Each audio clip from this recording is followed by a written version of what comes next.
got you, Chris. Eric Inman. Yes, sir. Eric Stephen Childress. Yes, sir. And Eric Chris Reed. Yes. Good man. What did you say you want us to do? Yeah, we're just gonna do a sound check real quick. Okay, yeah.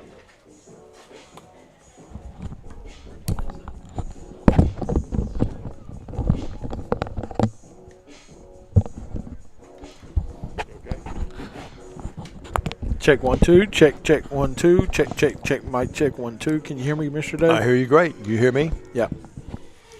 And then where's the one when we want it turned down? This is the master, isn't it? Check. No. I think it's this one. That's one when you don't want to be heard. I think this is the main. Test one. No, hey Chris. When we go to a break, it's this one I turned down, isn't it? Let me make sure. No, it's just level. I don't know. Yeah, when you want to cut out, just go main mix down. Hubble was right. Main mix down. Got you. All right, buddy. All right, man. Does that sound okay? Yeah, y'all sounded great. Where's the level to hear a little better? Is this it? In your ears? Yeah. That'll be the phone. Yeah. That's fine. If you think you should sound a bit louder, you can either adjust your gain. Oh no, it's okay. That's fine.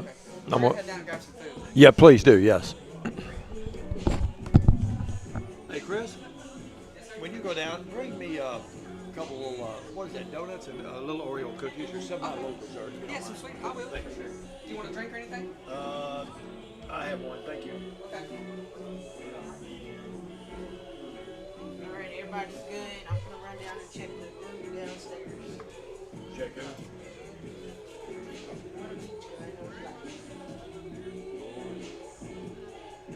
I'm gonna check all of that. Here you go, Mr. What is that? Stone. No, I can't eat that. I just want little Oreo cookies or something. I don't like those. Thank you, though.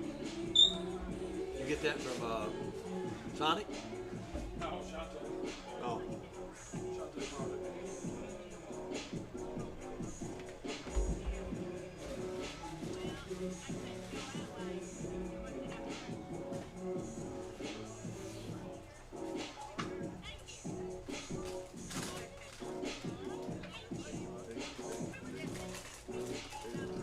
Coverage, everything was okay. I went ahead and run a new PA off this morning.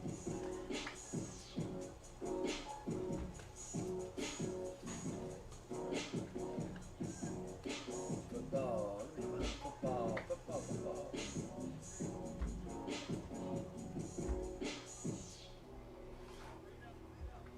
Their quarterback is going to be number 4. Seneca.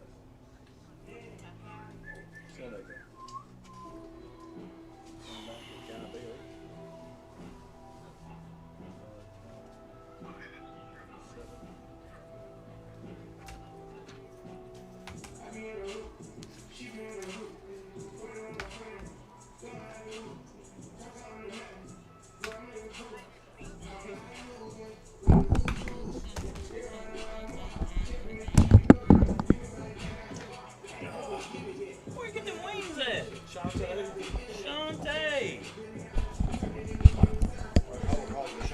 Yeah, Hubble got all the good stuff.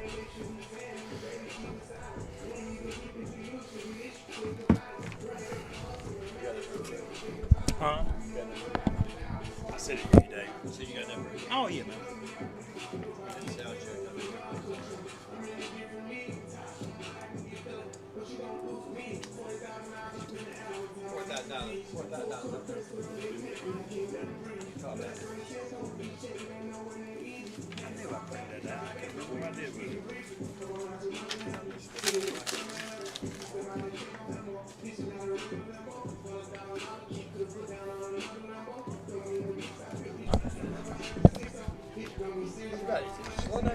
Slow-Necker, I gotta go find out. They don't have anybody here. Maybe I didn't see anybody. First time I heard from Georgetown coming here, they sent me. I guess everybody's like us on a budget. On a budget. We got all kind of money. We just don't spend it. Nothing. I'm being a smart aleck. Yeah. Did you hear my little pun post out there? Which one? About being back Oh, to school? yeah.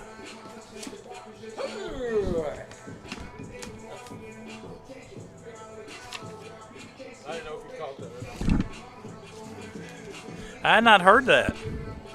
That was news. That was news. We got any tape? Yeah. I know where it is. Fine. It's in the box. It's in the box. I brought that up. By the way, with 5 minutes left in the first half, I have to go downstairs. Okay. And I'll be down there most of the half. I've got the Hall of Fame thing very late back in court, band, special presentation, Dr. Melvin, 20 years of service to the Hall of Fame. Okay. But they want me to come down for some reason, some kind of deal right before the half.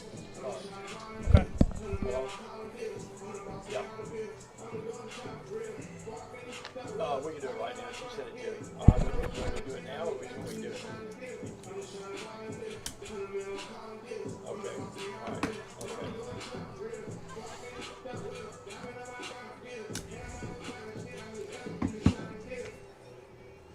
Meyer Carla. What's your say? We're announcing who won the float deal, and she wanted to know when I was going to do it, and I said, well, Sophia never really told me, but I said we're going to get down. And there's this.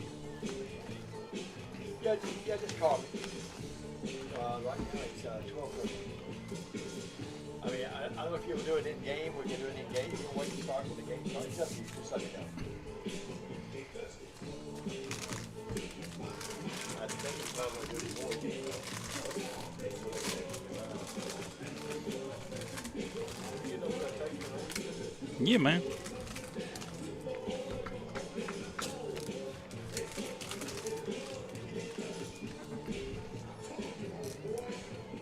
Okay. Are you going to do it pre-game? I mean, that's sometime between around 1 o'clock then? Okay. All right. Thanks. Bye-bye. Hey, Jerry, how are you?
The award-winning BallGame Blitz Sports Network from Worthy Road Studios. Over 1 million views in 2024. We're where you need to advertise. Subscribe to our Worthy Road Studios YouTube channel and join the over 5,500 subscribers watching local sports, Union University, Bethel College, and USJ. Multi-camera broadcasts, slow motion instant replay, on-screen scoreboard and graphics, and professional announcers. Thanks to our sponsors who make it all possible. BallGame Blitz Sports Network from Worthy Road Studios, the premier sports broadcast network in West Tennessee.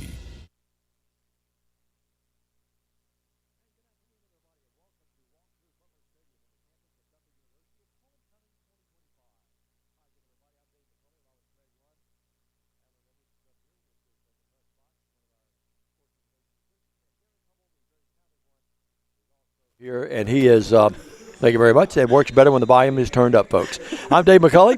You missed my intro. You didn't miss much, but we are with you today from Walter Butler Stadium. It's Homecoming 2025.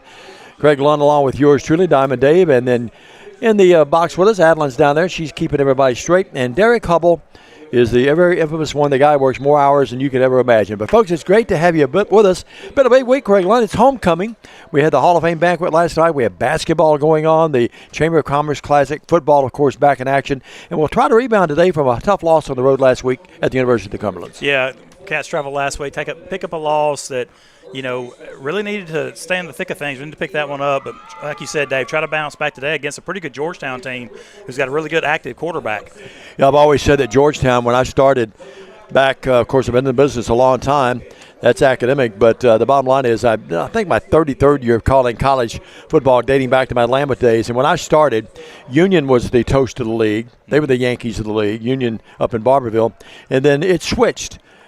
Georgetown was the Yankees of the league, and then came along with Lambeth, and then Bethel had their run with Dino.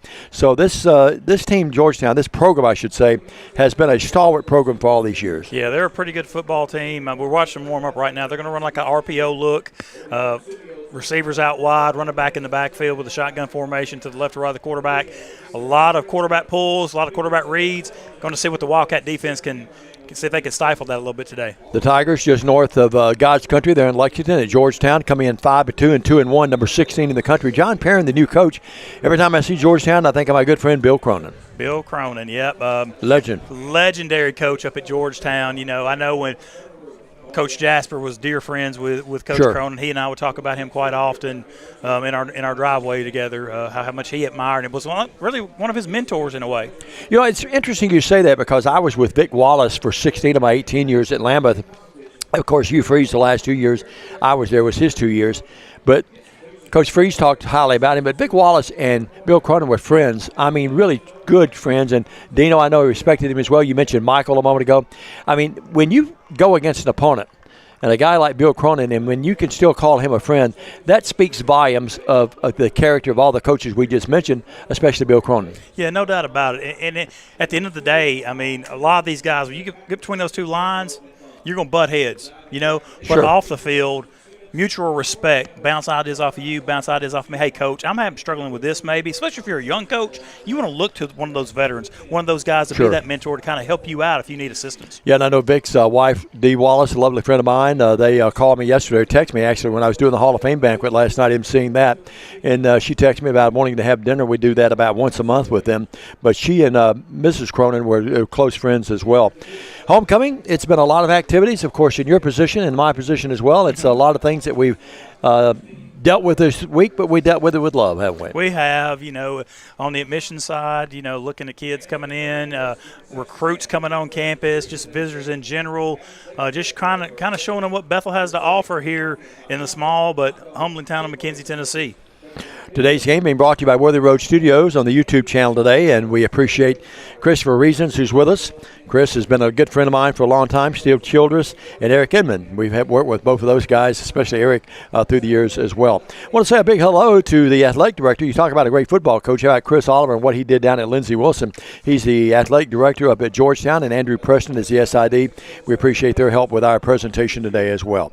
Let's tell you that the Cats coming in at 3-3, 2-1, disappointing loss on the road last week. Did not get out of the gate really well against the Patriots up at the University of the Cumberlands in Williamsburg, and in the end it cost them, didn't it? It sure did. slow start coming out, and they just couldn't really rebound. And just couldn't get anything really mojo going, get in the rhythm into the offense. And of course, let's give credit to the Cumberland's defense. Held the Cats to only 10 points. It's a series that Georgetown's pretty well dominated through the years. The 19th meeting today, Tigers holding a 14-4 advantage. Bethel had won 3 games in a row before the 24-3 loss last year up at Georgetown. The 349th game in modern-day history for the Wildcats. Bethel is 156 and 192 all time. Big crowd coming in. We have the folks across the way over there. I think we're going to have to start charging those people. They're getting free admission over the knoll over there, but we won't do that today. Let's take a 2-minute break, and when we come back, we'll tell you that this is the countdown to kickoff. We'll come back and tell you more about the Tigers as you see a good shot of the crowd gathering here. We're still about 24 minutes away from kickoff. A slight chance of rain today, and hopefully just light rain, but a lot of activities. We hope it doesn't dampen things at halftime with the homecoming court. We'll have the homecoming court today. We'll have the Renaissance Band performing. We have a very special presentation to Dr. Heather Milton, who is a longtime doctor, and then we have the Hall of Fame representatives. That a couple of them will be present with us today. Last night we had the Hall of Fame banquet. Brent Buchanan, the men's basketball standout in 1991. Caleb Hardy, great player in 2015, is his graduate date. Taylor Foster, one of the great players ever here on the women's side, 2015 graduate, and a legend, Roger Johnson, Ph.D., as a contributor. We'll talk more about them later during our broadcast. That 2-minute break is right now. Christopher Reasons, we'll spin it over to you in the truck. The production truck, as Stan Gerard likes to call it, and we'll come back right after this from Walter Butler Stadium on a cloudy but nice day here so far in McKenzie, Tennessee. Stay with us, everybody. At FMY Orthodontics, we believe a beautiful, healthy smile is the key to boosting confidence and enhancing quality of life. Our team of highly skilled and compassionate orthodontic professionals is dedicated to providing personalized care in a welcoming, state-of-the-art environment. Whether you're looking for traditional braces, clear aligners, or other orthodontic solutions, we offer a variety of options to meet your needs. Our goal is to provide the most effective and efficient orthodontic treatment for every patient. This is how we Friday night. This is how we Friday night. This is how we Friday night. This is how we Friday night. Turn to the experts. Since 1955, Garrett Plumbing and Heating has been the leader in plumbing, heating, and air conditioning service and installation for West Tennessee. A proud supporter of USJ Bruin Athletics, we are your local Carrier Factory authorized dealer. Call Garrett Plumbing and Heating, 668-3339, for all of your plumbing, heating, and air needs.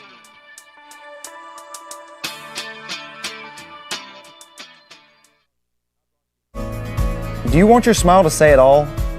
At Elite Dental Care, we'll make you and your family feel comfortable and secure with a variety of services and state-of-the-art care.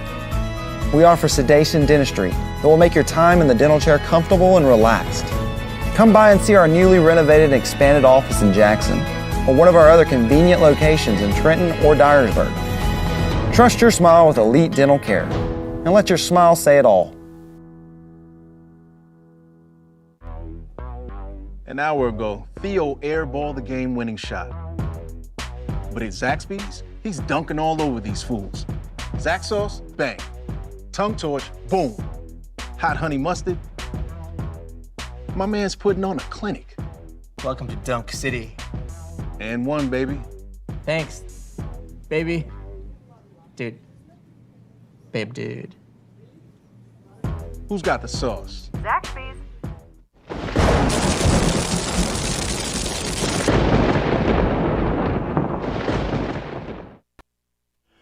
Well, now you could hear it. You couldn't hear it a moment ago, but they're playing my favorite song, Bittersweet Symphony. Why do I like it so much?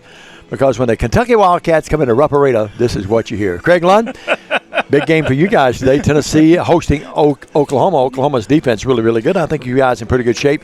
Not quite as many. I know Penn State's at Ohio State. That probably will not be a game, but with a new coach and those kind of things. But not a lot of marquee games today around the country. Really not. You know, the one we were talking about before we came on air was, if you want to call it a marquee game, considering the situation, Vandy in Texas, and Texas having their way a little bit with Vanderbilt, which this old Tennessee Heart doesn't hurt my feelings at all, even though we need Vandy to win to help the playoff chances late in a row.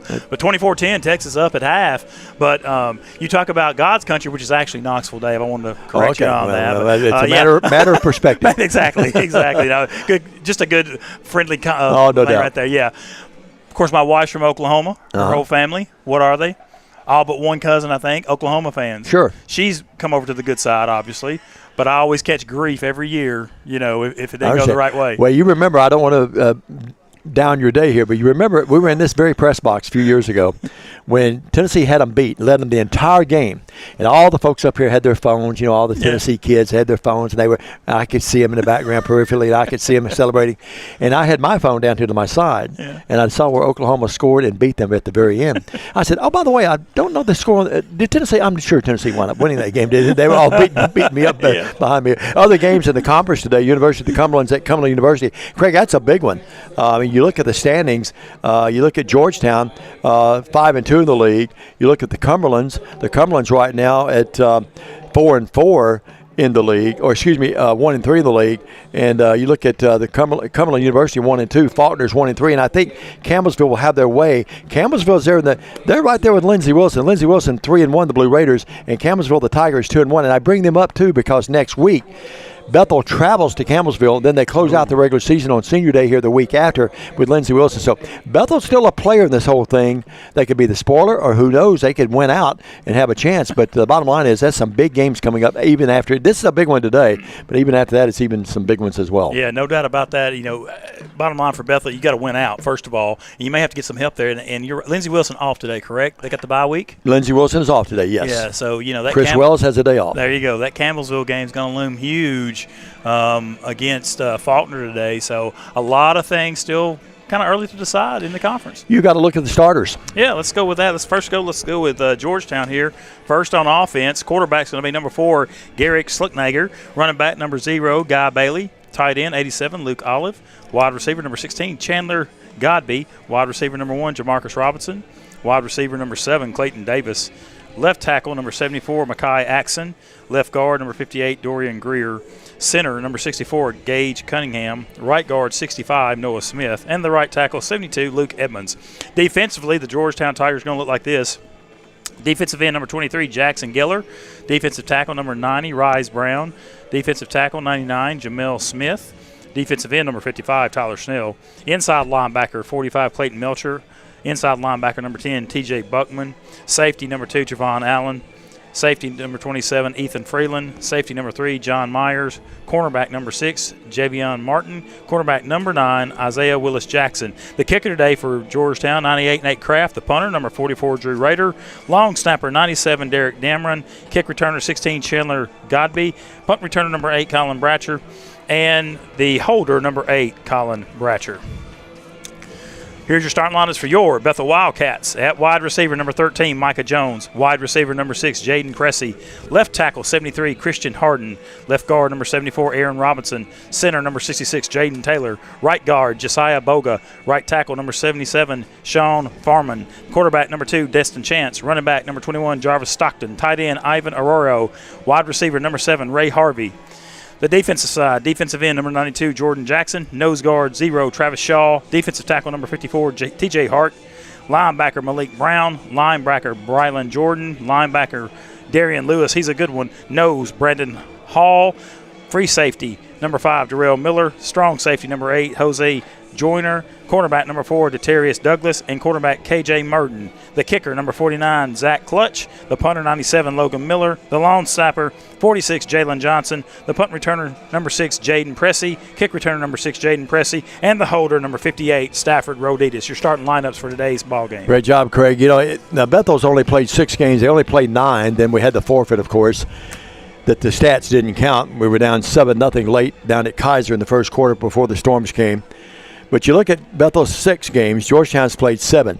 But what are the odds that we would enter this week and enter this game today with both quarterbacks 1,145 yards in the air. That's really, really unique. That's an anomaly. Maybe we should go buy some lottery tickets after this ball game, because it's just one of those things. It's just a freak stat that kind of cool to bring up, but, today somebody gets to win that battle right there. Remember, we are a Christian school, so we're not promoting the lottery, although there's one in this booth. Oh, I don't know. He likes horse racing. We'll take a 2-minute break. We'll come back right after this. This is Bethel Football. We'll tell you about the officials and tell you more about our sponsors and who makes it possible. It's the matchup today, the 19th meeting. Georgetown leads 14-4 to series. Back after this. Stay with us. A moment of silence, and we'll talk about that when we come back. Hey, folks. Real McCoy here, along with a little buddy Gizmo. Just like to thank all of our customers for letting us take care of their air conditioning and plumbing needs this summer. Gizmo sure is glad the dog days of summer are over. Now it's time to get those heating units ready for that cold weather coming. See, we're a hometown company celebrating 45 years in business in Jackson. So give us a call and check in online so we can get you on schedule. When you think of heating and air conditioning, think of the real McCoy. We'll take care of you. Have you ever thought about real estate investments or purchasing a home? Are you tired of dealing with the headaches of managing your real estate portfolio? Cornerstone Realty has you covered. We can advise you on anything real estate related. Your property, our priority. Cornerstone Realty and Property Management. Whether you're a designer, homeowner, builder, commercial, residential, we're here to help make ideas come to reality. Builder finished products, 10 United Drive in Jackson. Come see us.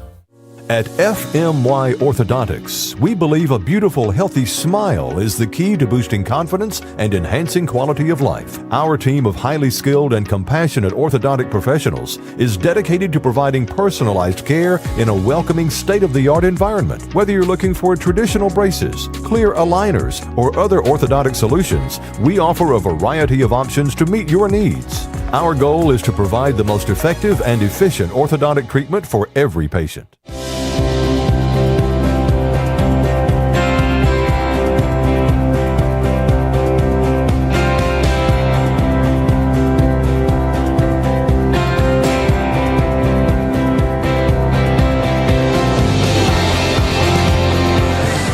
At Dynamics Physical Therapy, we help our clients get back to doing what they love. Dynamics is now serving communities throughout West Tennessee. Hi, I'm Cody Fitz with Fitscapes. Our business's focus is on building your dream yard at your dream home. When designing our backyards, we always like to start with our pool and patio areas first. Then we complement that with the landscaping, and we finish with the lawn for all of the outdoor entertaining needs. After installation is complete, we provide annual maintenance for all of your lawn care and landscaping needs. Fitscapes, let's build something beautiful. Hey Jackson, it's game time, and the winning lineup is right here at Chuck Hutton Nissan. Our top players are ready to take the field. Rogue, Sentra, Pathfinder, Altima, and Kicks. Big savings, special incentives, and Nissan's built to win the game. Don't sit on the sidelines. Run to Chuck Hutton Nissan today and make the winning drive home in your new Nissan. Chuck Hutton Nissan, just off I-40, exit 80 or 80B on Van Drive in Jackson, Tennessee. Turn to the experts. Since 1955, Garrett Plumbing and Heating has been the leader in plumbing, heating, and air conditioning service and installation for West Tennessee.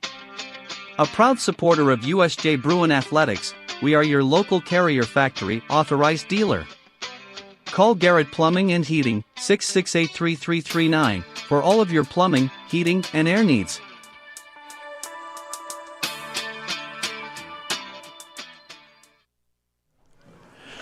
Before we broke a moment ago for the national anthem, and we do not like to impede on that and show respect for that as well, the flag flying on the scoreboard and on the pole down to my right. And welcome back, everybody. Diamond Day McCulley along with Craig Lund with Bethel Football here today from Walter Butler Stadium. You see the band performing as they did the national anthem a moment ago, and then they're forming their lines here for the team to run out through here in just a minute. A great tradition here in what would be the south end zone. Had a moment of silence that our public address announcer read that we gave him a little while ago. And Craig, Bethel lost a dear friend and a young man that touched the hearts of many, and you've got that announcement here in the booth as well. I sure do. Coach Key read this. Earlier this week, Bethel and this entire world lost a joy and a light in the passing of a dear friend to all. All of us at Bethel send our deepest condolences, along with hugs and prayers, to the family of former Renaissance Choir member Desi Fletcher. Desi was a member of the Cumberland Presbyterian Church in America and the Homecoming King in 2021. Many of you in attendance today were close friends of Desi, and we are praying for you as well.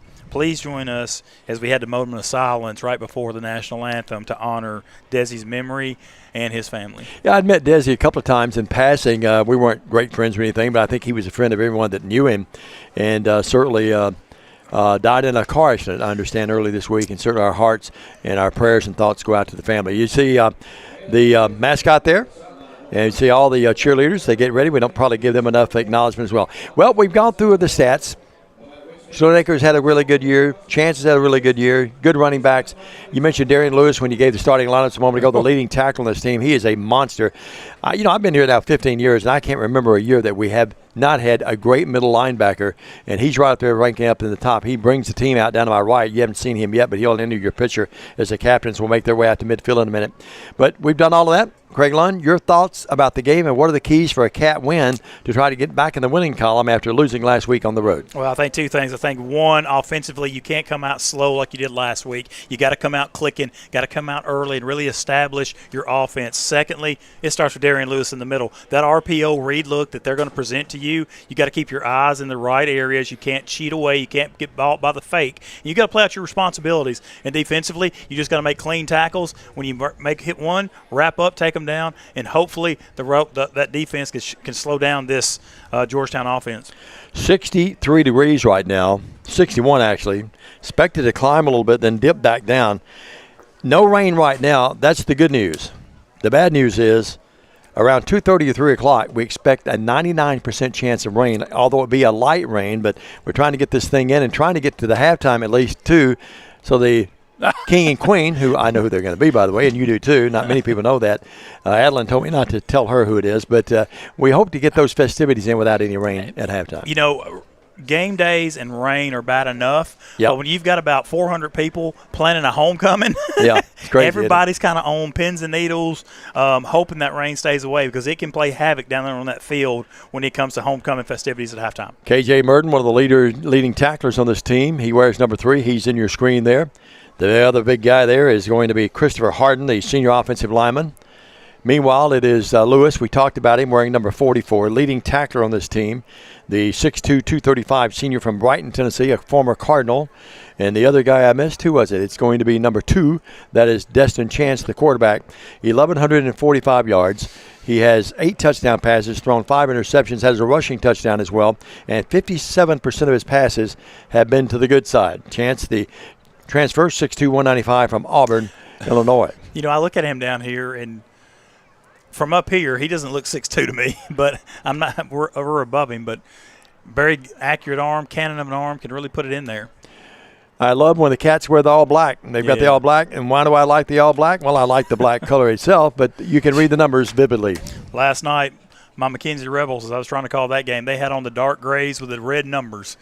It was great when it started, but then they just kind of fade away into the darkness. Yeah, and announcers, our best chances to make sure they're accurate, and also it can be a nightmare when you can't read those numbers. You know, you're a huge UT fan. Bottom line is, this is a true story. The Vols one year, John Ward, the legendary, one of the great ones of all time, if not the greatest, couldn't read the numbers. He was in the marketing business. He had a lot of money. He gave UT $1 million to put black around the white numbers so they could see better. Remember that? That's a true story, yeah. And I'll tell you what, I like that black outline around that orange number when they did that. Oh, yeah. You can really, it popped. You could really stand out. Rowdy the mascot. There you see, there's a shot of the folks that watch the game for nothing. We're going to have to talk to the powers to be. I mean, they're all around the stadium. If you guys are listening, throw your hand up and wave at us. Yeah. Blink your lights, throw your hands up. And now they start tailgating over there a lot, too, so that's okay. But I wonder if the administration needs to know more profoundly that they're doing that. Our new marketing person may use that to their advantage, or maybe our new director of development may use that to her advantage and go over there and hit some folks up. Be like at church, say, I've got the plate. How much you want to give? That's right. Well, the Cats coming in, as we said, 3-3, 2-1. They're coming off that loss. Meanwhile, the 5-2 Tigers, number 16, coming off a big win. That was a big win for them last week. They come in today averaging 31.3 points a game. Meanwhile, the Cats averaging 23. The Cats defensively only yielding 20. You look at the rushing attack for the Tigers. They're looking at 132.7, and they're passing for 226.6. Defensively, they're yielding 127.7 in the air. Been prone to give up a few yards in the air, 238.8. That could be an advantage for the Wildcats. Cats rushing, yielding only 100.6. And not until last week was that in triple digits. I mean, it was down in the 60s and 70s for a long time. In the air, the Cats yielding 229.4. But we'll look at the game tonight, see how it transpires, and hopefully get this thing in without the rain hitting us. A little lull here, and I think we got to do a better job with our clock management, getting the countdown to kickoff started. We're waiting on the Tiger captains across the way. I was telling Josh Key, our public address announcer, and our scores down there, I was telling them that I've always loved the orange and black that the Georgetown Tigers wear. Yeah, it's nice colors and kind of honestly appropriate for Halloween weekend, I guess. But orange and black, it really pops, really sharp-looking jerseys they've got down there across the way. You and I, neither one was home last night, but it was when I got back to Jackson, it was really, really quiet. Well, I'll tell you something. I put a post on Facebook yesterday morning reminding folks that, McKenzie Rebels home last night playing for a region championship at McEwen. You have homecoming festivities. You have Halloween. And, of course, Rebel Stadium sits in the neighborhood. The neighborhood that everybody comes to, which is on Stonewall Street, right in the middle of McKenzie. And as you sitting in the press box, you can kind of see through the houses. And it was lights, all up and down the street the entire time of the ball game. I was watching some of the assistant coaches for the Tigers as we have this lull here. You can't see them vividly on your screen there with a long shot, but they look like they were getting a little upset that the captains wasn't out there yet. Now here come the captains across the way. You'll see them in a minute. There's the official. The white hat today is Aaron Oskin. Really nice guy. Talked to him on the phone the other day. Chris Scales is the umpire. Head line judge is Keelan Calloway. Line judge is Anthony Clark. Side judge is Alex Wands. Field judge is Nathan Anderson. Back judge is D.C. Jackson. Press box, clock, and scoreboard. Today we have Keith Cardwell and Barry Capps. Adam Welch has the day off today. Let's see. Try to get the captains right there, Dave. Looks like it's going to be Schlunaker, the quarterback, is one of them. And Jackson Gilliard. 44 will be Drew Rader. Great name for a football player. And John Carter Myers. Always have an affinity for those guys and gals with three names. The captains make their way out to midfield. On the logo design, it's the old logo, but it's designed by the lovely late Peggy McCulley. Did that one. And they can leave it out there for as long as they can, as far as I'm concerned. Well, what will the Cats do today? Let's see if they can bounce back from that tough loss. And, Greg, you've been in this business a long time, so have I. But you look at teams, it's interesting always to see if a team comes back up, if their confidence has been waning a little bit after a loss, or if they come back and use it as an incentive to even play better. Yeah, absolutely. And like we talked about earlier, the Cats still have some stuff to play for. Look at that shot, Greg. Isn't that a great shot? Go ahead. Great shot. And you got to come out firing on all cylinders, like I said. You need to come out quick, come out and attacking, and really get that offense going if you elect to get the football right here the first half. And Aaron is giving them the instructions here. The officials from different parts of the country, like wrestlers, parts unknown. But we don't even like to even tell you where they're from because it looks like the Cats, I think, won the toss, and now they're talking to Georgetown. Let's see here. I don't think they haven't. yet. They haven't. There he gets flipped up there. And Bethel has won the toss. Great work by our team. Oh, it's unbelievable. Christopher Reasons, yeah. Stephen Childress, and Eric Inman, our guys working today. Christopher Reasons is the producer-director. And the Cats making their way out. You see in the backdrop there the tradition of the Cats coming out here. And it will be the Wildcats deferring, and Georgetown will have the football to begin the game. And as we said, they're averaging 31.3 points a game, and they had a little bit of lull in their season, but now they're really playing well again. You see the G-Town sketched out there, and there's the Bethel and the All Black. Well, we're getting ready for football. Homecoming festivities for the most part. A lot of them. There's still some scheduled around today and tomorrow, but for the most part, homecoming activities other than the court, the king and the queen later. And some very special presentations. Today we'll honor Dr. Melton, our longtime team doctor, 20th year. We'll have a couple of the Hall of Fame members are going to join us down on the field later today. I'll go down for that. And then the band, and right after the homecoming king and court. You ever in the homecoming festivities when I you was were young? never in the homecoming festivities. Yeah. Not my thing, really. Same here. But, you got to be good looking. Not that you're not good looking, but I know that in my case. We have faces for radio, Dave. McCully? No, you got to be kidding me. All right. Tigers will make the field, and they'll get their returners back there. Another free patron pulling in for today's festivities. Yeah, over there. I'm telling you, we've got a spot. This is my 15th year here. It used to be at Lambeth the same way around the north end zone, and the JPD would run them off. But here, it's more than I've ever seen across the way over there. But it adds to the festive kind of atmosphere and aura of Walter Butler Stadium. Saw Walter last night. He was at the hall. He said he's going to be here today. He and his lovely wife. But back to receive this kick will be Jamarcus Robertson.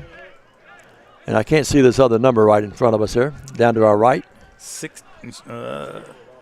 There is 49. Godby.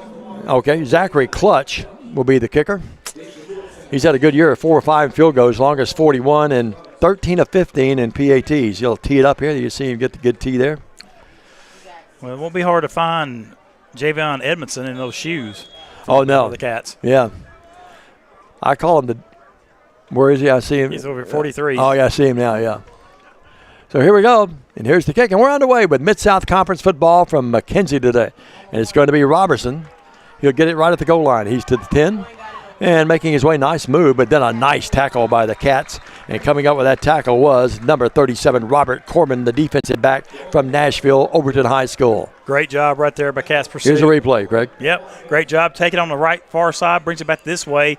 Pretty good blocking right there on the front end, but then Robinson comes in from behind, like you said, or Corbin, comes in, makes the tackle. Made a good shoestring tackle. He made a really good, nice cut to try to get away, but I think the Cats would have had him anyway. Well, the ball will be at the 23-yard line. It's going to be 1st and 10 there for the Tigers out of G-Town. So let's call it the 23. And the Cats will set up with a 3-man front. Blitz off this edge. Yeah, looked like it. Looked like they were going to send that time Malik Brown, who's had a good year. Now they close the formation, don't they, Craig? Yeah, brought it back down from the other side. Playing a run defense right here as they shifted over. Here's a little pitch back. That's far side right, trying to turn the corner is Bailey. Bailey's going to get pretty good positive yards. He'll scoot his way across the line of scrimmage and move his way to about the 26. Cats did a pretty good job. I thought he's going to get more. Here's the replay on that one. Cats played it pretty well. Took a bad angle, I think, right there. May have got blocked out of the way a little bit. But had it played, but just was able to get outside. Guess who made the tackle? The leading tackle of the team. Lewis. Boy, he had great lateral movement that time. So it's going to be a pickup of only 3, 2nd and 7. Schlenaker, a really nice quarterback. He'll hand it off to Bailey again, and Bailey will not get much. Guy Bailey, and he stopped at the line of scrimmage. They may give him a yard or 2. Let's give him 2. It's going to bring up 3rd and 5. Yeah, nice play right here by the Cats defense. 22 and 52 in there for the Cats. In on the tackle. Cats making a change. They get in the defensive front 4 there. They get Malik Rowe in. 3rd down and 5. Back to his left is Bailey to Schlenaker. Triples here to right in your eyes there. They put Bailey in motion. Send him to the far side right. Schlenaker looks. Schlenaker will throw a fluttering pass out there, incomplete. Nice coverage too. And good coverage that time by Brandon Hall, the young defensive back, actually a junior from Shaw, Mississippi. Watch what he does right here, Dave. He follows it. He's in his hip pocket all the way down the field, and all he's doing, he's reading his eyes. That's what he's doing. He's looking at his eyes. He takes a quick look back, sees those eyes, look up. He turns around, defends the pass. That's textbook, isn't it? It is. No doubt about it. And to punt it away will be, let's see who that is. That's going to be punting the ball for the Tigers. The punter will be Drew Rader. Senior, 5'9", 175. I remember Rader from years past. He'll punt it away. And Rader will get a foot in it. And it's a low liner. Skipping its way down across the 45, inside the 40. Probably got more out of that than he deserved, to be honest with you. And we're rode dead about 34. Be interested to see if that's his way, his technique, or if he just missed one off his foot right there as we get more into the ball game. Yeah, he's been a good punter throughout his career. Looking down at his stats, and he's averaged right at 43. So he got more out of that than, as I said, he would probably even admit himself. Oh, my goodness. It will be 34-yard line.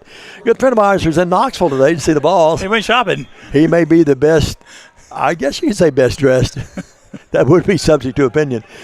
Back in the pocket and throwing it out there, and it's going to be caught. That ball is caught by Ray Harvey from Chance, and that's Harvey's 26th catch. That ties him among 3 guys with 26 catches. That's just a stop route right there. Come back to it. Hard to defend, isn't it? It is very hard to defend. And off. Oh, nice run. What a nice move. Great move by Kaysen. Kaysen's across midfield. He's down in Tiger territory at the 32-yard line. Jordan Kaysen. Really, as long as it's 36. He didn't get 36 there, but he was about to, and it's going to be 1st and 10 at the Tiger 36-yard line. Chance drops back. Good rhythm throws. It's going to be caught by Harvey again. A sliding, diving catch at the 30. And this really hurry-up offense has Georgetown on their heels early. Remember, we talked about need to come out quick and fast, and right now the Cats are doing that. Boy, they got good rhythm so far, don't they? They do. 2nd down and 4. Here's the fake, and they go after Harvey. Harvey with a little bubble screen, actually. And he didn't get the first down. They knock him short, about a yard or 2 short. Tackle that time by Tyler Snell. Yeah, I don't agree with that spot right there, Dave, where they hit him at first. Look right there. Looks like he's at that stick. Looks like he's right at it, if not right on it. 3rd and about a yard or 2. It's going to be 4 down territory anyway, I think. Chance hands off this time and scrunching it in there, and I'm not sure if he got it or not. He didn't get it. He didn't get a great spot on that 32-yard line. Tigers say they held him. Replay right here. Just going to be a straight handoff on the right side. And, yeah, I think they're going to stand him up right here. 4th and less than a yard, about a yard. 4th and 1. Boy, a big play here early. 11:40 clock running. We're just underway. The Tiger defensive front comes up there. Nobody down the middle of the field. It's there if we want to take a shot. It certainly is. And now Chance looks over. I think the folks have seen that, and they hold up the banners right below us here. Play clock at 19 down to 18. 11:20 left in the first quarter. The Cats changing the offense around here. They bring the receivers in a little tighter. Let's see if they go. Chance trying to draw them offside. It's not working. Harvey in motion. They bring the blitz a chance. And nice. Caught. Boy, you read that beautifully. Jordan Kaysen caught it, and that's where patience paid dividends. Sure did.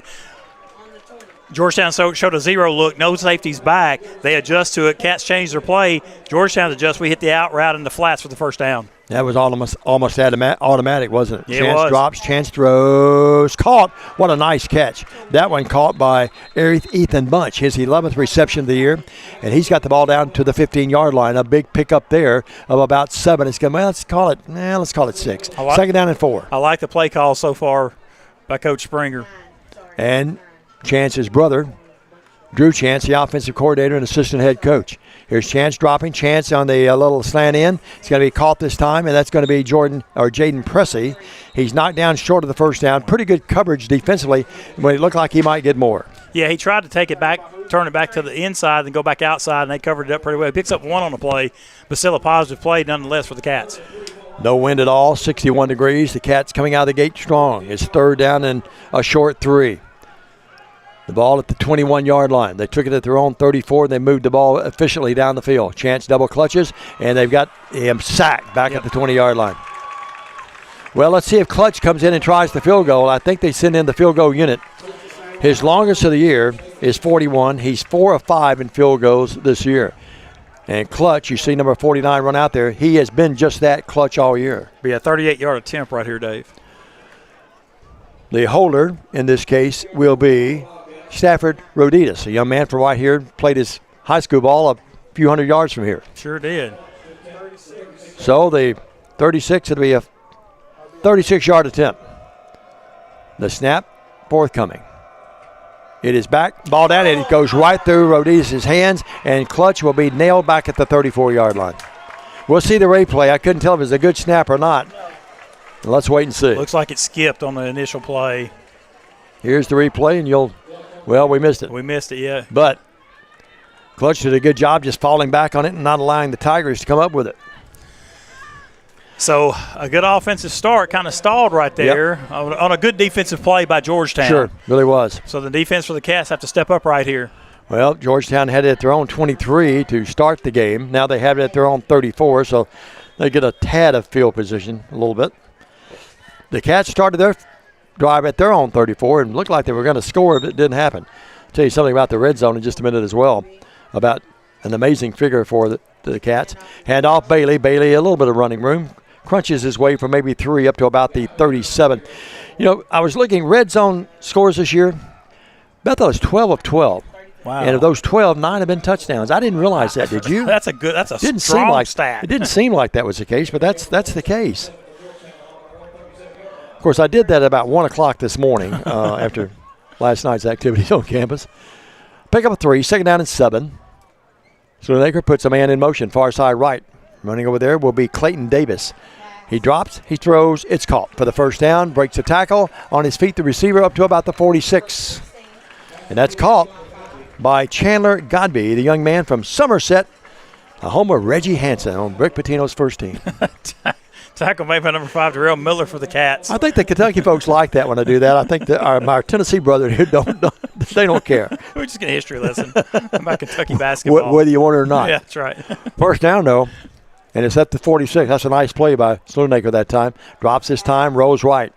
Good-looking quarterback will zing it, and it's caught. Nice catch. Inside the 45 down to about the 40. And that ball was caught by, who caught that ball? Number 8. That is going to be Colin Bratcher, young man from Louisville, played at Trinity there. Nice throw by Schloenaker. He's a good-looking quarterback, just like Chance. 2 guys came in today, 1,145 yards, both coming in the game. Are you talking about both the same amount of yardage passing? Both 6'2". Oh, yeah. Yeah. We'll probably come up with some other kind of parallel in a minute as well. Georgetown shifts around. They bring in the tight end. Really tight formation here, isn't it, Craig? Yeah, it is. It shows run look right here. And they fake the pitch to Bailey. Schloenaker will throw it, man, wide open inside the 30. Well, they came in here today, the Tigers did, averaging 227 yards per game passing, and now Schloenaker's found his rhythm. What they're doing, he's just sitting, looking for the hole, sitting down there in the middle and finding his receiver right there in the middle, over the top of the linebackers and in front of the safeties. I have to wonder, like Chris Oliver, the AD there, great guy and good friend of mine. Enjoy talking to him at our AD meetings. And I got to wonder when he watches a game like this, he's going back saying, okay, I'm going to dissect it. Coaches tend to do that. Yep. Schloenaker hands it off to Bailey this time. He dives his way inside the 25 and will pick up maybe 3 or 4. You can really tell they lay their bread and butters, their passing game. Sure. Offensive line, 275, 320, 285, 258. And 275, pretty good size. And, think about offensive linemen, you look at their size, but you also watch how they move their feet. Exactly. You can have all the girth in the world, but you got to be able to move those feet. Yeah, big old boy, but you got to be able to move. A bob, as I like to call him. Yeah, 2nd down and 7. Man in motion here to the near side is Brian Twille. Here's the pass, and it's caught. And not much. Maybe he got a couple, 2 or 3 yards. That's a nice catch by the guy that was in motion. Brandon Hall had a bead on it, just about a step behind it. If he's a half step or a step above it, that may be a house call, pick 6. Big play here. Oh, yeah, big play here. 3rd down and about 3. 3rd and 3, 5:57. Quickly played first quarter. Every time I say that, it goes to a snail's pace. But that's okay. We don't have anything else to do today. Well, we have basketball after this. We do. Yeah, doubleheader. The Chamber of Commerce Classic. Schloenaker, that was not a good throw, and he knows it. It wasn't a good throw, and I'm glad it wasn't because he had some room in front of him. Yeah, Bailey was the intended receiver, and you could see Schloenaker's shoulders drop when he threw that thing. Hey, you're right. He had him open. He did. So they're going to kick a field goal here, or attempt one anyway. Nate Kraft, the senior, the 5'9", 235 youngster. He's a big guy. I watched him during pregame. He was nailing him pretty consistently from about 35 yards. This will be a 37-yard attempt. 38. Thank you for that correction, sir. That's why you get paid the big bucks for stats. Snap back, ball down, kick up. That's the distance. Does he have the accuracy? No good. It is no good. And the Cats hold true. He missed it. He had the distance, but didn't go through. And we snuff a field goal attempt, and they miss one. So we're still scoreless at 5:34 of the first. Pulled it to the left right there. I could see it. Didn't clear the crossbar. So a defensive stand, if you will, for the Wildcats right there. Looked like one of Derek Hubble's 6-irons. It will be 1st and 10. 3rd place. Yeah, listen, they shot 16 under yesterday. John Austin, the golf coach here, they wanted 18 under. Well, the Cats now will have it at the 20-yard line, 21-yard line to be accurate. And they started at the 34 and had a drive going and then came up dry after the snafu and the snap on the field goal attempt. Hand off, big hole, 26-yard line. Give credit right there to the Wildcats offensive lineman, Aaron Robinson, number 74. Boy, he blew a hole open right there on a pull. Case and the ball carrier, 225 yards coming in. Tell you an interesting fact about our running attack. And here's, man, we didn't go anywhere that time. Snuffed back at the 25-yard line. You know what the longest run for Bethel on the season is? 36 yards. Wow. Case it has it. That's not really good at this point in the season. No, it's not. Yeah. I'm not trying to be critical of our kids, but that's just, you expect to at least have 170 or 60 yards or 80 maybe. Third down and a good 6. Oh, yep. Had 2 guys moving out here. You can do that in the Canadian League, but not in the NAI. They move it back. Well, this looked promising. It's still not, the series not over yet, but now it's 3rd down to 11. Cats on 3rd down conversions this year, 30%. Opponents, 31. Neither one of those very well. The opponent side is pretty good. Yeah. But you want more than 30% on 3rd down conversions. 3rd and 11. Well, a chance to pull his team out of this hole. After the first running play was a positive play. In the pocket, being flushed out of there, and he's going to run right in now. He gets away. Great play. Chance ran right away from the and now he's going to get the first down. What a play. Chance making it happen. They had him pinned. He turned and almost went, watch the replay. He turns and almost runs right into the defense, but then he darts away from it. Watch this. Sure does. And watch, the blocking's good right there. Now, you're right, Dave. Goes right into a lineman, just turns it upfield, and knows where his stick is and gets there. Wow. Need 11. He only got 10. Oh, they only gave him 10. I thought he got out. I thought he was over, but, obviously the officials are a lot closer than I am. We thought he had it, didn't we? We did. I did. 4th down and 1. Shante thought that too. Coach Springer says too deep to attempt it right here. Yeah, can't chance. Averaging 40 yards per punt is Logan Miller. Logan's a big guy too. Lane Kiffin would have pulled out the analytics chart and went for it. Oh, yeah, no doubt. it might not have been successful. Almost cost him too, didn't it? Yeah. Miller, good foot in this one. That's a nice punt. Calling for the fair catch at the 32 will be the Georgetown Tiger. He has it there. And calling for that fair catch was Colin Bratcher. Well, it's going to be now at the 32. Both teams have had it around the 30s to start the drives, but no cigar yet. 3:24 left in the quarter. We'll remind you that Wayne Halfway House, one of our sponsors, Centennial Bank, West Tennessee Utilities. And also we have Tri-County Publishing, Joe Mahan Ford, Carroll County Lumber, C&B Linen. We'll tell you more about some of the others that make it possible for you to watch here on Worthy Road Studios. Well, they mark it at the 33, actually. 1st and 10 for Sloanaker and the Tigers of Georgetown. You ever been to Georgetown? I have not. It's a really lovely town. It's just north of Lexington. You go by the horse farm, which is on the right. And if you go on past Georgetown, you're in Cincinnati just a little bit. Yeah, that's what Hubble was saying earlier. Yeah. 3:24. He was the tennis coach of the year 2 years ago. Yes. So he knows what he's doing. 3:24 left. Sloanaker back in the pocket. And sacked. Held on to it too long. It broke down. And credit, I think, the secondary on this sack here, too. 32, Amari Chapman for the Cats. Lewis had that guy coming across the middle cupboard. Chapman got it. It's a loss of 2, so it's 2nd down and 12. Well, both defensive units playing really well right now. Yeah, You running back in there for the Tigers. Doubles on top of your screen. Single right in front of us here. 2:50 clock running, scoreless game and homecoming. Craig's throwing bugs out the window. Here's the pass, and it's, oh my goodness, what a catch. Or what a hit. My goodness, what a hit. It was clean by Brandon Hall as he closed. Was that Hall that did that? Yeah, number 9. Yeah, he closed right in on the receiver, and I'm telling you, the receiver is fortunate that he wasn't hurt because he's out to dry here. Watch. Boom, he was. Hall wasn't in position to really go for the pick, but he was able to break that pass up on a good, hard hit right there. Timed it perfectly, didn't he? He did. They bring Lewis. Look, Lewis is on the line of scrimmage now on the 3rd down and 12. That would intimidate the heck out of me. Sloanaker moves his back, who is Daniel Kamara. You guys had a guy named Kamara, didn't you? Here is Sloanaker throwing it. There Picked it is. off. Pick five. It's going to be picked off, and that's going to be a pick six maybe by Darrell Miller. Take it to the house. And the Cats lead the game 6-0. Sloanaker threw it right into coverage, and Miller read it beautifully. We'll put those two linebackers up at the line of scrimmage, then we drop it back into pretty much a dime coverage, if you will, an extra linebacker. And number 5 for the Cats, Miller reads it well. He's just in that soft zone right there and stepped right in front, and boom, at the 40 yard. We're going to give him a 41-yard pick six. How about that? 41-yard pick six for Darrell Miller of the Cats. I was doing the stats last night, and I noticed we only have 6 interceptions coming in, but that number 7 was big. That's a big one right there. Absolutely. 6-0, the Cats. The defense gets the first score of the game. Miller into attempt a PAT. And we're going, we got a flag in the backfield. Looks like maybe somebody jumped off sides.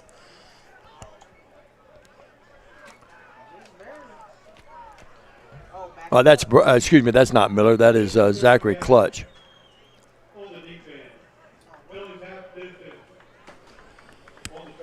I think you still kick the PAT here. You don't really get half the distance. This year he's 13 of 15. What did he call? He signaled top of his hat illegal participation. I wonder if the center or the nose guard or somebody was barking signals and being trying to offset things. Yeah. Well, it will be a 18-yard point after attempt. No, it's not. It's an 8-yard PAT attempt. Yeah, you're right, 18. I'm right. Well, it didn't matter. He kicked out about 50 yards. It's there, and the Cats lead the game 7-0 on the pick six by Darrell Miller. Miller, the defensive back, the sophomore from Memphis. He played at Whitehaven. We're back right after this 30 as you watch Bethel football on Worthy Road Studios. We realize you have a busy lifestyle, and at the Bank of Jackson, we're here to help you fulfill all of your financial needs, personal and business loans, mortgages, online banking and bill pay, and so much more. Serving the Jackson area for 25 years. The Bank of Jackson, your down-home community bank. You belong here. Member FDIC, Equal Housing Lender.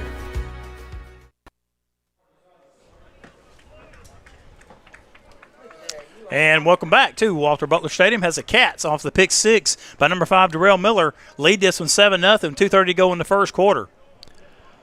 Well, good way to start the game after sort of a sluggish offensive performance by both teams. Defense is sort of yielding the way thus far, and then Miller's PAT broke this crowd up. Good crowd here, great crowd as a matter of fact. Both sides of the stadium. Yeah, yeah. Here's Clutch's kick. And back there will be Robertson. He'll bring it this way. That's a block in the back. Sure was. He breaks it open into the 25, and now another open field tackle, and this time it's going to be Robert Corbin again. And now we've got a little fracas over here. Not sure what that's about.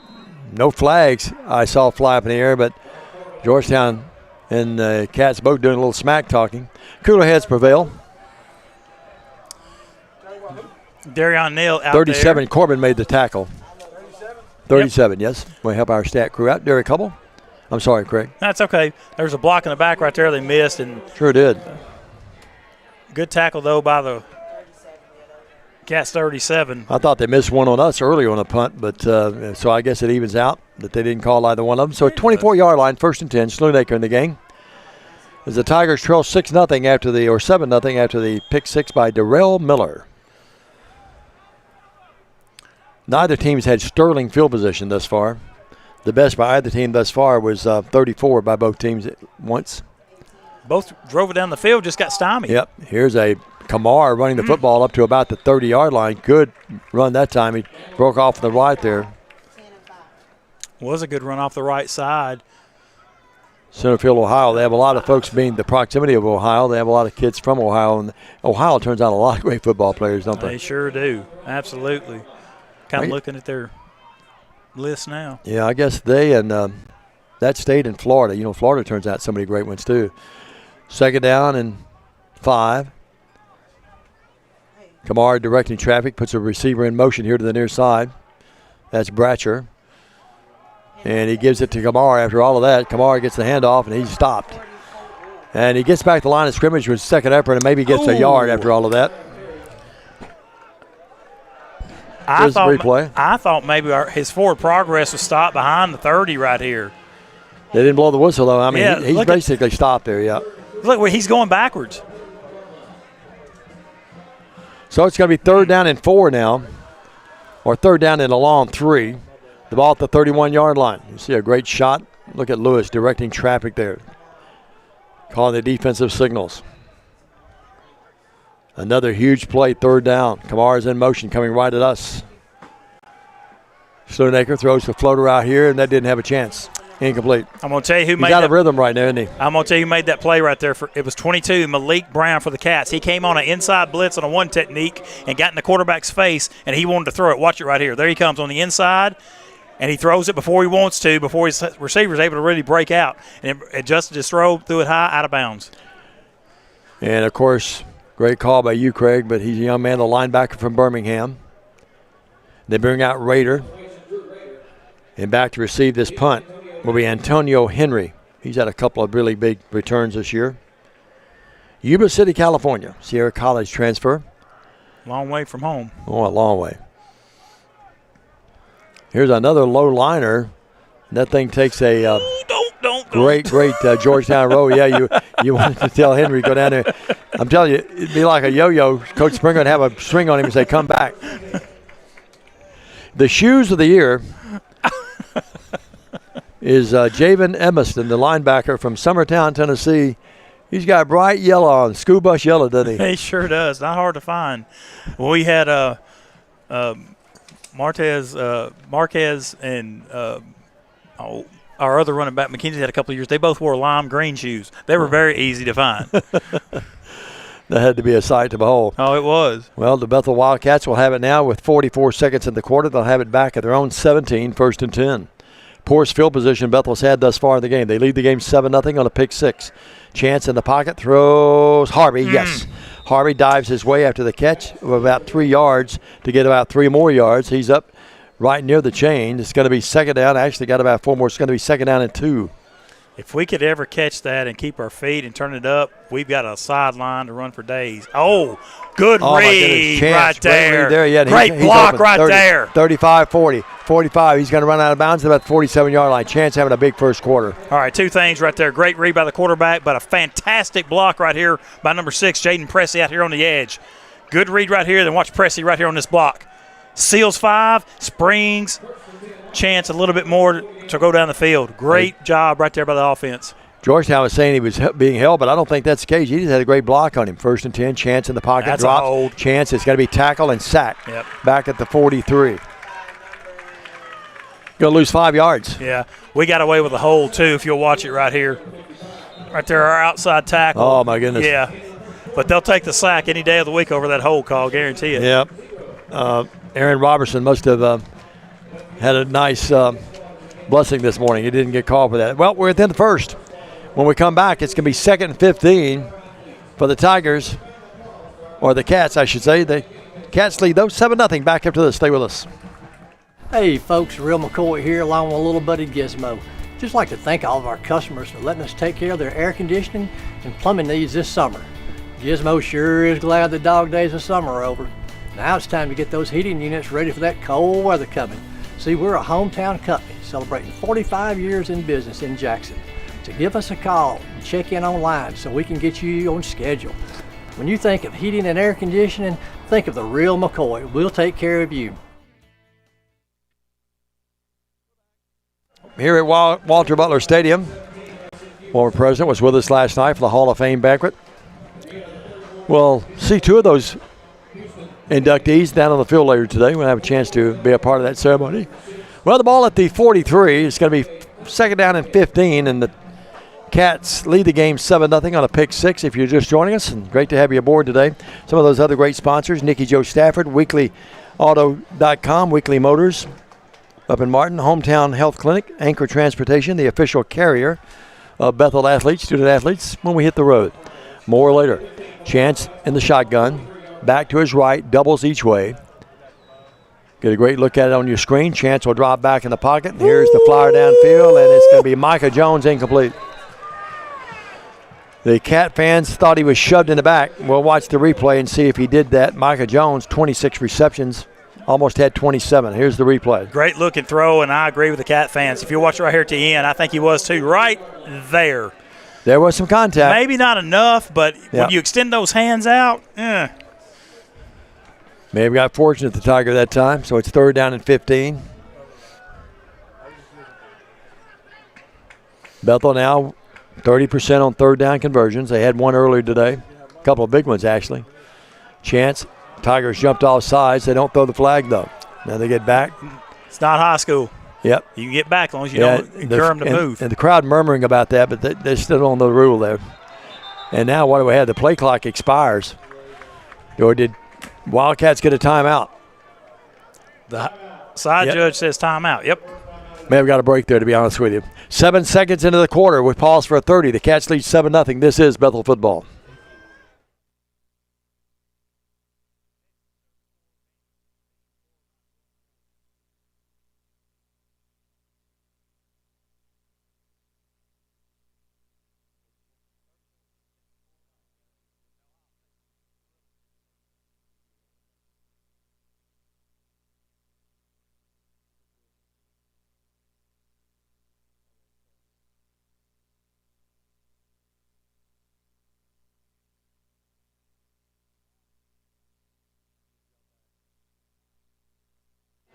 We're back. The Cats lead the game 7-0. Diamond Dave with you, along with Craig Lund. Deshaun Woodson, Woody, played here at McKenzie. Derek Hubble, played here at McKenzie.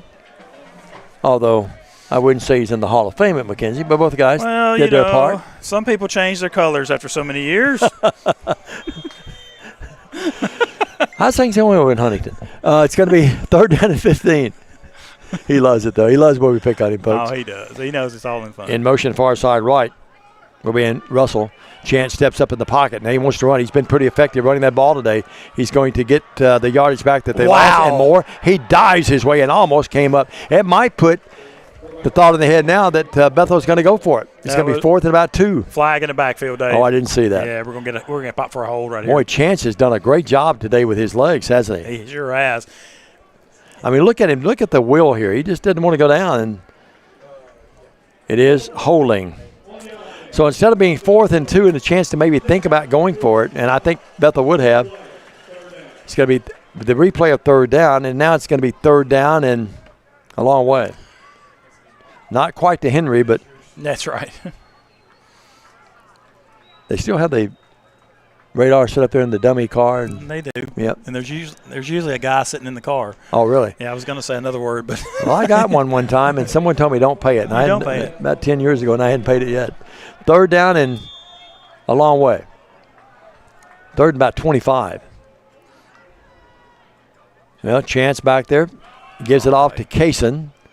No, it's not Kaysen. It's taking it that time. And that was Jarvis Stockton. Stockton carried. He and Kaysen both are the Warriors back there. Well, Coach Springer and Coach Chance taking a chance just to play it safe that time, didn't they? They sure did. I mean, it was that deep. 3rd and long. Your defense is playing great. Exactly right. You try to maybe run a little. That was a delay right there. Maybe pop something. Give your opponent a little bit more room. Just didn't work out. So the Cats defense going to step up right here. Georgetown, I get in pretty good field position. So 4th and 25. Miller to punt it away. His longest is 66. He'll get it away from about the 20.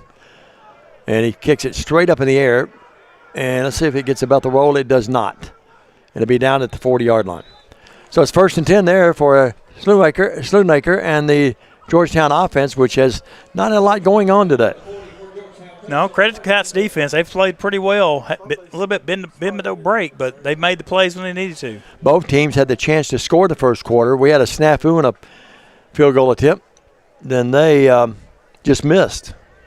And then the big pick 6 by Darrell Miller, the 41-yard house call, puts the Cats up 7-0. 40-yard line, hash mark left, 13:50 in the first. Don't forget I have to go downstairs at about the 5-minute mark. I'm not sure why, but I've been summoned down there.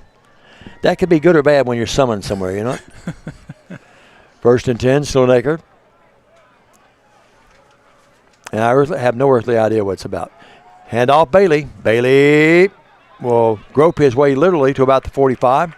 He puts his head down, just gets what he can, doesn't he? He's coming here today with, here's the replay. Just a handoff to the left side. 615 yards coming in today. He's been a good running back for them. Second down and 5. 13-26 first half. Cats lead 7-0 on defense. 4-man front. Actually a 5-man front. 2 down linemen. Bailey has it again. He's coming this way. Bailey, a nice cut. 50, 45. And inside the 45-yard line of the Cats. And Bailey made an outstanding cut. He sure did. Help of an arm bar by the tight end coming around the edge right here. Right there on that tackle. He could have called that, I guess. Yeah, little chicken wing. Yep. 42-yard line. They've let things go on both sides. They've been consistent today. I agree with that. I mean, been pretty consistent on the calls. I like games when they don't throw the yellow so much. Yeah. Drives me nuts in soccer. Here's in motion far side right, Bratcher. Bailey, they found something. They didn't find anything that time. Back to the line of scrimmage, and that's it. No, the Cats Game defense tackle. did a good job right there. He tried to run between that guard tackle gap right here, and Bethel's number 90 right there put that big paw out there and just dropped him. That's number 90 for the Cats, Randall Foster. Played in nearby Henry County, a football factory through the years. Second down, let's call it 9.5. 12:15 clock running if there's such a thing. Henry County, the Patriots have turned out some great teams, haven't they? Yeah, they won the region last night, beat Kirkwood. Oh, did they? Yeah. Okay. Coach Josh Wolf. Former Lambeth player. Yep. Here's the pass out there, and it's going to be, is that picked off? No. Incomplete. Almost a chance to pick it off was Terrace Douglas. Great read on that too, wasn't it? It sure was. Again, just the defensive backs have been coached really well as they're going downfield.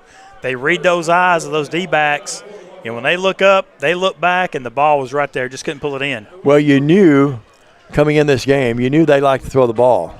DeTarius Douglas, 24. Jalen Montague's the defensive back coach for the Cats. We'll talk about the coaches throughout the broadcast. Third down, and let's call it 9. If you're keeping score at home, and if you are, you need counseling. It is going to be Bailey shifting to the right of Slunaker. Third down, 9.5. Cats threaten the blitz. They come off this edge. Slunaker sees it. It's picked off. Another bad pass by Slunaker. He's a really great quarterback, but he's struggling right now. And who got that pick? You talk about Paris, Henry County, Tyson Hornbuckle. So the 8th interception of the year and the 2nd today. And Hornbuckle, the linebacker, 220 from Henry County High School. So the kids from just north of here, about 15 miles, are showing dividends for the Cats. No doubt about it. So the Cats defense, once again, Dave, answers the bell. Oh, I just noticed something. We have a purple Cats field goal post on the far end, and we look to our left in the Rebel Red. How about that? Good. That's pretty neat. I like that. Is that new? I hadn't noticed that this year. No, remember.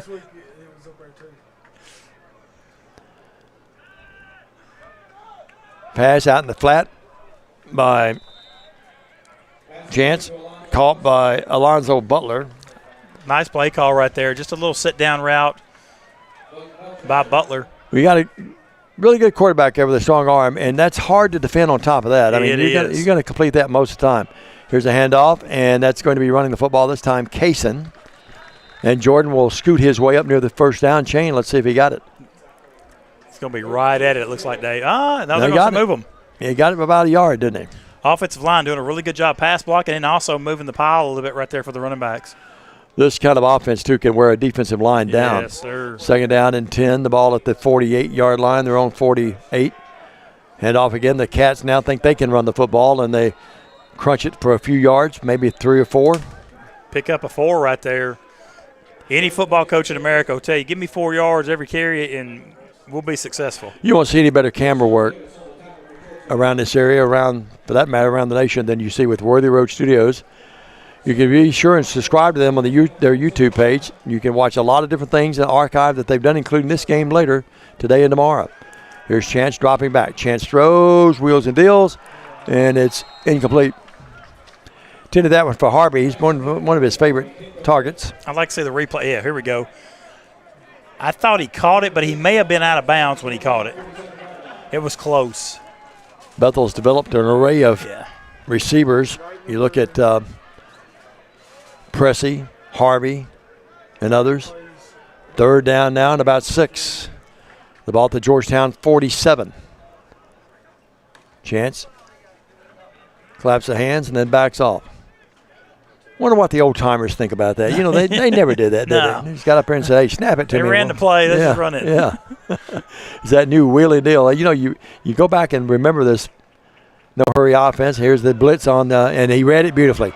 Passes out to Kaysen. Kaysen's got the first down and more. Kaysen's inside the 35 and is down finally at about the 30. Boy, Chance saw that coming off the other side over there, and he got rid of it quickly. You always have a hot route when you're empty backfield like that, and that was Kaysen right there for him.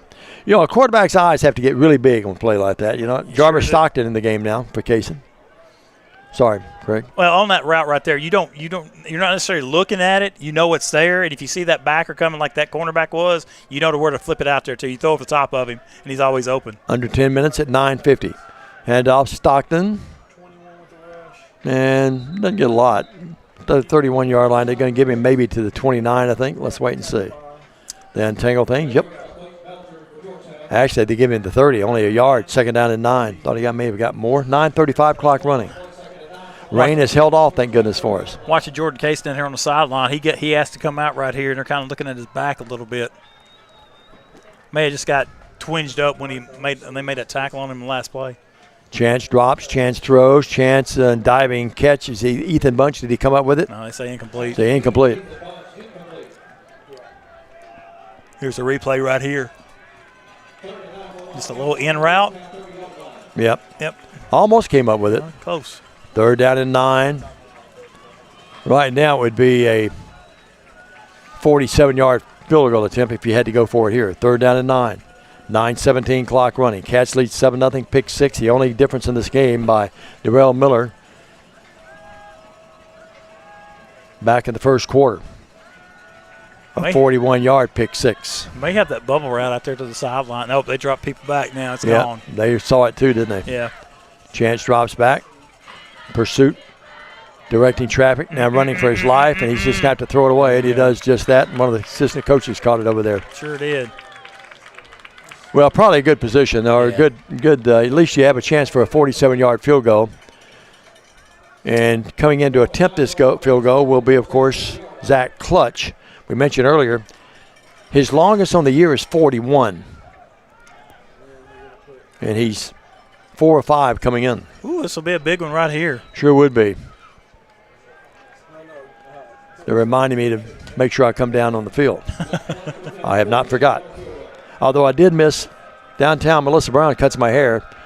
Wednesday I had an appointment. I missed it twice during one day. How do you do that? Hubble, my agent, let me down. 47-yard attempt. Mercedes the holder. Clutch the kicker. The snap is back. The ball is down. The kick is up, and that kick is going. I think he's got it. Good. That kick is good from 47 yards, his longest, his career high. And Clutch comes through with it in the clutch, and the Cats lead 10-0 back after this 30-second message. Let me tell you about the American dream. In 1974, I had $425 to my name. I bought 21 carpet remnants, rented an old lumber shed, and opened Deaton's Rug Barn on East College. I worked long hours with hope of taking care of my family. I'm so thankful to Jesus who changed my life. He gave me a dream. So in 1985, we opened Deaton's Carpet One on the 45 bypass with a commitment to customer satisfaction. My friends, don't give up on your dream, because your dream can come true. A lot of marquee games. There's a big one down on the Plains tonight.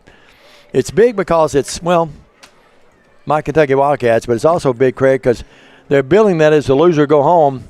Stoops and Freeze. Of course, I worked with Hugh for 2 years at Lambeth. Great guy, great coach. And there's 38 million reasons Stoops is still at Kentucky, but they probably wouldn't announce it if he loses tonight, but it would probably be doomsday for him. But there's speculation that if Hugh loses tonight, he could get a phone call tomorrow, Monday. Well, you know, last weekend they were picking them off left and right. They sure were.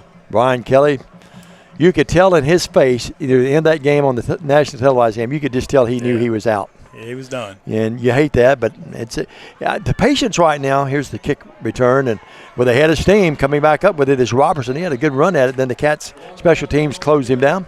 But it's a different world we live in. I know. Here's a replay, but Craig, the patience right now to get rid of people, it's pretty short, isn't it? It is. Kadarius Ransford for the Cats make that tackle. But in the world he's been a good special teams player this year. Excuse me. He has, but in the world of NIL now, I mean, you pay them, you better win. Sure. And that's what they're running into. 1st and 10 for the Tigers. They trail 10-0. They're coming off a big win. But right now they've got their hands full with this Bethel Wildcat team here on homecoming. So the Cats, after a tough loss on the road up in Williamsburg, they've come back with some styling profiling today, all set up by that 41-yard pick six by Darrell Miller earlier. Slodaker will hand it off, new running back, and 40, 45, great cut. Midfield, 45, 40, 35. The Cats may not catch him. 20, 15, 10. That's going to be a touchdown, folks. That is Jared Johnson, the freshman running back from Sturgis, Kentucky, the home of Freddie Cowan, and it's 10-6. And, Craig, what happened there? Just a missed tackle. Good blocking up front right here. Right off the left side.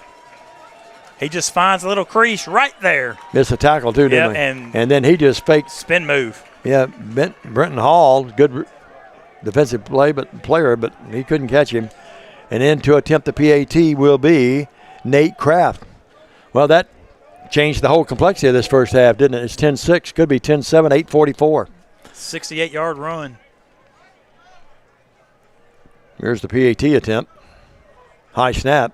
They pulled it down, and it's up. It's good. 10-7.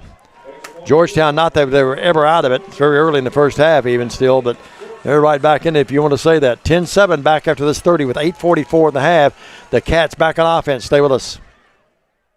Whether you're a designer, homeowner, builder, commercial, residential, we're here to help make ideas come to reality. Builder finished products, 10 United Drive in Jackson. Come see us. This is how we Friday nights. This is how we Friday night. This is how we Friday night. This is how we Friday night. Welcome back to Walter Butler Stadium for Bethel football as the Georgetown Tigers, boy, escape me for a minute. Number 25 for them, Jaron Johnson rips off a 68-yard touchdown run to pull them within 3, but Cats still lead 10-7, 8:44 to go in the second quarter. Some of me down at with 5-minute mark. Maybe I've won something. Maybe I've won. I didn't play the lottery, so maybe a new car. You never know. Maybe Derek Hubble's vehicle. He drives a nice Bronco. Diddy here. Deshaun Woodson has the best vehicle of anybody up here, though. I mean, he's sharp. It's like why he likes the cruise. Here's the kick. That's going to be Pressey bringing it out of there. Pressey's got some. Oh, my goodness. Man. They trip him up with a shoestring kind of effort, and I'm not. Will I watch the replay, Craig? Could he have gone a long way? He may. I mean, I think he had a seam. That'd be about 100 yards too, right there. Breaks it this way. Got a little bit of a block right there, and then right there. Oh, well, they have one guy a couple, 2 or 3 guys here, and maybe he goes. He could have juked them out there. You know what? So after all of that, 20-yard line, 20-yard return. 10-7, 8:37 in the half. The Cats. Clouds rolling in, Dave. Yeah. Well, I said 2:30, and right now it's what time is it? 2 o'clock? 2:17. Yep. Here's the headoff. Running at this time will be Ryan Kurt. Ryan's had a good year when he's had an opportunity. He gets about 7 yards to the 27. Yeah, we said 2:30, about a 90% chance, and it looks like we might get that. Hopefully we can get this homecoming, the festivities in, though. Here we go. Second down and 2. Ball at the 28-yard line. Chance drops. Chance look. Chance double clutches. Now they've got a beat on him, and they're going to tackle him all the way back to the 5-yard line. That's where you got to unload it, Craig. Yeah, you can't hold it back there like that. Now we got a flag over there on the far side. If that's against Bethel, it will be refused. Absolutely.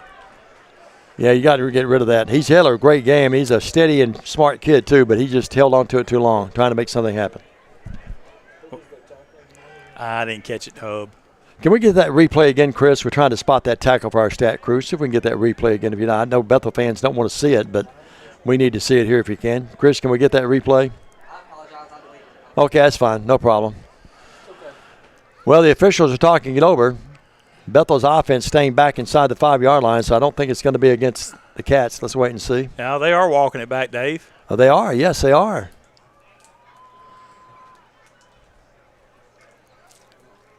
Boy, that'd be a big break for Bethel. Who you telling? Multiple fouls. They'll be offset.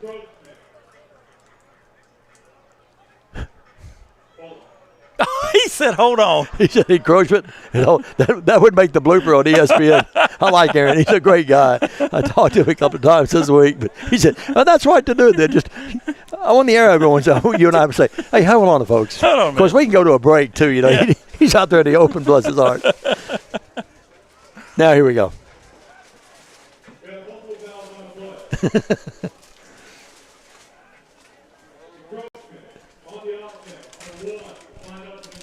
Thank you.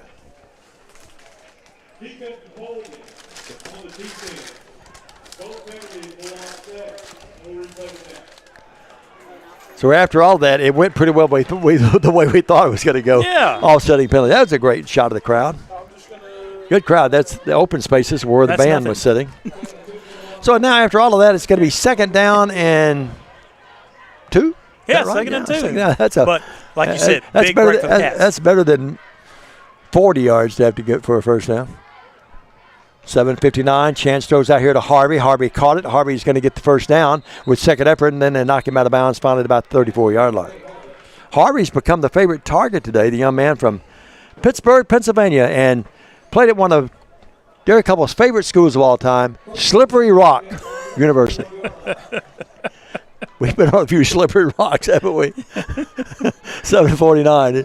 Oh, there's 10,000 starving comedians, Chris and Andrew, and I'm trying to be one. At the 40-yard line, they spin Harvey out of bounds. That is almost indefensible. I mean, you cannot keep that from being a positive play for Bethel. You just because you've got to protect Harvey's speed and ability to get downfield on you, so you play it short, then they burn you. Play calling has been excellent today, I think, in this game. I think, too. I agree. 2nd down and 9. Not that it's been bad all year, but, I mean, this is really, I think, the best play calling we've had all year. 2nd down and less than a yard. So this is almost a freebie. Here's the pass. Antonio Russell. Yes. We like that. Alonzo Russell, excuse me. We love that little 8-yard dig route comebacker right there. We have an Alonzo Russell. Antonio. We have an Antonio as well. I'll tell you what we can do.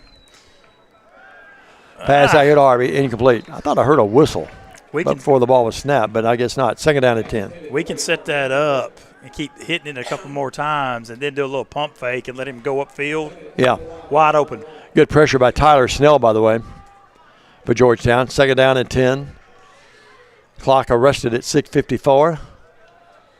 I never say that line without thinking of John Ward. He had a way to say it, though. Arrested, Bill Anderson. Yeah. 2nd down, say, I know my Tennessee football. Yeah, you do. I know more Tennessee football than all these characters up here that say my kids that think they know our staff. Here's the pass. That's going to be picked. Oh, it should have been picked off. My goodness. Did Bethel get a break there? Sure did. Martin and Chance has to think he got a reprieve from the governor because that's got INT written all over it. Just a great defensive play right there by Georgetown. They dropped back in double coverage and had a beat on it. 10-7 your score, 6:48 in the first half. Another big 3rd down play, 3rd down and 10. We mentioned the Cats been better today, coming in 30% on 3rd down conversions this year. 10-7 your score. Chance. Ball up near midfield at the 46, his own 46. They get the blitz on him, he dodges away from it, and now they tackle him from the backside at the 40. This defense by Georgetown's been in his house a few times today, and that tackle that time by Jackson Gilliard from Versailles, Kentucky. You watch this right here. Good pressure, but what makes this play is a downfield coverage. It's a coverage sack. You ever driven through Woodford County? That's where Versailles is. You know what? Got the horse farms. And, I have. Man, it's beautiful. When I worked for Rite Aid, we went up to Lexington. Yeah, and I think one of the richest counties in the Commonwealth, too. I mean, it's a beautiful area there. Mm-hmm. Well, it's a beautiful play if you're a Georgetown Tiger fan watching this thing, but not so beautiful for the Wildcat fans. Here, shanked that one. They had some pressure on him. He saw it coming, and now it gets a little bit of a roll, but that ball's going to be down at about the 45-yard line. Yeah. Well, that puts Georgetown in great field position at the 46-yard line. They're on 46, 5:57 left in the half. It's a 10-7 game. And, Craig, no disrespect to Georgetown as well in this thought pattern at all because they really played well defensively just like Bethel. But you sort of almost feel like Bethel should be leading the game by more than 3 points. Absolutely. I mean, the offense has been pretty good. Just hadn't been able to really just close punch things it out. in. Yeah, close it out on the back end. Or sustain drives anyway. Yeah.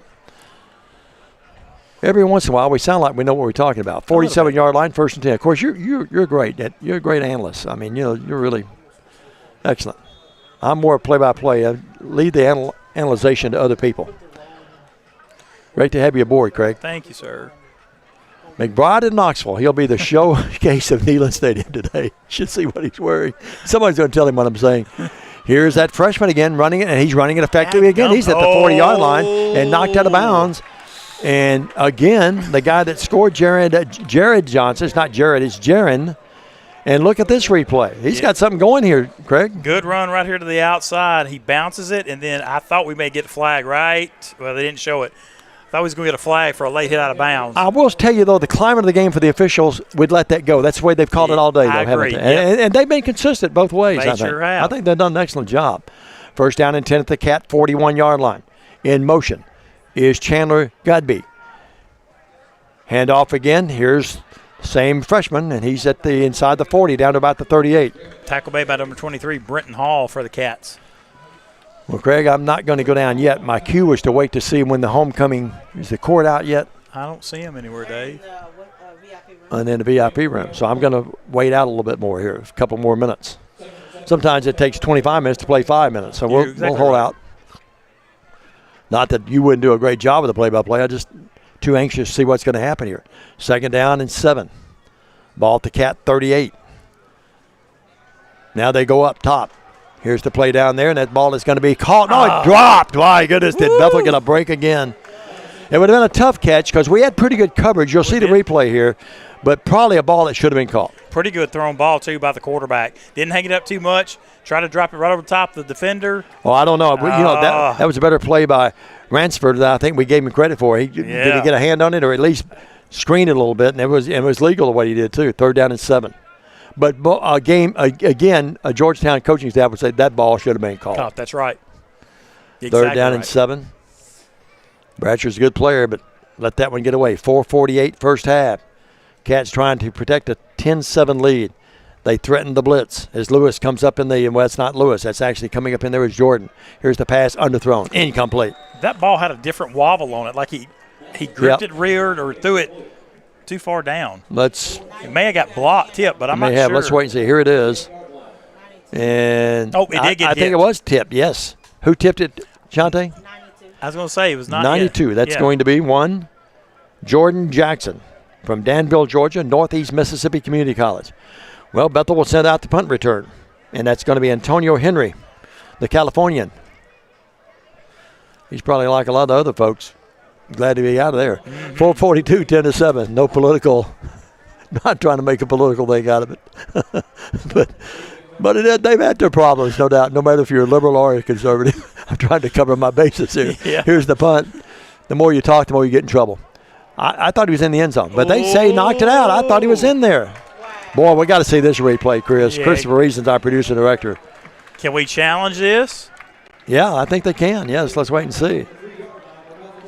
They're going to mark it at the 3, but it sure looked like he had a foot down in that end zone. I'm not sure. Well, we didn't get the replay. Sorry about that. 4:32 to go before half. Still no King and Queen go. coming out, so we'll stay up here for another minute or two. Then we'll go downstairs. Here it is. Now, they're right on top of it. His left foot was on the line, wasn't it? It was over the line, but is it over the line or has it got to be touching? Yeah, that's true. I think you're right. He may have pulled that foot up. I will say this. The official was like 10 yards away from it and had a great angle at it. He did. Well, 1st and 10 at their own 3. Handoff. And maybe up to the 5, and that's it. Pick up 2. Clock running, 4:24. Your court is going down, Dave, into the back of the that's end my zone. cue, and so we'll go down and we've got some things to do at halftime, being the athletic director, and we'll turn it over to Craig. Craig, see if you can protect this lead, bud. I'll try it. Here we go, 4 receivers for the Cats, 2 either side, running back in the backfield beside Chance. Play action, pulls back, straight drop back, fires it out to the side, complete to Harvey. Tackle made by number 6, Javin Martin for Georgetown. 2 receivers, 2 this way, 2 far away. Running back in the backfield. Handoff. Right side to number 4, Kaysen. He's got room. Spins out over the top. We're going to get a flag right here. It's going to be probably a hold against the Cats.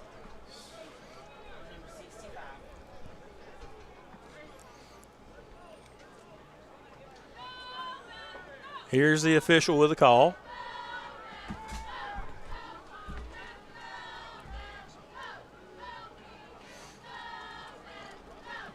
And they're talking to Georgetown's coach like maybe he wants to decline it. Nope. Block in the back against the Cats. Going to be a 10-yard penalty from the spot. Be 3rd down for the Cats. And the official or the coach on the sideline for Georgetown is questioning something. Well, he has the option to decline this right here.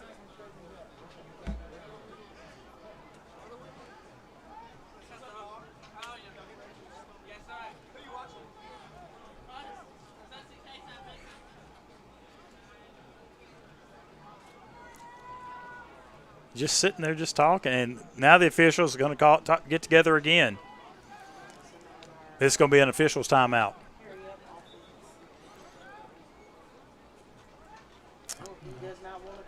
Now they're all backing up. All right, we're not sure what's going on. All right, here we go. Now they move the stick back. So we got 3rd down and 5 for the Cats. 3:52 to go in the second. Yeah, you're right, Hubs. Thank you. 3rd and 4.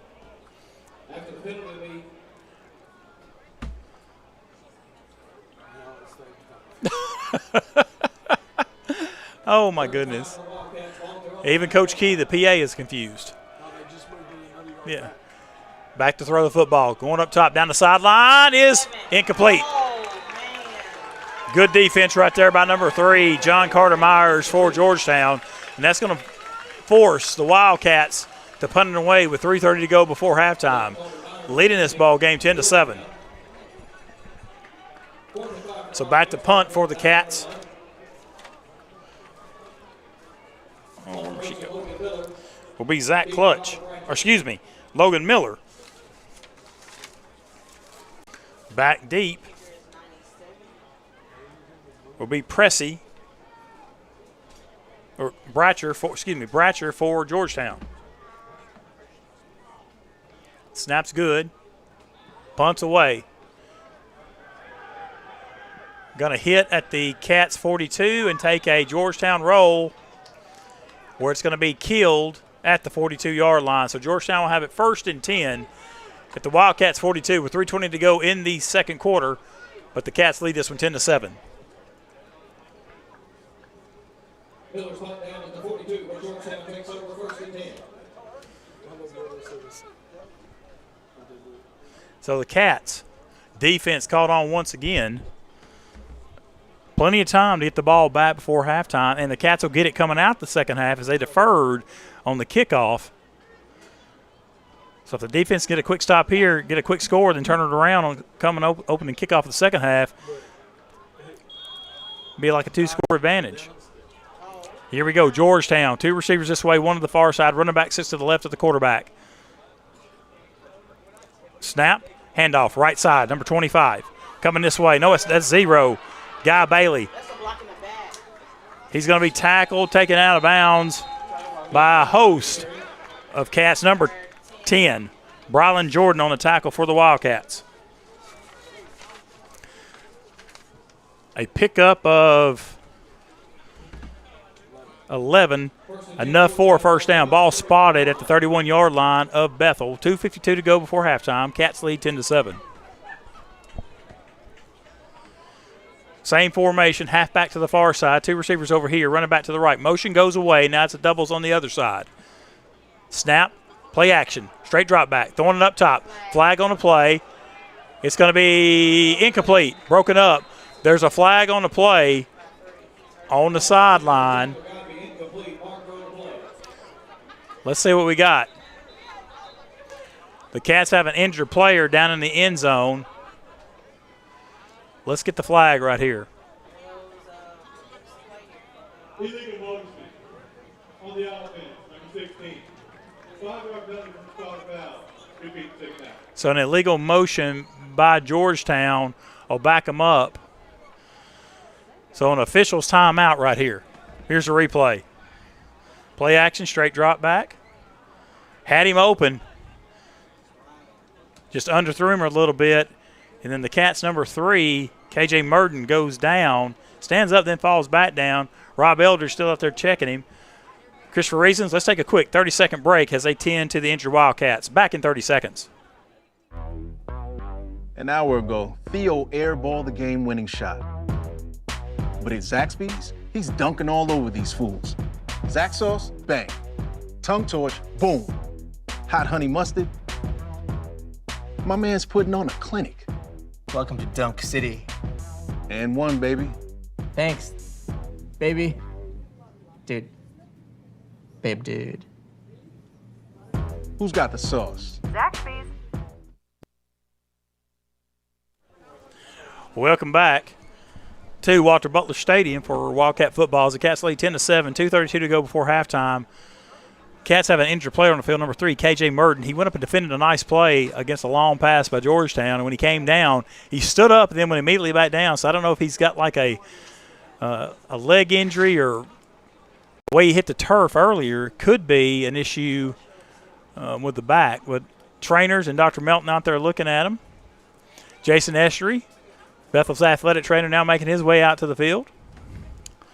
So we've got a stoppage of play right here as homecoming festivities are getting ready to happen at halftime. The homecoming court is lined up on the far corner of the end zone, closest to University Drive.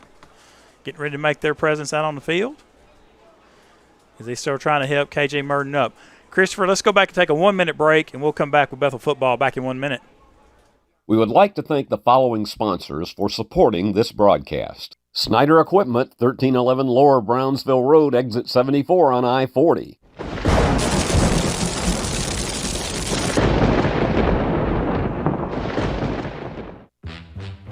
Beauty House Social. Jackson's premier blowout bar and full-service salon and med spa. From lashes and facials to cosmetic injections and lasers, we have it all. Let's be social. Does shelter insurance cover shiny red cars? Yeah. What about purple vans? Also, yes. Monster trucks? What's going on, son? From shiny red cars to purple minivans, you can count on Shelter's local agents to help you protect what matters most. And we welcome you back to Walter Butler Stadium for Bethel football. KJ Murden being helped off the field. He's upright, walking, but he is being assisted by Devin Rayner and Rob Eldridge. And the Cats back out on the field defensively. Georgetown back out their offense. So we're ready to finish out the last 2.5 minutes of this first half with the Cats leading 10-7. Here we go. Georgetown, 2 receivers this way, 1 far side. Running back Bailey sits to the right of the quarterback, Slewnaker. Now they shift the tight or the halfback over to the left side. Handoff Bailey going around the left side behind that tight end. He's trying to get outside, and the Cats make a great play. Tackle's going to be made by, I believe, number 24, Detarius Douglas, and a flag on the play. They're going to get Georgetown for a hold right here, and that's going to back them up 10.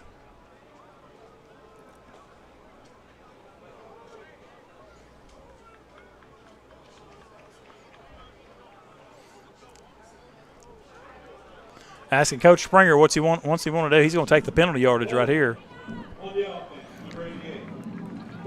So a 10-yard penalty from the spot.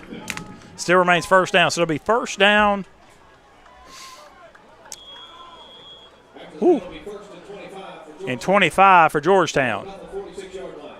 At the Bethel 46. Clock rolls, 2:15 to go before halftime. Georgetown's probably going to let this go down to the 2-minute mark.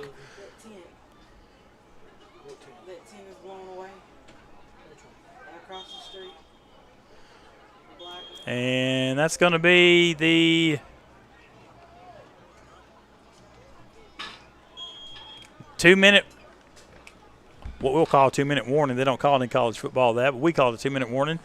So with 2 minutes before halftime, an official break. The Cats lead this one 10-7. Let's take a quick 1-minute break. Does shelter insurance cover shiny red cars? Yeah. What about purple vans? Also, yes.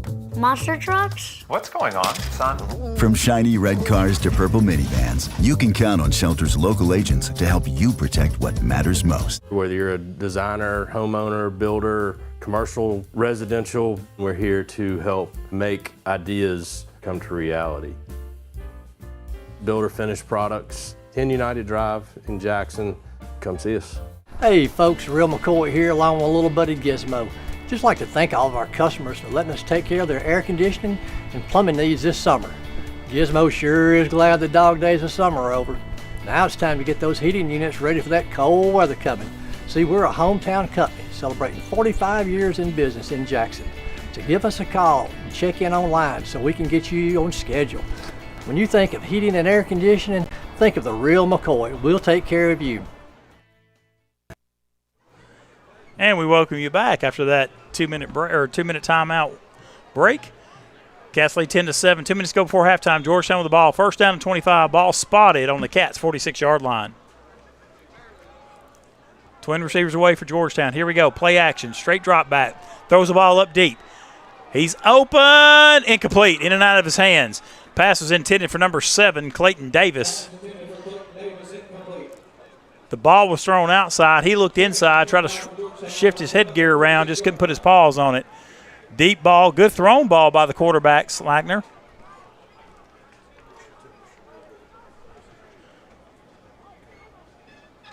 Incomplete, 1:54 to go. Second down and 25. Bailey, the running back, in the backfield with Slunaker, the quarterback. Hand Bailey around the left side. Blocking out in front, and the Cats play it extremely well right there. Going to give him 1 yard, so it's going to be third down and 24. Tackle's going to be by Bethel's number 44, Darian Lewis.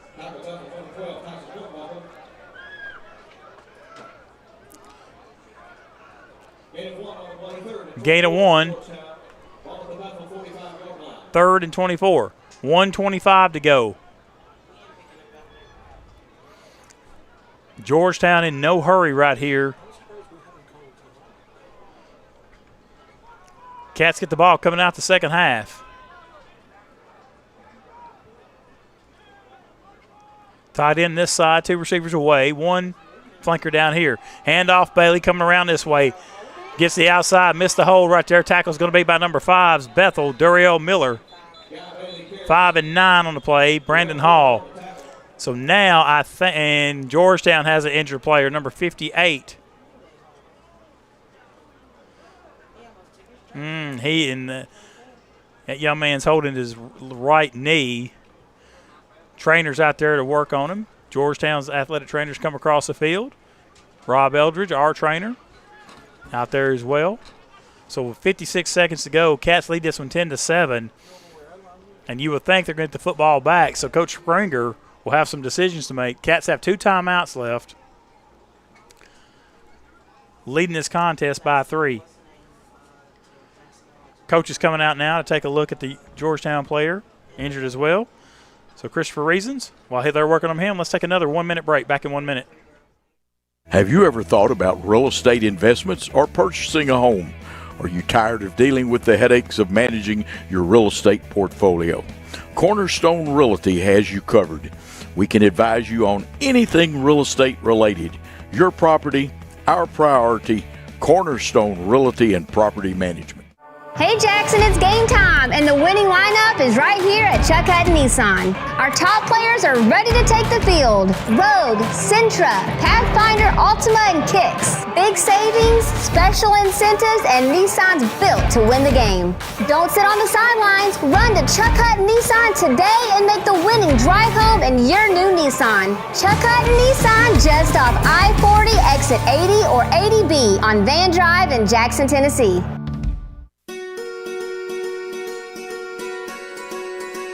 Buying a home is a major milestone, and at the Bank of Jackson, we want to help you achieve it. Our mortgage specialists can assist you with conventional, VA, FHA, or construction loans, as well as USDA and THDA development loans. Serving the Jackson area for 25 years. The Bank of Jackson, your down-home community bank. You belong here. Member FDIC, Equal Housing Lender. Injured player for Georgetown, number 58, Dorian Greer. And Georgetown is going to send the punting unit out on the field. Set to punt for Georgetown will be Drew Rader, number 44. Oh, no. They're going to tip the field goal. Excuse me. Nate Kraft. Woo, boys, what is this going to be? 53-yard attempt right here for Georgetown. Wind's blowing in the favor of Georgetown. Snap's good. Kicks up, kicks away. Kick is no good. Short. And the Cats, defense holds. Just didn't get any elevation on the kick. No good. So the Cats will have it 1st and 10 in great field position with 50 seconds and 2 timeouts. So Coach Springer's offense got an opportunity to put another one on the board right here, or at least get a field goal attempt going into halftime. It'll be 1st and 10, ball spotted at the 36-yard line of the Cats. Injured Cat on the player, number 90, Randall Foster.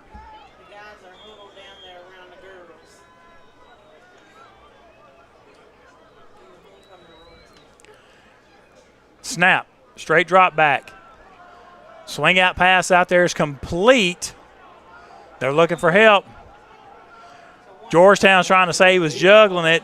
Pass is complete. Pick up a 5. 2nd down and 5. Whoa, whoa, whoa, whoa, whoa, whoa. And the white cap is now saying that's an incomplete pass.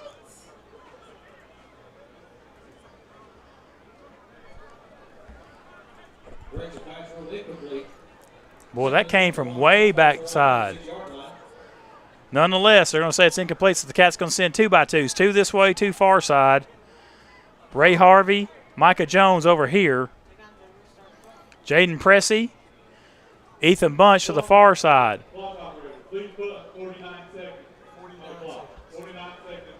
Jordan Cason, the running back. Back there with Destin Chance, the quarterback. So here we go. 2nd down and 10. Ball on the 36. 49 seconds to go before half. Cats lead 10-7 with the football.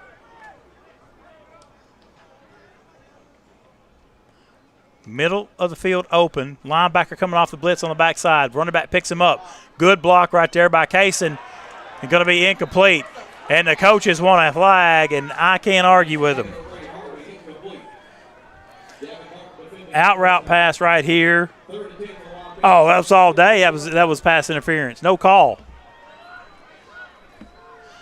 So now the Cats, with the clock stopped, 3rd and 10, a must 1st down right here. Georgetown has all 3 timeouts left. What we don't want to give the football back to them with a lot of time.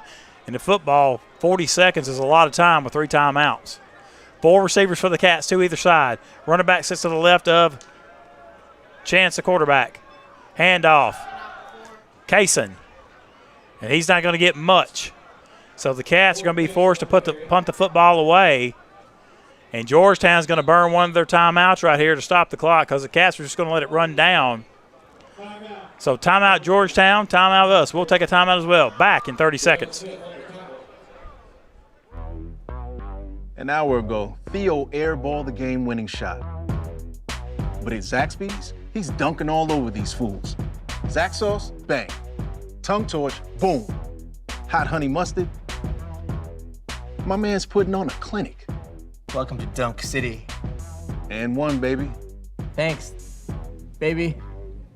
Dude. Babe, dude. Who's got the sauce? Zaxby's. Well, welcome back to Walter Butler Stadium. Bethel Wildcat football. 34 seconds to go before halftime. 4th and 10. The Cats have it on their own 36. They lead 10-7. Georgetown just burned a timeout to stop the clock.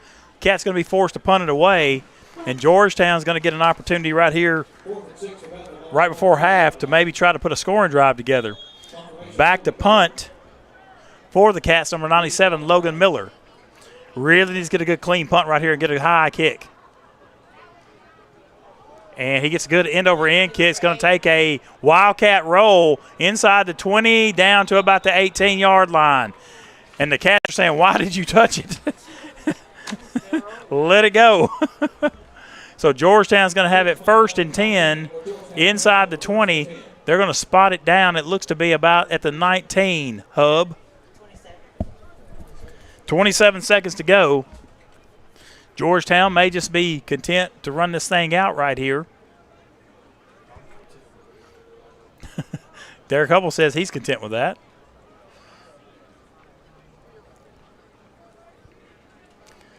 And they are. They're going to take an E. So one snap, and that's going to take us to the half. Georgetown says we will fight the second half to try to take the lead over the Cats, as the Cats lead this one 10-7 at the half. It's homecoming 2025 here at Bethel University. The homecoming court has made their way out onto the field. They're ready to go out. We'll take a quick break. We'll come back with halftime stats and talk about the second half as you're listening to Wildcat football from Walter Butler Stadium. Homecoming 2025. Cats lead this one 10-7. Back after this 4-minute break. Hi, I'm Cody Fitz with Fitscapes. Our business's focus is on building your dream yard at your dream home. When designing our backyards, we always like to start with our pool and patio areas first. Then we complement that with the landscaping, and we finish with the lawn for all of the outdoor entertaining needs. After installation is complete, we provide annual maintenance for all of your lawn care and landscaping needs. Fitscapes, let's build something beautiful. Whether you're a designer, homeowner, builder, commercial, residential, we're here to help make ideas come to reality. Builder finished products, 10 United Drive in Jackson. Come see us. We would like to thank the following sponsors for supporting this broadcast. Snyder Equipment, 1311 Lower Brownsville Road, exit 74 on I-40.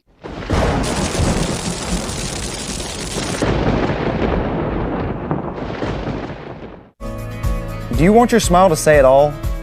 At Elite Dental Care, we'll make you and your family feel comfortable and secure with a variety of services and state-of-the-art care. We offer sedation dentistry that will make your time in the dental chair comfortable and relaxed. Come by and see our newly renovated and expanded office in Jackson or one of our other convenient locations in Trenton or Dyersburg. Trust your smile with Elite Dental Care and let your smile say it all.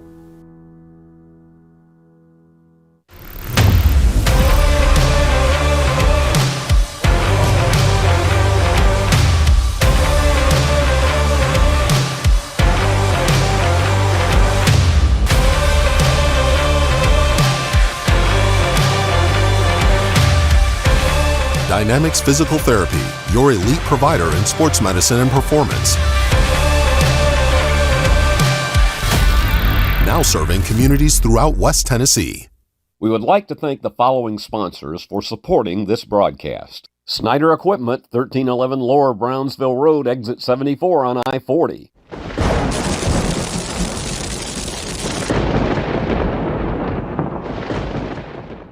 At FMY Orthodontics, we believe a beautiful, healthy smile is the key to boosting confidence and enhancing quality of life. Our team of highly skilled and compassionate orthodontic professionals is dedicated to providing personalized care in a welcoming, state-of-the-art environment. Whether you're looking for traditional braces, clear aligners, or other orthodontic solutions, we offer a variety of options to meet your needs. Our goal is to provide the most effective and efficient orthodontic treatment for every patient.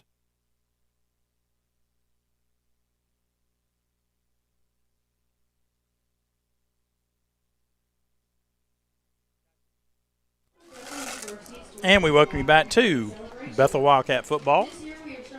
As the Cats lead this one 10-7 at half. As you can see, homecoming festivities are commencing down on the field. And this year, a new tradition starting at Bethel. Not only are we recognizing a homecoming king and queen student, but also a homecoming king and queen of staff. So the first ever homecoming king and queen staff for this year is Mr. Diamond Dave McCulley is the first homecoming king staff member of 2025. And I'm going to assume Miss Myra Carlock is going to be the first ever staff homecoming queen here at Bethel University. And I'm going to tell you what, you couldn't pick two better individuals on this campus who deserve it more than Diamond Dave McCulley and Myra Carlock.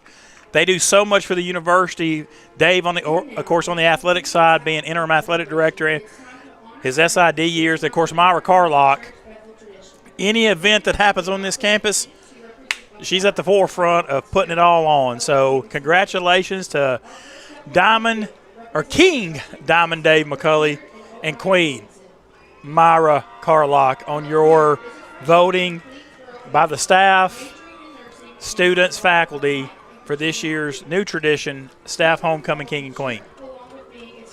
We'll try to get the names of the court before we go back from halftime. Don't have those in front of us. I'll try to ask the PA over there if they'll slide those over to us, and we can announce that stuff as well. So as Dave makes his way back up from the homecoming festivities, Christopher Reasons, let's go ahead and take another 2-minute break, and maybe he'll be back up here. Then we'll go over halftime statistics. So we'll come back in 2 minutes with halftime stats, and hopefully the king will re-enter the building. Back in 2 minutes for Wildcat football.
turn to the experts.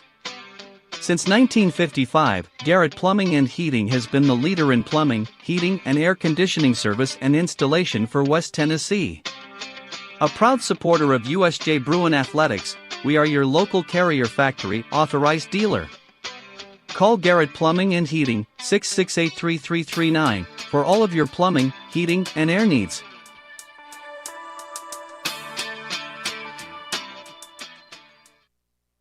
Have you ever thought about real estate investments or purchasing a home? Are you tired of dealing with the headaches of managing your real estate portfolio? Cornerstone Realty has you covered. We can advise you on anything real estate related. Your property, our priority. Cornerstone Realty and Property Management. Hey folks, Real McCoy here along with a little buddy Gizmo. Just like to thank all of our customers for letting us take care of their air conditioning and plumbing needs this summer. Gizmo sure is glad the dog days of summer are over. Now it's time to get those heating units ready for that cold weather coming. See, we're a hometown company celebrating 45 years in business in Jackson. So give us a call and check in online so we can get you on schedule. When you think of heating and air conditioning, think of the Real McCoy. We'll take care of you. Let me tell you about the American Dream. In 1974, I had $425 to my name. I bought 21 carpet remnants, rented an old lumber shed, and opened Deaton's Rug Barn on East College. I worked long hours with the hope of taking care of my family. I'm so thankful to Jesus who changed my life. He gave me a dream. So in 1985, we opened Deaton's Carpet One on the 45 bypass with a commitment to customer satisfaction. My friends, don't give up on your dream because your dream can come true. Hi, I'm Cody Fitz with Fitscapes. Our business's focus is on building your dream yard at your dream home. When designing our backyards, we always like to start with our pool and patio areas first. Then we complement that with the landscaping, and we finish with the lawn for all of the outdoor entertaining needs. After installation is complete, we provide annual maintenance for all of your lawn care and landscaping needs. Fitscapes, let's build something beautiful.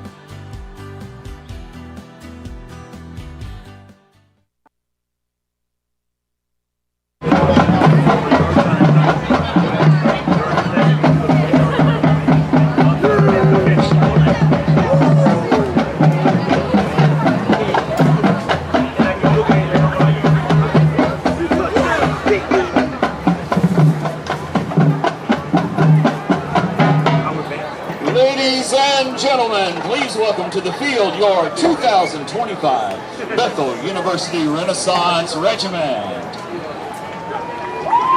The regiment is under the direction of Mr. Steve Cochran, Assistant Director Mr. Tremaine Johnson, and Color Guard Director Miss Dee Dee Johnson.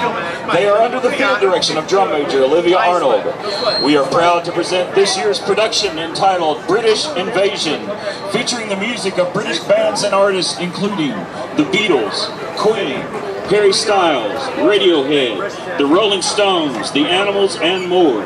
Drum Major Olivia Arnold, is your band ready?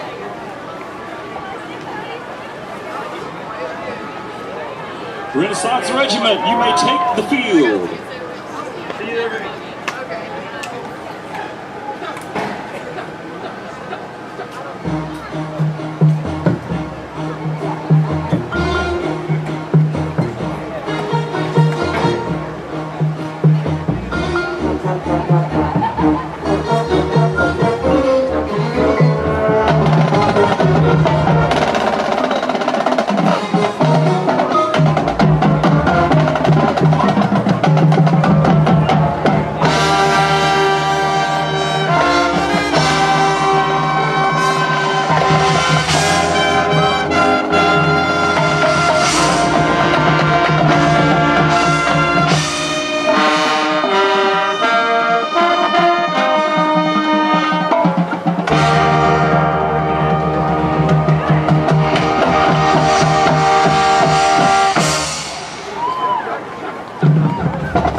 Thank you for your kind attention, ladies and gentlemen, for our final selection this afternoon.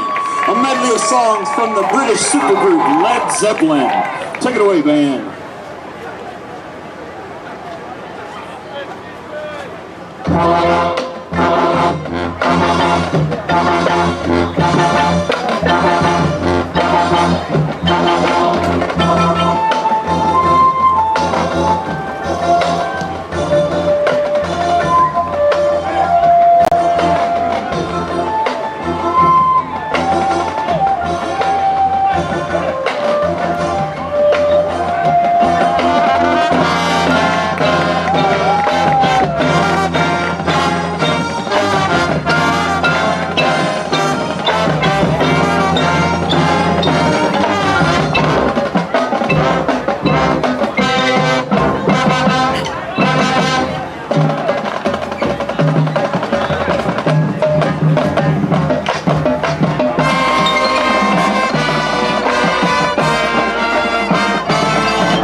Ladies and gentlemen, cheering for your 2025 Bethel University Renaissance Red Belt.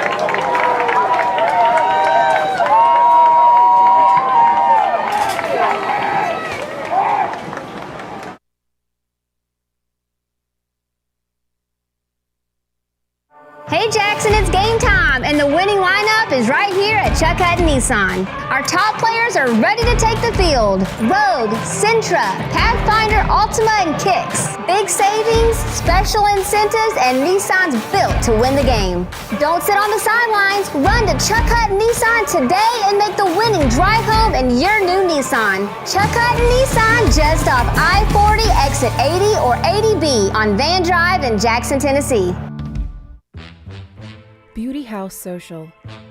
Jackson's premier blowout bar and full-service salon and med spa. From lashes and facials to cosmetic injections and lasers, we have it all. Let's be social. Does shelter insurance cover shiny red cars? Yeah. What about purple vans? Also, yes. Monster trucks? What's going on, son? From shiny red cars to purple minivans, you can count on Shelter's local agents to help you protect what matters most. At FMY Orthodontics, we believe a beautiful, healthy smile is the key to boosting confidence and enhancing quality of life. Our team of highly skilled and compassionate orthodontic professionals is dedicated to providing personalized care in a welcoming, state-of-the-art environment. Whether you're looking for traditional braces, clear aligners, or other orthodontic solutions, we offer a variety of options to meet your needs. Our goal is to provide the most effective and efficient orthodontic treatment for every patient. And we welcome you back to Walter Butler Stadium for an extended halftime show, as you got the privilege of seeing the Bethel University Marching Band under the direction of Mr. Steve Cothran, Assistant Director Tremaine Johnson, and the Color Guard Director, Miss Dee Dee Johnson, perform at halftime. We're going to try to do some quick statistics. We got about a minute, both teams out on the field warming up. First half stats look like this. Score, Bethel leads 10-7. First downs, Georgetown had 7 to Bethel 7. Rushing yards, Georgetown 17 carries for 139 yards. Bethel 16 carries for 51 yards. Passing yards totals, 86 for Bethel, 39 for Georgetown. Georgetown was 4 of 42 with 2 interceptions. Bethel 13 of 22, no interceptions. Total offensive plays for Georgetown, 31 for 178 yards. Bethel 38 for 137. Rushing for Georgetown, Guy Bailey, 10 carries, 51 yards. Jaron Johnson, 3 of 83 for Bethel. Dustin Chance, 5 of 17. Jordan Kaysen, 7 of 41. Receiving, Brian for Georgetown, leading receivers Colin Brancher, 2 of 27. For Bethel, Ray Harvey, 7 of 43. Those are some quick halftime stats as we are ready to start second half play. And we want to say congratulations to Diamond Dave McCulley, King Diamond Dave McCulley, as he's the new staff homecoming king, and Myra Carlock, the new staff homecoming queen. Hubble's chuckling because I said king or queen with Diamond Dave instead of king. It rolled off too quickly. Usually you announce the queen first, y'all. Y'all know this. So anyway, set to kick off for Georgetown to start the second half of play will be number 98, Nate Kraft. As we get ready to start the second half of play here with the Cats leading 10-7 as the clouds start to roll in. No sign of rain yet, but it is threatening. A lot of scores of interest around college football today being shared. And Kraft set to kick it off, and here we go. High kick. Going to be fair caught, or signal for a fair catch by Bethel's number 6, Jaden Pressey. And we got a flag flying deep. And that's going to be a blindside block against Bethel's. So that's going to push the Cats back inside, or it'll be half the distance to go back to the 10.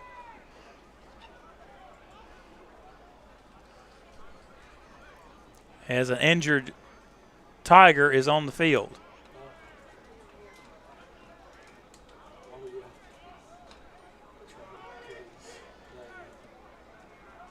Coach Springer wants an explanation of what the penalty is, and I didn't see the hit. And let's see if they're going to get somebody for targeting. He's got to turn his microphone on so we can hear it.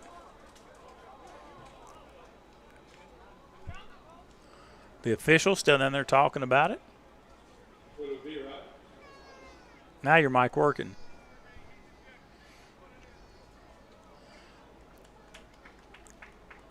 Boy, Hub, I'm with you. If it hadn't been for these injury timeouts, this game would have been halfway over.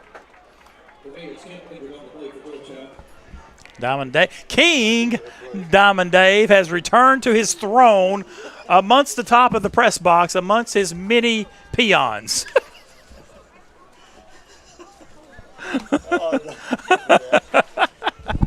He has come back to rule the press box roost, as if you will. Diamond King Dave, I give it to you. I wonder why they summoned me down there, and I was totally stunned by that. Congratulations. For all those constituents that voted for me, thank you very much. Money well spent on your campaign. Oh, yes. I'll tell you one thing, guys. It's cold down in that field right now. You may have to take it for a minute. I'm out of breath. I got it. 2 receivers this way, 2 far outside. And the autograph seekers, I had to have security to get back up here. Oh, if you believe that, I've got some land between here and Atwood to sell you. Chance, play action. Swing out pass out here to number 7. That's Harvey for the Cats. He's going to push it up to about the 18-yard line where he's going to be pushed out of bounds. Or excuse me, 18-yard line where he's going to be pushed out of bounds as the Cats start the second half, leading this one 10-7. Been his favorite target today, Harvey has. Yeah. I talked to Chance briefly down after I accepted the crown. Here's a handoff, and that's going to be Kaysen. And it's going to be third down now and short. Oh, I thought he got it. I thought he was a little short. Yeah, Let's wait and see. he is, yeah. We've had a lot of these third and less than a yard today, haven't we? Sure have. Well, big play here with the Cats, 10-7. I missed, and I'll tell you this, and now with whistles, I think some illegal motion. Yeah. You know, I was behind the bench calling Hubble up here with different things and waiting to see what was going to happen. But, you know, down on the field, if you're behind that bench, you won't see anything. So the end of the half, sort of a strange kind of half, wasn't it? It was. Georgetown was able to hold the Cats out right there. They missed that long field goal attempt. They did. It was a 50-yard or 53. How close did it come? I couldn't tell. Oh, it wasn't even close. Oh, it was very short, wasn't it? Yeah, low kick, wasn't even close. Well, that changes perspective here. Instead of third and less than a yard, it's about 3rd and 5.5. We're underway in the third quarter. Craig, thanks so much for helping out, as always. Anyone's game. Hand off Kaysen again. Kaysen looking for something and breaks a tackle or two. And, boy, he did a good job not going down, but then that second wave got him, didn't it? Yeah, it sure did. And right before half, Kaysen came out and went to the injury tent, Dave. He did. John Carter Myers, he banged his helmet on the bench down there, and I heard Jason Esri ask him what's wrong. He said the same old, same old. So he's had some injury, a little bit of injury problems. Miller's going to have to come out and Needs a good punt here. His longest of the year is 66. We mentioned that in the first half, and he needs to get one of those right here, doesn't he? He sure does. What was the total yards in that half? Greg, it was late getting back up here. Wasn't many days. It's not as much as I thought. 178 for Georgetown, 137 for the Cats. A high punt, but not very long. Needs a Bethel roll, and it doesn't really well. He gets a little bit of one. But Georgetown's going to have great field position at their 47-yard line. Hard for me to talk right now. My lips are a little cold down there. Mara Carlock, who is your queen, stalwart here. She's my queen. I said, "Did you know anything about this?" She goes, because nothing happens on this campus that Mara doesn't know about. I said the exact same thing. And she promised me, swears to me, she didn't know. And she probably didn't. That was probably a well. I saw these crowns, and I thought, well, that's probably for the new king and queen. You know, I didn't think anything about it. So, anyway, enough of that. 47-yard line, 1st and 10. The Tigers have the ball. The lights are on here. He probably had nothing to do with it. Well, I asked him. I called. I said, "Do you know anything about that?" I sure did. He knows. He's another one that knows everything. Hubble knows everything. He's got the poll, not only of Bethel, but the entire county. That's right. That's why he's going to be mayor one day. You folks are mayoral people or have aspirations. Don't take anything for granted. Joseph Butler, be careful. Joseph, watch out. 1st and 10 at the 47-yard line. They're on 47. Tigers trail 10-7. Again, Craig, thanks so much for a great job you do. They have a man in motion coming right at us. That's going to be Brancher. And here's Bailey running it. Bailey up to about the 45. You know, Bailey was the primary ball carrier. He had 51 yards, but the Jared Johnson run of 68 gave him 83, their leading rusher. And Bethel's rushing attack, the longest was 41 by Jordan Casey. So he had the 36 as the longest run. Now he's at the 41, the longest run of the year. 2nd down to 5, pick up a 5. Actually 4, let's give him 2nd and a short 6. It had begun to sprinkle a little bit when I came back up here. Here's the handoff again, running back, not much. Pretty conservative play call that time on the 2nd and 6, and not much, maybe a yard or two, and that's it. What, Craig, 3rd and 4? Yeah, and Cat's defense just collapsed the hole right there as he got there into the gap. I'm going to ask our lovely spotter, Shante, if she'll get me a water. I don't know, being down there sort of, I have one, Shante. Hubble is Johnny on the spot. We brag about him. And how about Jay to win the softball player being the queen? I let Shante know that. That was supposed to be top secret stuff. 3rd down and 4. Hubble knew. I think I told him too. 3rd and 4. Here is Sloanaker's pass, caught, and at the 40, out of bounds. At the 40, he's got the 1st down. That came close to that maybe being a pick for Douglas, but a good pass for Sloanaker, and Georgetown's got something going now. Again, it's that swing out pass, and it looked like Douglas wanted to break on it, but then he thought better of the way the ball angle came out. He made the tackle. I'll have to call Chris Oliver, the AD at Georgetown, said, "I've got something you don't have, a crown." 1st and 10 at the 40. I'm only teasing, Chris. Andrew Preston, they're a very fine young SID, and Chris, former great coach at Lindsey Wilson now, the AD at Georgetown. Here's the pass out in the flat, and it's caught, and then lunging his way, maybe for a 1st down to the 30, is going to be Chandler Godby. They're going to say he stepped out short about the 34. Yeah. Good eyes there, Shante. It's going to be 2nd and 3, isn't it? Yeah. I'll tell you one thing that was the talk of the sidelines was all the cars over there. And there was a group over there where a tent playing some music they probably shouldn't have been playing, ladies and gentlemen. 10-7. 2nd down and 3. Sloanaker. I bet Bailey again. Yes, it is Bailey. Bailey finds a little bit of a crease, and he runs He's dumped. He stopped, I think, a yard short. You got to get to the 30. Got to the 31, Craig. We had a great look at that. Here's a replay of it, I think. Duriel Miller, I believe, on that tackle. Big number 99, Darrell Howard. How big is he? Well, try 6 foot, 310. And I'm with the replay. It's okay. Yeah, that's right. Good play right there by Miller. 3rd down the yard. Bailey's to the left of Sloanaker. 10:40 in the 3rd. Tight game. Georgetown lead or trails 10-7, but they're moving the ball. Could be 2-down territory. I think it's going to be because they're going to pass it. Caught by Bailey after he juggled it. 25. And down to the 20. He bailed his quarterback out. That wasn't a great pass, but Bailey went up and got it. He runs a little counter play action right here. It just slips him out of the backfield into the flats. We call that a flood pass. Out there in the flats, he picks up the 1st down. You said slip. I always say the way that replay showed us, he slithered out there, didn't he? He did. I know another team close to us that runs that little flood pattern a whole bunch, or used to. Oh, really? Yeah. Are they the Mustangs? They're across the creek, yes, sir. Yeah, Mustangs. Over the Dale Kelly Highway, right? Yeah. First down and 10 at the 20. Slutacre goes for the 6 in the end zone to caught. Oh, he's out of bounds. Did he get in? He's out of bounds. Challenge that. They give him the touchdown. I think Bethel's going to challenge it. No, he's out of bounds. There's no way he didn't get those feet down. Brenton Hall, the defensive back, clearly said he was out of bounds. Here's the replay. Let your eyes do the test for you. Here it is. High pass. Nope, he's out of bounds. I thought he was too. His rear end came out of bounds, and I don't think he had his feet down. Would you agree? Mm-hmm. What it looked up here, but Bethel does not challenge it. Challenge it. Now, Coach Springer is going to challenge it. Yeah, he's challenging it now.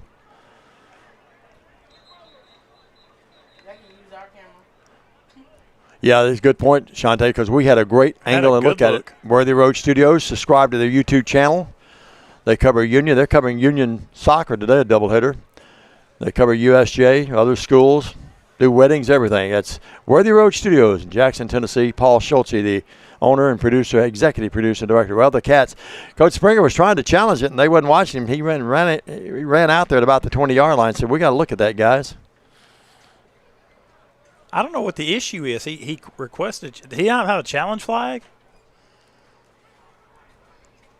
He's pointing back at his sideline. Now he's talking to the white hat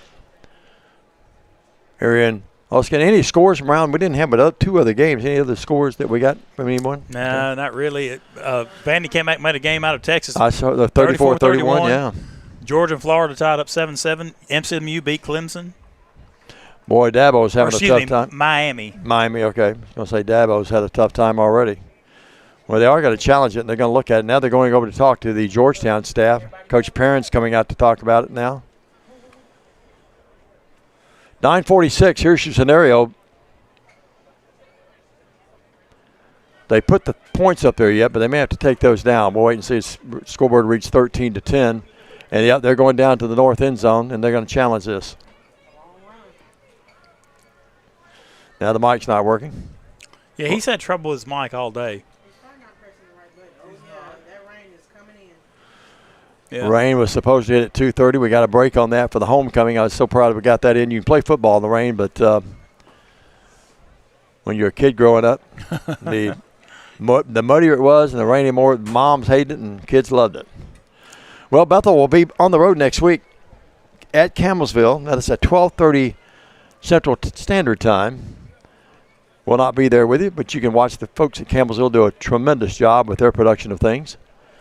Their basketball team is playing as we speak, I guess. What time is it? Yeah, about 3 o'clock. They're playing right now. They're playing Johnson University out of Knoxville. The Cats, Lady Cats, will play at 4 o'clock, and they'll play number 10, Indiana Wesleyan. The Cats, number 2 in the nation. Be a little short-handed today. We had a discussion about that at halftime about maybe next year during this time we need to move that game back a little bit. We really do. We really do. Well, the president asked me to do that, to be honest with you, off the record, but it's not off the record anymore. Not off the record anymore. I don't think he'd mind now. Well, here we have a decision. You see the official jogging back in the picture there? A lot of that's not. It looked like on the replay his rear end came out of bounds and the feet had not established anything in the end zone. They're about to give Coach. We'll watch Coach Springer's reaction here. I think they're going to say inconclusive. I think they're going to say touchdown because they're lined up to kick the extra point. They sure are. Wow. Coach Springer didn't argue a lot about it, but it sure looked up here like it wasn't a touchdown, didn't it? I'll send somebody over to unbelievable. So they'll go for the PAT, and Georgetown leads the game for the first time, 13-10, 9:46. How long was that touchdown pass, guys? 19 yards. Yep. Slewmaker, and he threw it to all the different things going on. I failed to write it down. Here's the PAT attempt, a very important one, and it's up, and it is there. It's 14-10 Georgetown, 9:46 in the third, rain beginning to come in. And right now the Cats are going to have to come up with some offense back after this 30 on Worthy Road Studios. This is how we Friday night. This is how we Friday night. This is how we Friday night.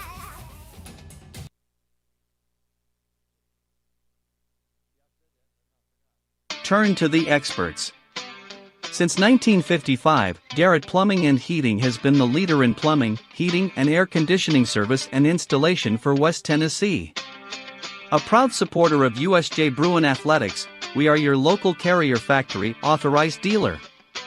Call Garrett Plumbing and Heating, 668-3339, for all of your plumbing, heating, and air needs.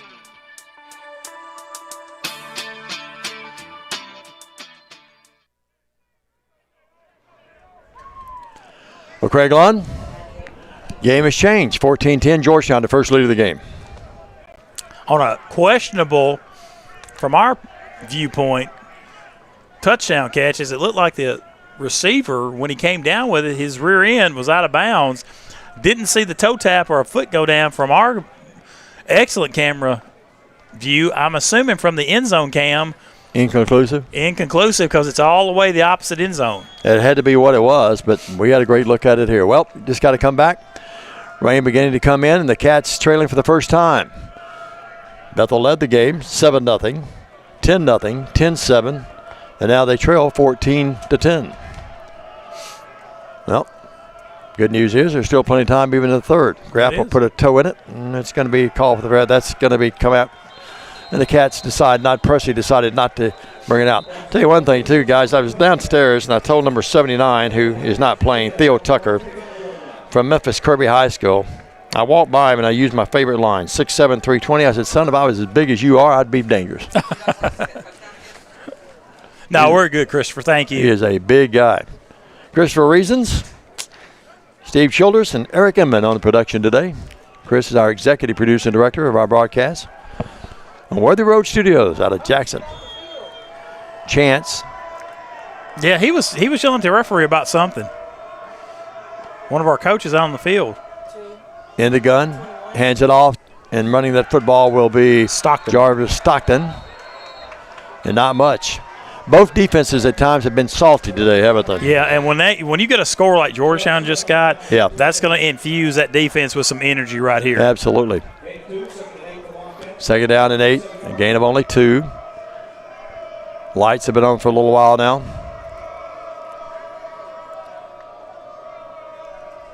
Chance hands it off to Stockton again, and a little bit more as he breaks that plane, and then he hits yardage up to about the 35. Linesman's coming in and giving me a 35. I didn't think he got there, but let's wait and see. That'd be a first down if he did, and that's going to be a first down. Boy, Bethel got a good spot, I thought. They did. There. Yeah, he got a really good spot. He never got near the 35. He didn't. He was about 33 and a half, 34. Yeah, that's exactly right. Georgetown doesn't complain, apparently, across the way. First and 10. Chance drops. Chance wants to throw. Chance is smothered back there, and he's going to be sacked. What? No. Oh, no. He's still out of it. He's still out of it and running for his life. And now will try to run and just toss it and got lucky. Tried a little toss pass, and that thing could have been picked off. Yep. I admire his courage and his willingness to not go down and try to make something positive happen, but, man, he got lucky there. I thought they had him down there. He's tackled right there. That's a very poor job of tackling that time. So it's going to be, after all of that, second down and 10 from the 35. 8:35 left in the third stanza. Both teams coming in. The Cats 2-1 in the conference. Georgetown 2-1. Georgetown's ranked 16th at 5-2. Bethel's at 3-3. 2 more games to play. They throw some gear off the field there. Clock arrested after the incompletion. Chance directing traffic, and that's going to be play clock violation. That's the second time the Cats have had that to happen today. Did we get it off, Hubble? He did. I thought we got it off before it turned to 0.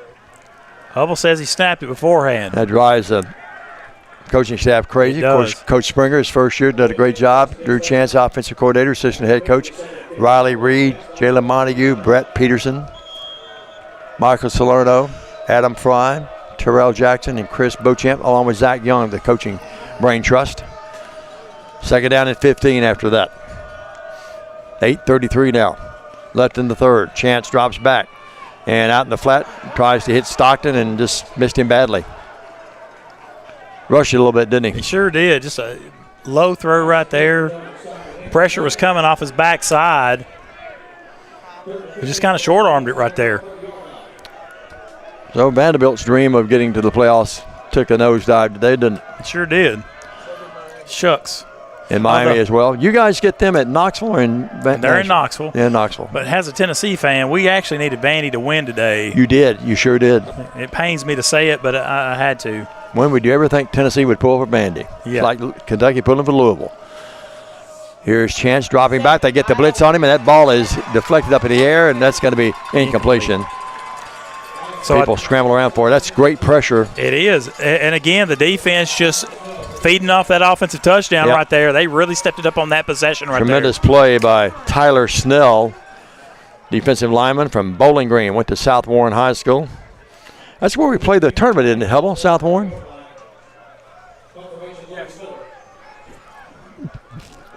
The basketball tournament, Bowling Green. Well, that's going to bring out Miller to punt it. He'll get it away from about his own 20. Did get that big foot into it.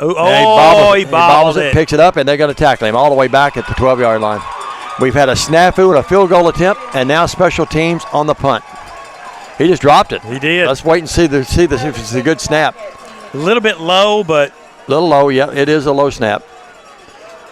He'll probably tell you should have come up with it. He's a big guy, though, hard to lean over and get that thing. And Georgetown's going to have great field position at the Bethel University. Where they going to mark it? 12-yard line? I think 12-yard line. Special teams has not been our friend right now, have they? Have not. Wow. At kickoff, it was 61. I'm telling you, on that field, it feels like it's about 31. Well, that cold front's coming through now with that rain. You could see the rain down the field, especially, too, coming in. You had mentioned it earlier, Craig, when we were on the air together, coming in from the south-south-east, isn't it? Yep. Actually moving toward the north. I thought it might skirt around us a little bit, and it looked like the biggest part of it might still go to our north. It had the yellow and some red in it. This is light rain right now. Schoonmaker for the first time today under center. Puts in motion Godby. Sets him down in the left wing. Looking back, they want to go that way, and they're going to go in the end zone to the tight end. It's incomplete. Good defense. Went to the tight end, and great defense. That's on the coverage, Malik Brown. He's had a good year. Yeah. That Malik Brown, or was that Brenton Hall? 23, yeah. Brenton Hall, yeah. 22 and 23 looks a little bit like way up here. 8-10, well, a good stop on the first down from 1st and 10. Important to hold of it to at least a field goal attempt here. You keep it at a one-score game. Probably too early to think about that, 8-10 in the third, but you begin to sort of lean that way a little bit. And they go to the running back this time. He's looking to try to get outside, and good tackle. Great stop there, and that's Brenton Hall that time doing a good job on the run defense. Is carrying it. Daniel Kamara. It's Kamara. On the carry for Pick up only 3, Craig. Make it 3rd and 7. Big play here, obviously. Yeah, huge for defense. Got to hold them to a field goal right here. Especially after you turn it over the way we did. It gives you a little bit of momentum and good vibes. Well, it'll be a win for you, because you hold them inside the 12. And a field goal is not a sure thing, to be honest with you. That's exactly right. So at the 12, at the 9, is that where it is? 9-yard line. 3rd and 7. Hand off, they go to the running play. And they don't pass it, and that didn't come anywhere near. It's going to hold them out, so they're going to have to attempt a field goal right here from the far hash. Yeah, Georgetown, you thought might go up top that time, and they went, nope, it's going to be 4th and 5. Well, let's see if they bring in the field. They haven't brought the field goal unit out yet. Tackle made by 64, T.J. Hart. Yep. Kraft, the field goal kicker. Long snapper is Dameron. And the holder is Colin Bratcher, who we've seen on offense a lot. Now mark it at the 14. It'll be a 24-yard field goal, hash mark left, into the rain. The proverbial chip shot, if you will. Yep. Basically a point after, isn't it? Yep. Now back ball down, kick up. And that kick, it's got the distance, no doubt, and it has the accuracy. It is good. 17-10, so the Cats, look at the glass half full or half empty. The Cats get a win in the fact they don't give them a touchdown, but Georgetown gets the field goal off the turnover. 6:30 left in the third, back after this 30. Stay with us. Do you want your smile to say it all? At Elite Dental Care, we'll make you and your family feel comfortable and secure with a variety of services and state-of-the-art care. We offer sedation dentistry that will make your time in the dental chair comfortable and relaxed. Come by and see our newly renovated and expanded office in Jackson, or one of our other convenient locations in Trenton or Dyersburg. Trust your smile with Elite Dental Care, and let your smile say it all.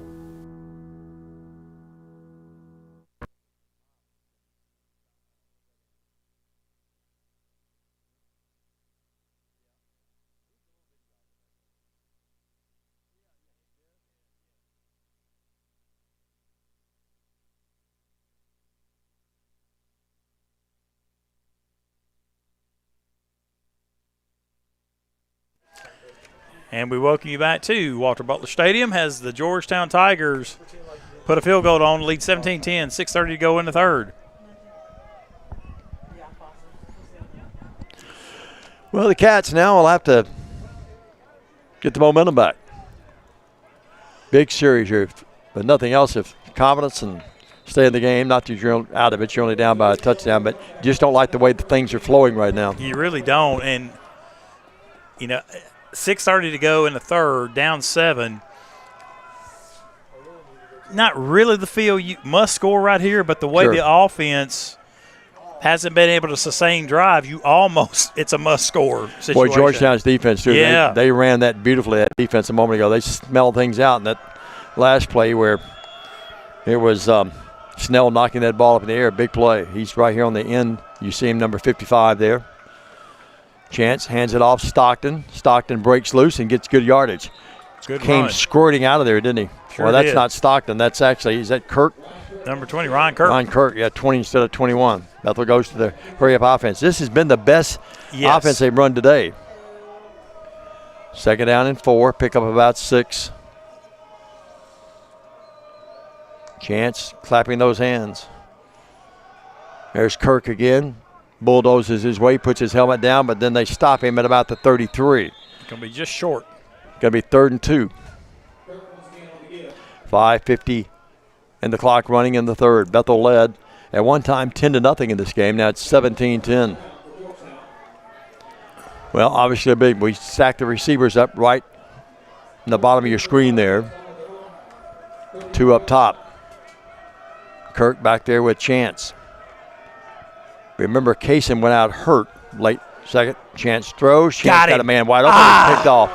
Coming out of nowhere to pick that thing off is Ethan Freeland, the junior defensive back from Loveland, Ohio. I don't know that he ever saw him, and boy, he just weighed back in the wings. Watch this great interception by Georgetown.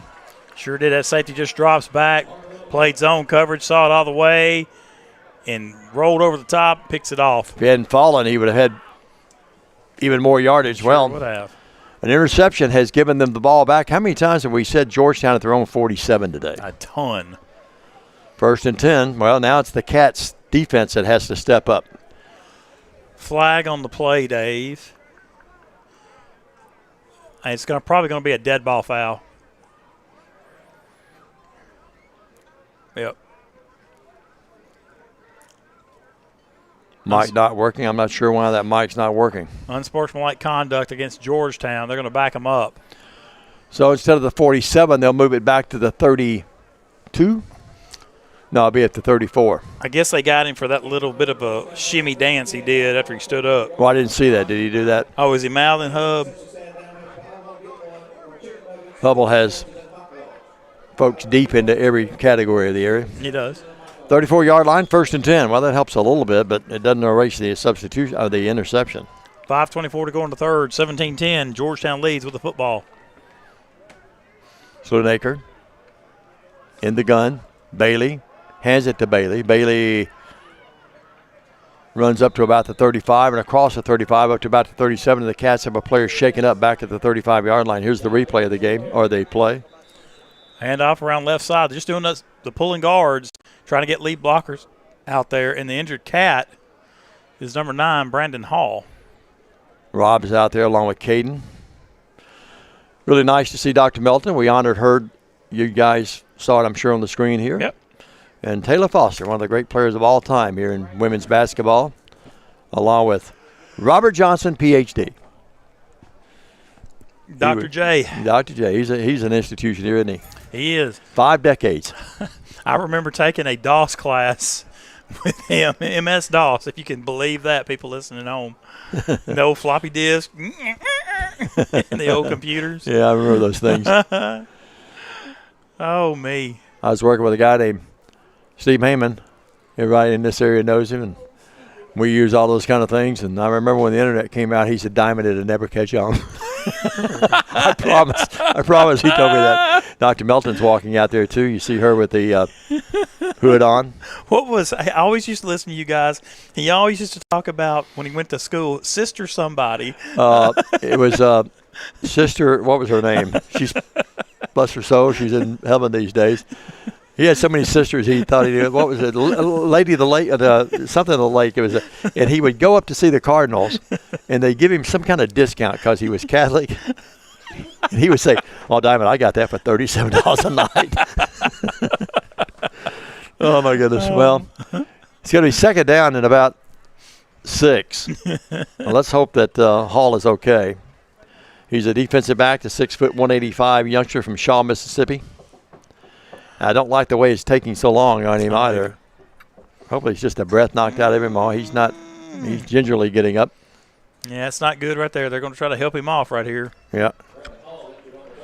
We're blessed with some great trainers. Of course, Jason's our director of sports medicine, head trainer, and Caden does a great job. Those guys have put in yeoman's hours because we've been a little short-handed in that area. We just hired a young lady, Grace, from Union.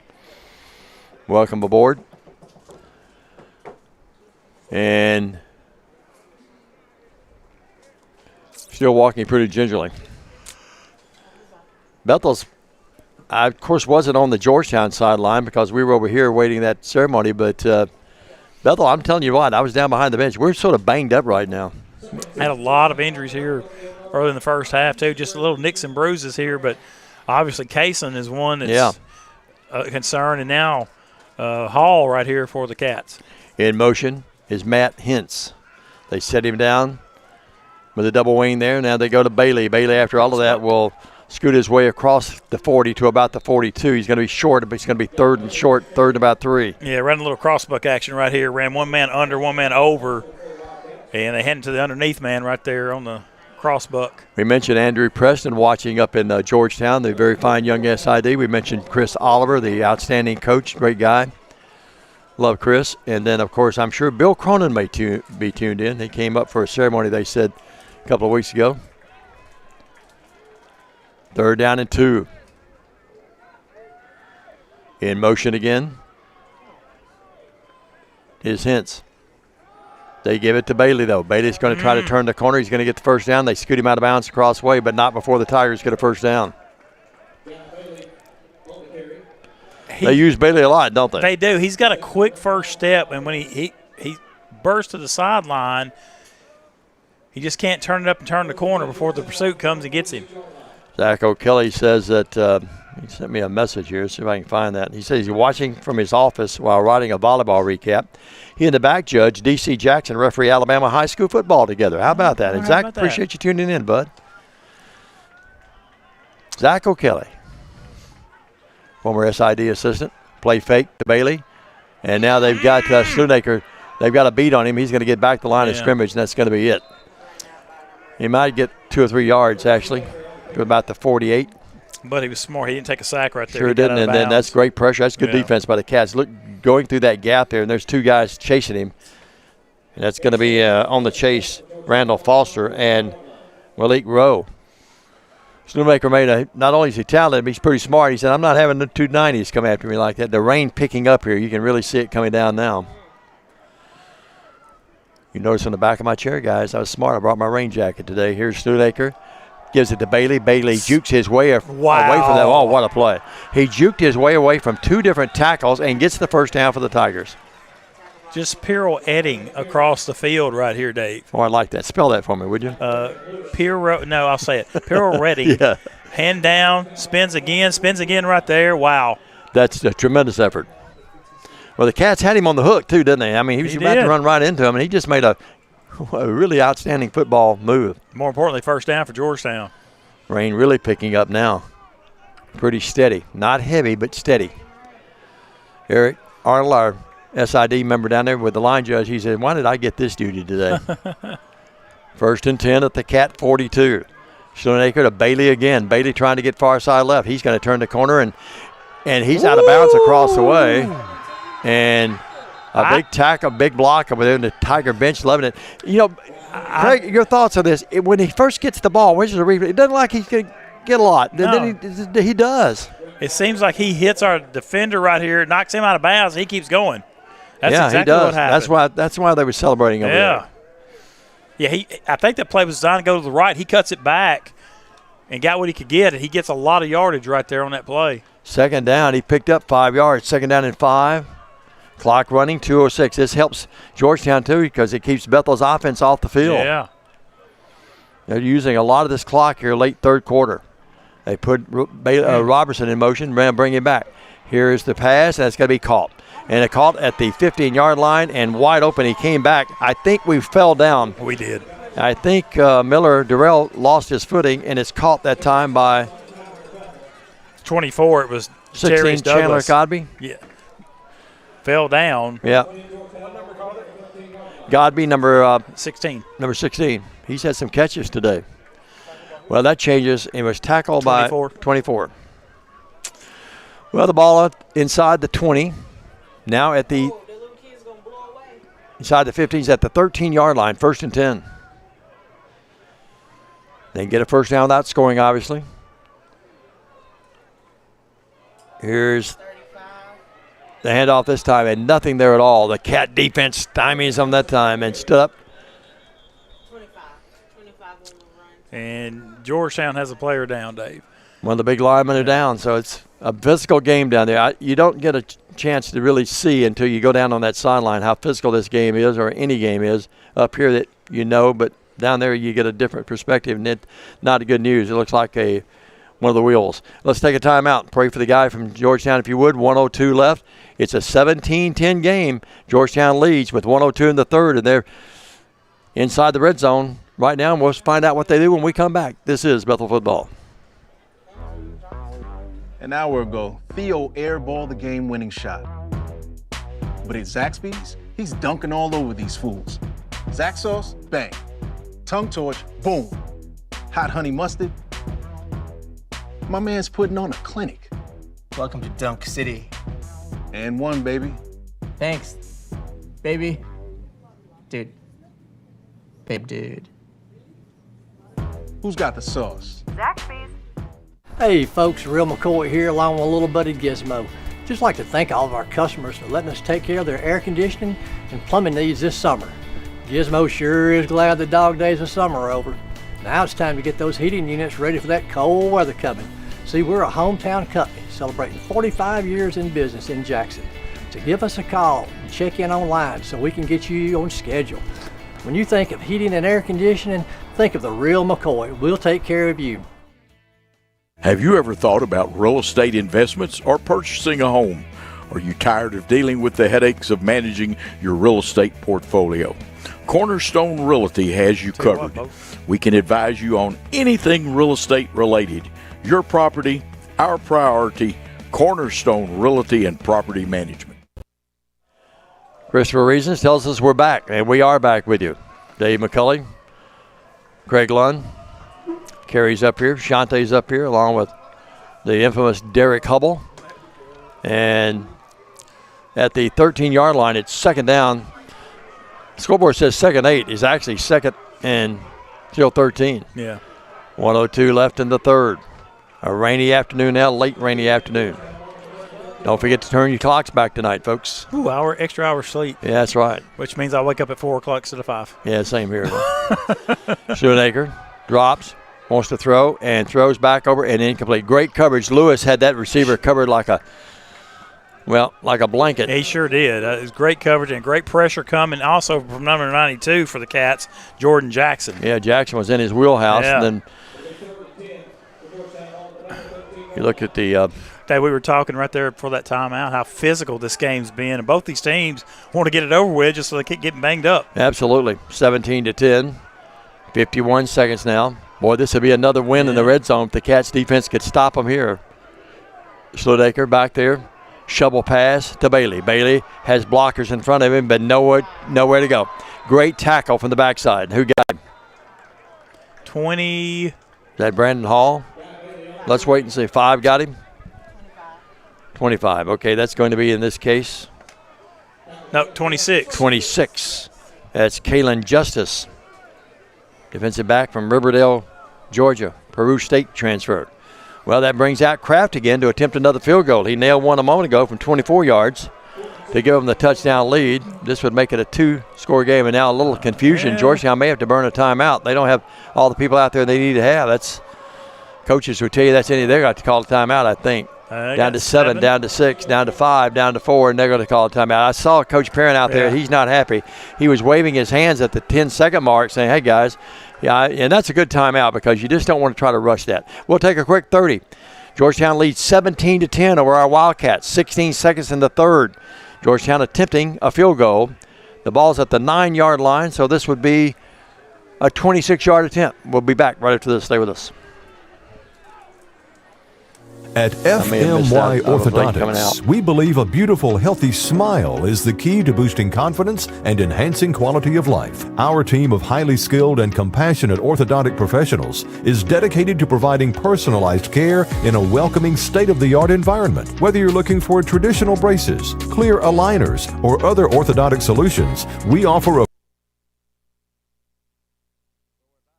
was hoping we'd get back. I mistimed that timeout. That's on me. But this will be, again, a 29-yard attempt.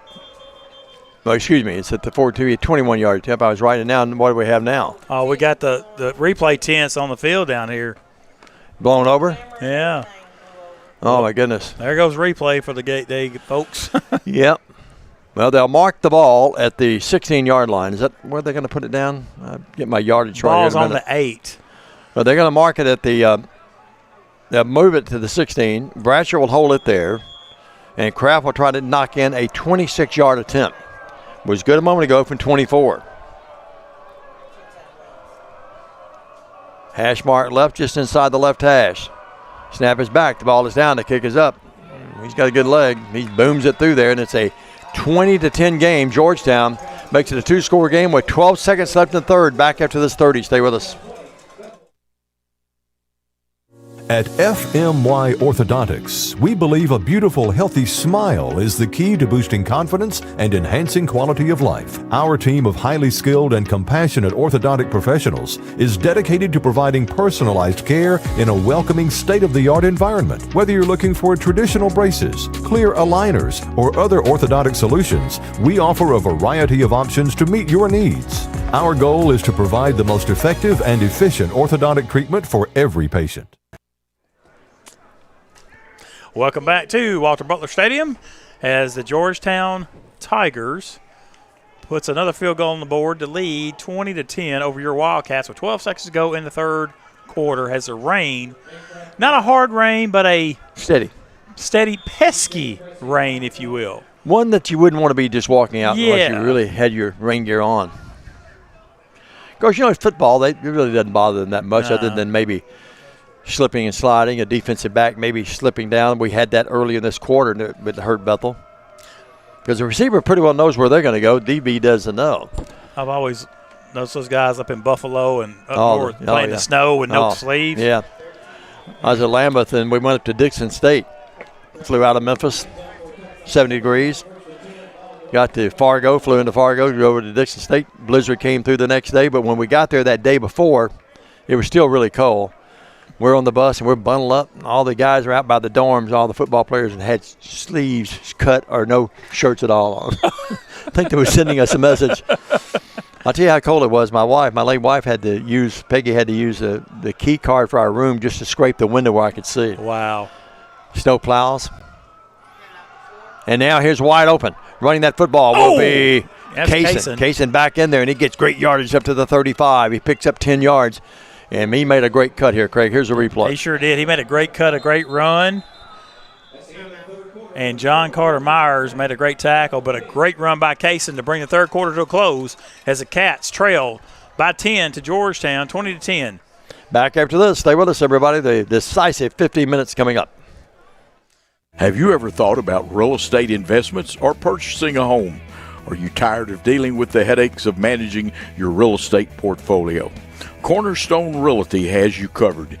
We can advise you on anything real estate related. Your property, our priority.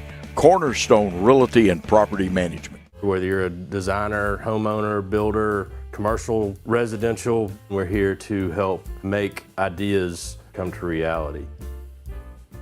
Builder finished products, 10 United Drive in Jackson. Come see us.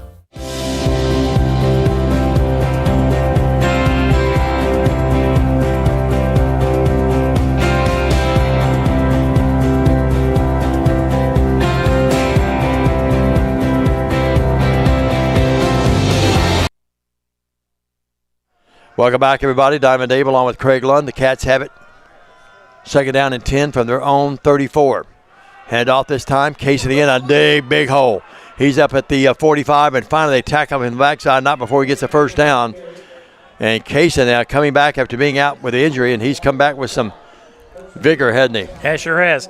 Cuts it up that way, then comes back across the field.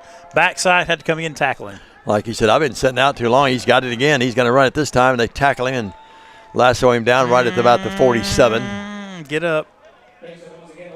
Oh, the way he was rolling right there and they hit his head, I thought maybe something happened. You can see he's struggling. Yeah. Looks like the leg again. They're going to bring in Jarvis Stockton for him. He's laboring off. He sure is. When he came back with such energy that time too, and like he wanted to prove something. He doesn't need to prove anything. He's tough. Arroyo is a tight end off the line of scrimmage. Second down and about 7. Hand off this time. Stockton lowers his head, and the Cats down by 10, but they're saying to themselves, hey, okay, we're still in this thing. Let's just grind it out and get a score. Down 2 scores right here. Yeah. Third down and 3. 13:52 in the game. Georgetown leads 20-10. Another big third down play. Hand off. Stockton, first down and more. 40, 35, 30. And they tackle him at about the 29-yard line. Great downfield blocking by number 7, Ray Harvey, for the Cats right there. But a great job by the offensive line blowing that hole open. And then Stockton cutting it back down the sideline. John Carter Myers, who's having a really good game defensively, then made the stop. Stockton again. Bethel's seen something that says, okay, we're going to start just plowing it right at you and let our offensive line beat your D-line. And now we got another player down. Jaden Taylor, 6'2", 295, junior offensive lineman out of Tullahoma. Well, here we go. It's going to be second down and 4. We hit the 13-minute mark before this ball is snapped. Or right after, anyway. Under 13. Handoff, Stockton again. Stockton, not anything this time. It's going to be third down, about 3, 2-down territory, I would think. And now Georgetown comes out of there with it. They blew it dead. Yeah, it's dead. And they plugged up the hole that time. John Carter Myers thought he had a gift, and it didn't happen that way. Well, it's going to be third and about 4. 12:35 clock running. 2-score game. Georgetown leads at 20-10. They ripped off 20 in a row after trailing 10-0. They trail 10-0 at the 9:03 mark of the second stanza. Chance talking. That's back in there now. Will be Ryan Kirk's back in there. 2-down territory for the Cats. Oh, yeah. 2 receivers, top of your screen. Barely in your picture there. Great job by Christopher Reasons in the game. Chance taking a while. Snap it with 2 seconds on the play clock. He's going to run the ball, and he's going to get the first down. I think, yes, he's inside the 20, right at the chain. They're going to give him the 18. He had to get to the 19. First down, Wildcats. Nice read right there that time by Chance, the quarterback. He was looking to throw it. He tucked it, take off, gets the first down, keeps the drive alive for the Cats. I'm sure they don't want him running a lot, but he ran the ball effectively at times when escaping problems in the first quarter, especially, didn't he?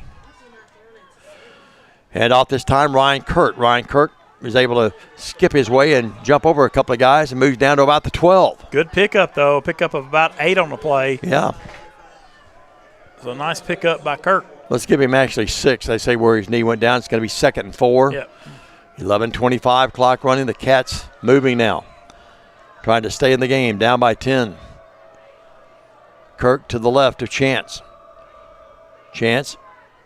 Play fake to Kirk. Drops back. Wants to throw. They stay home, the defense this time, but he beats the guy anyway and moves inside the 15 down to about the 12. Actually lost a yard. Yeah, no gain on. Yeah. No gain at best case. Yeah, he lost a yard. He's back lost about a yard and a half. Yep. Ball. Now they move the chain across. We're watching him, and it's going to be at the 12, so it's going to be, again, 3rd and 4. You kick a field goal here if you have to, but you don't want to. And here's the handoff, and that's Ryan Kirk's got the first down. Him. Ryan Kirk's got a touchdown. Touchdown, Cats. Kirk off the right side by that big hole blown up by the offensive line. Strikes at the 10:37 mark of the third quarter to put the Cats up, or trailing by 4, extra point coming. First time Bethel scored since the 9:03 mark of the second. Clutch in to make it a 3-point game, 20-16. An explosive run right there. That was really a nice run by Kirk. I like what Bethel did, too. The Kaysen, you don't want him to go out, but they went to Stockton and Kirk, and they both picked it right up and said, we're going to do this for our teammate. Well, the other thing is the coaches didn't panic. They didn't get out of their game plan. They didn't try to pass it when they didn't. Absolutely. They just stayed with the pound and ground, and it worked. Went right down the field. Now the defense has to answer the bell right here. Here's the snap, and ball is down, and it's up, and it is good. 20-17, the Cats fight right back. With 10:37 left in the game, it's Georgetown 20, Bethel 17. We're back after this. Stay with us.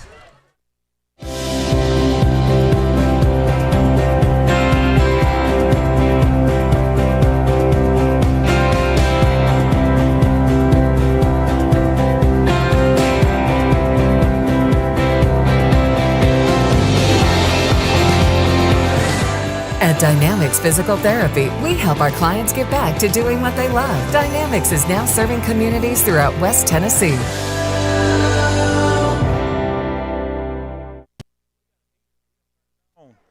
Welcome back to Walter Butler Stadium as the Cats put together a nice drive to pull within 3 of the Georgetown Tigers, 20-17, 10:37 to go in the contest. Diamond Dave, pound and ground game, down the field works. That's exactly right. Our staff giving Hubble a tough time about putting his jacket on. I'm about to put mine on.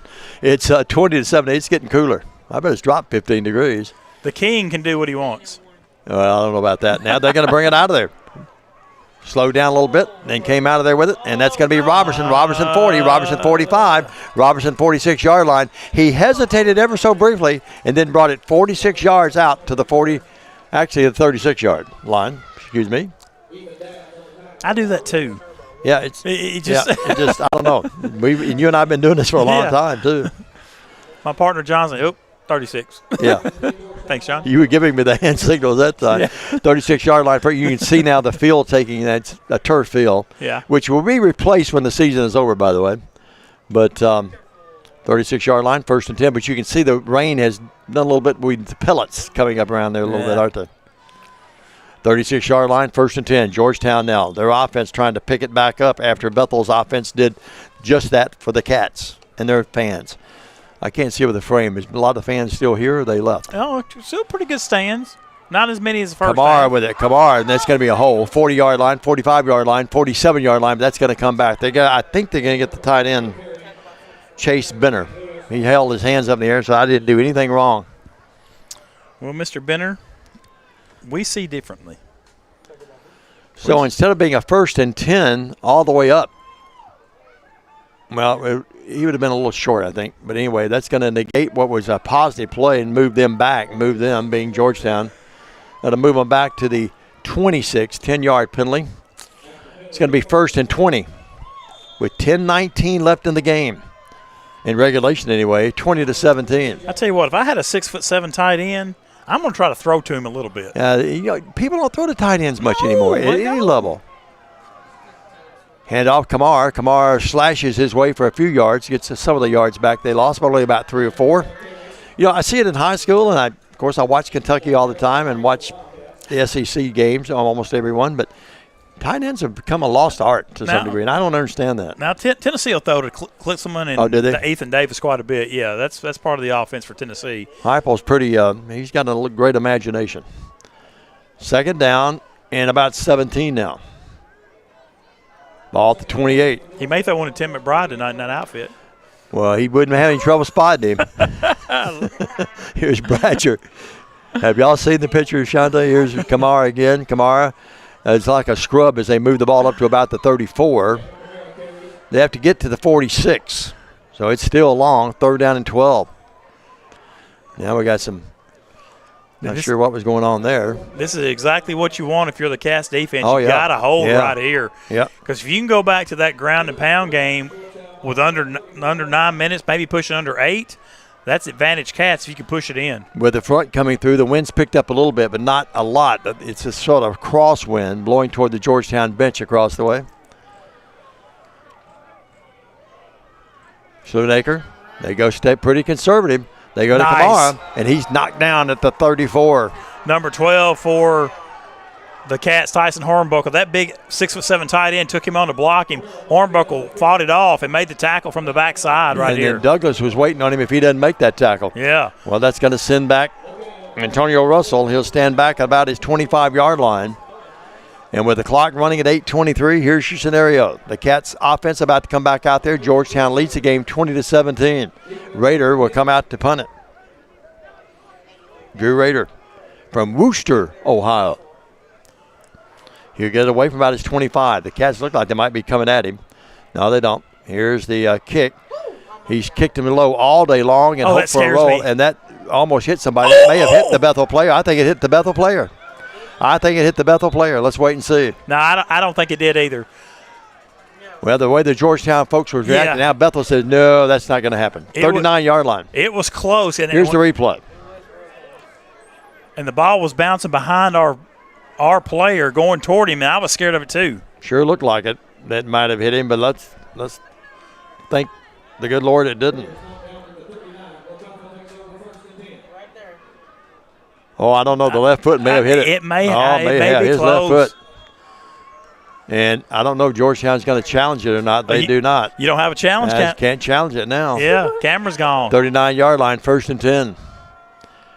Darkness beginning to creep in with the lights on here. Handoff. Bethel goes right back to the running attack, and Kirk this time may have got a yard to the 40, and that's it. Looks like he'll give him maybe 2, Dave. May he got to the 41, you think? Yeah.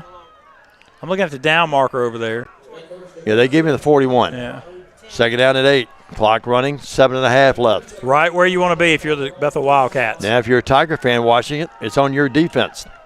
If you're a Wildcat fan, your offense is under the gun. Momentum all shifting after that touchdown a moment ago. Handoff again. No, it's going to be Chance keeping it. Chance is going to run here and be tackled at the 40-yard line. What a play. Outstanding defensive play by one Jackson Gellier. He's one of their leading tacklers. And Chance nowhere to go. The most important person on that sideline for the Cats right now is the manager. Keeping those dry footballs in and out. No doubt about it. 40-yard line. It's 3rd down and 9. 6:57. Brad Chappell always said he'd trade 2 7th graders for a good manager any day of the week. Oh, my goodness. Brad Chappell. Here's the quarterback draw and nowhere. 40-yard line, that's it. Brad's a good one, no doubt. Former AD here. Did a great job, and color analyst on the Football Network as well. Big Alabama fan. Brad can watch the Alabama game and survive. Christy, his lovely wife, she gets tied up in knots. She does. And not a week goes by that they don't win that I don't send them a congratulations. And she'll send back RTR. He outpunted his coverage. He married her, didn't he? Sure 6 minutes left here in the game, 6:10. Well, Georgetown's defense steps up. Did what they had to do. Now Bethel's defense will be under the gun. Miller to punt it away. Miller gets it away. Not a great punt, but it does get a nice Miller roll. And it's going to roll inside the 20, inside the 15, inside the 10. Down to it's still tumbling, and it's down to about the 8-yard line. What a break right there for the Cats punt team. You know, I mentioned their punter earlier got more out of a punt than he deserved, and Miller may have got more that time too, but we'll take it. The Wildcat Nation will. Homecoming 2025, Jada Wynn, the homecoming queen. I congratulate her down there. And then who was the king? Let's double check that. I'm sorry. Well, I was the staff king. Thank you, Hubble. I should have never brought that up. The actual king that counted today was Cody Farmer. Oh, my goodness. I'll never live that down. Oh, yeah. I'll never live that you down. You got a year of it, baby. Yeah, I'll never live that down. I can't wait till next homecoming when I can say, hey, take this thing. Yeah. No, but I'm honored to be the first, king? Staff king. Staff in the Packer League, yeah. Bailey has the football. From the 7-yard line, he'll move his way to about the 9. That's it. Clock running 5:40. The Cat defense can hold him here and get good field position. And if you're Georgetown, you're in no hurry here to snap the football. Yeah. Coach Springer. So there's 5.5 left on the game clock. 3 timeouts. 30 on the play clock. 5:24. Clock still ticking, and Georgetown's just looking up at it. They're not in a hurry at all. Sloonacre back there. Down to 15 seconds. He's still just hands on his hips right now. They do snap it with about 10. Handoff, Bailey again. Bailey nowhere to go. Now he comes out to the right. He's going to get the first down. Oh, my goodness. 25, 30, 35, 40 on his feet to the midfield stripe. That, the play of the game thus far. It was. Here's the replay, Craig. Dissect this for us. Yeah, that's huge. Just a handoff to the right side. He tries to get up the middle. Then he bounces it out there. He's got a good seal block right there by 2 guys. Hits the sideline. And thank goodness we've got a good pursuit angle by number 44 right there for the Cats, Darian Lewis. Noah Smith, the offensive lineman, made a great block. He was able to shoestring tackle him down at the 50-yard line, but a big momentum run for the Georgetown Tigers. And on a first down now from midfield, that takes a good 2.5 minutes off the clock, doesn't it? It sure does. 50-yard line, they hand it off this time. That's Kamara this time. He's pinned back there in the Cat. He gets back almost the line of scrimmage, but they get him back at about the 48-yard line. It's going to be a loss of 2. And again, just a power run this way. Well, they got a good spot. 49-yard line. Actually only lost a yard. 2nd and 11, clock running under 4 minutes. Bethel down 20-17. Trail or led 10-0 at one time. Trail 20-10. Late touchdown a moment ago. Kirk's 12-yard run at the 10:37 mark, and we're down to 3:47 now. 2nd and 11. I would think they'll go to the running back again.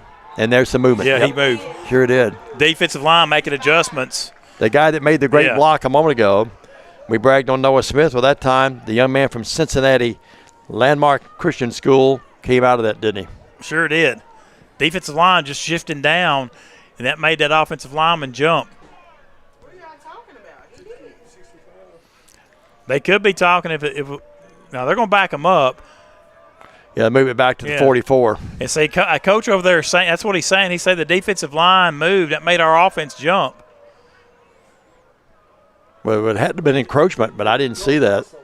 No, we didn't. We just shifted our defense down into gaps. Yeah. Yeah, that forced him then to overreact. Yep. 3:38, clock arrested, 20-17. Rain has subsided a little bit, although it's still a pretty little steady drizzle now instead of rain. Clock now, they crank it up. 17, make it 15 on the play clock, 3:30 game clock. 2nd down and 15. Bethel does the same thing. They move again, and now they're trying to say that Georgetown moved. Bratcher in motion. They set him down. They give it to Kamara. Kamara, boy, what a tackle. Great tackle by Malik Brown from the backside. Sir. And Kamara broke out of there. Whether that's actually Bratcher came up with it, but now we've got a little hanky-panky. Clock running under 3 minutes now with a big play here. 3rd down now. That's a loss of 2, 3rd and 17. The ball now back to the 43. Coach for Georgetown still over here barking at the referees. Tension's getting a little tight. 2:45 clock running. Next week, the Cats are Campbellsville. They'll be the underdog going against the Tigers, who right now, Lindsey Wilson's number 9 in the country. Campbellsville's number 11. Georgetown's 16. Bethel receiving votes. That's your Mid-South Conference recap of the ratings. 3rd down, 17. Yep. Sloonacre back there. Hands it to Bailey. No, he's got to keep it himself. He slides down. Boy, he took a slide. Probably a good thing that he did. And that is going to be Lewis. Did they throw a flag? Yeah, as soon as he slid, he went down and hit him. Well, and the defender is trying to run up there. Nothing dirt. Didn't even try that. I mean, they're going to get him targeted. Boy, that'd be a big play if that goes that way. I think they may wipe that off. Now, the way Bethel's reacting, they're not going to. They're going to mark it. It's going to be a 15-yard first down for Georgetown. Chris, can we see the replay on that? Chris, for reasons, you're the man. There it is. Here it is, Craig. Dissect it. Here we go. Quarterback pull, just a straight run to run the clock out, and well, we lost the screen there for a moment. Lost it. Yep. See if we can get that. Okay. Well, it doesn't matter now. They moved it all the way down to the Bethel 39-yard line with 2:16. That is the call of the game right there. My goodness. And they got it for targeting, too. That would be a heartbreaker. Here's the replay again. Right, thanks, Chris. We have it now. Here it is. You see the quarterback take it.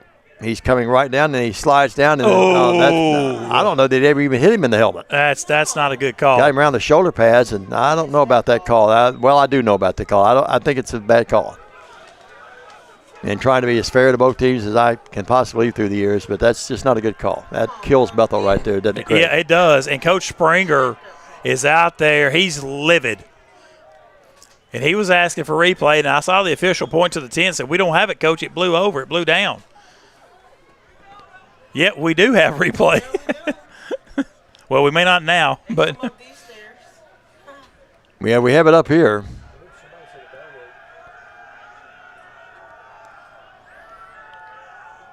Chris had a little bit of a grin on his face, but he wasn't grinning. Yeah. It was more of a chagrin. Chris, normally pretty mild-mannered, but he's not happy.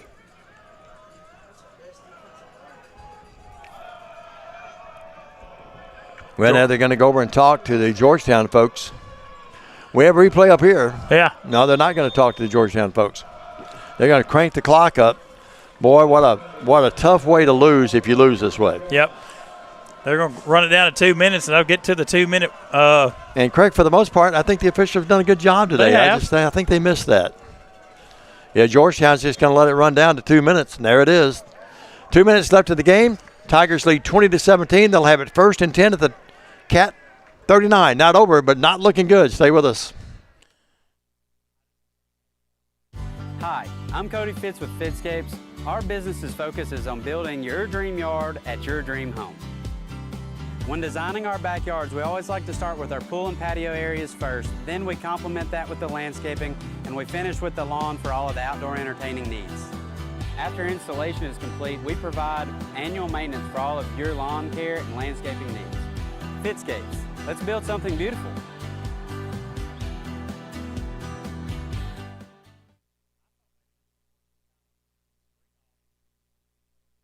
Route.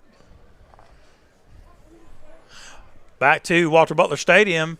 Bethel Wildcat football has the Cats are trailing by 3, 20-17 at the 2-minute warning, and they don't call that in college football. The 2-minute mark of the fourth quarter as the clock stops is an official timeout. Questionable call made. One of the Bethel players ejected for targeting on a quarterback that was sliding, and after the replay, Dave, we thought that maybe both of them are going down at the same time. Absolutely. You know, this would be a tough loss because Lindsay's at 3-1 in the conference, Campbellsville's 2-1, Georgetown 2-1, and Bethel 2-1. There's a scenario that if Bethel could win out, and that's still possible, this game's not over, you may have a chance to win. I mean, you could win this thing, but a loss today would pretty well put that to rest. Yes, it would. And Georgetown 1st and 10 at the Bethel 39 with 2 minutes to go. A heavy dose of Mr. Bailey right here. Probably. Oh, no doubt. How many timeouts does Bethel still have? They've got all 3 of them. All 3 of them. All right, here we go. 39-yard line, 1st and 10. Coach Springer's still in that line judge's ear. He really is. As he should be. Gallagher. To Bailey. Yeah. Bailey is going to be lassoed down as they grab him by the jersey, which is legal. An outstanding play by Brenton Hall. A loss of about 4. It's going to be 2nd down and 14, and now Bethel burns one of their timeouts. Well, we'll take one with them. 1:48. Still a chance. Not over yet. Stay with us. Cat come back? Well, it's possible here on Worthy Road Studios.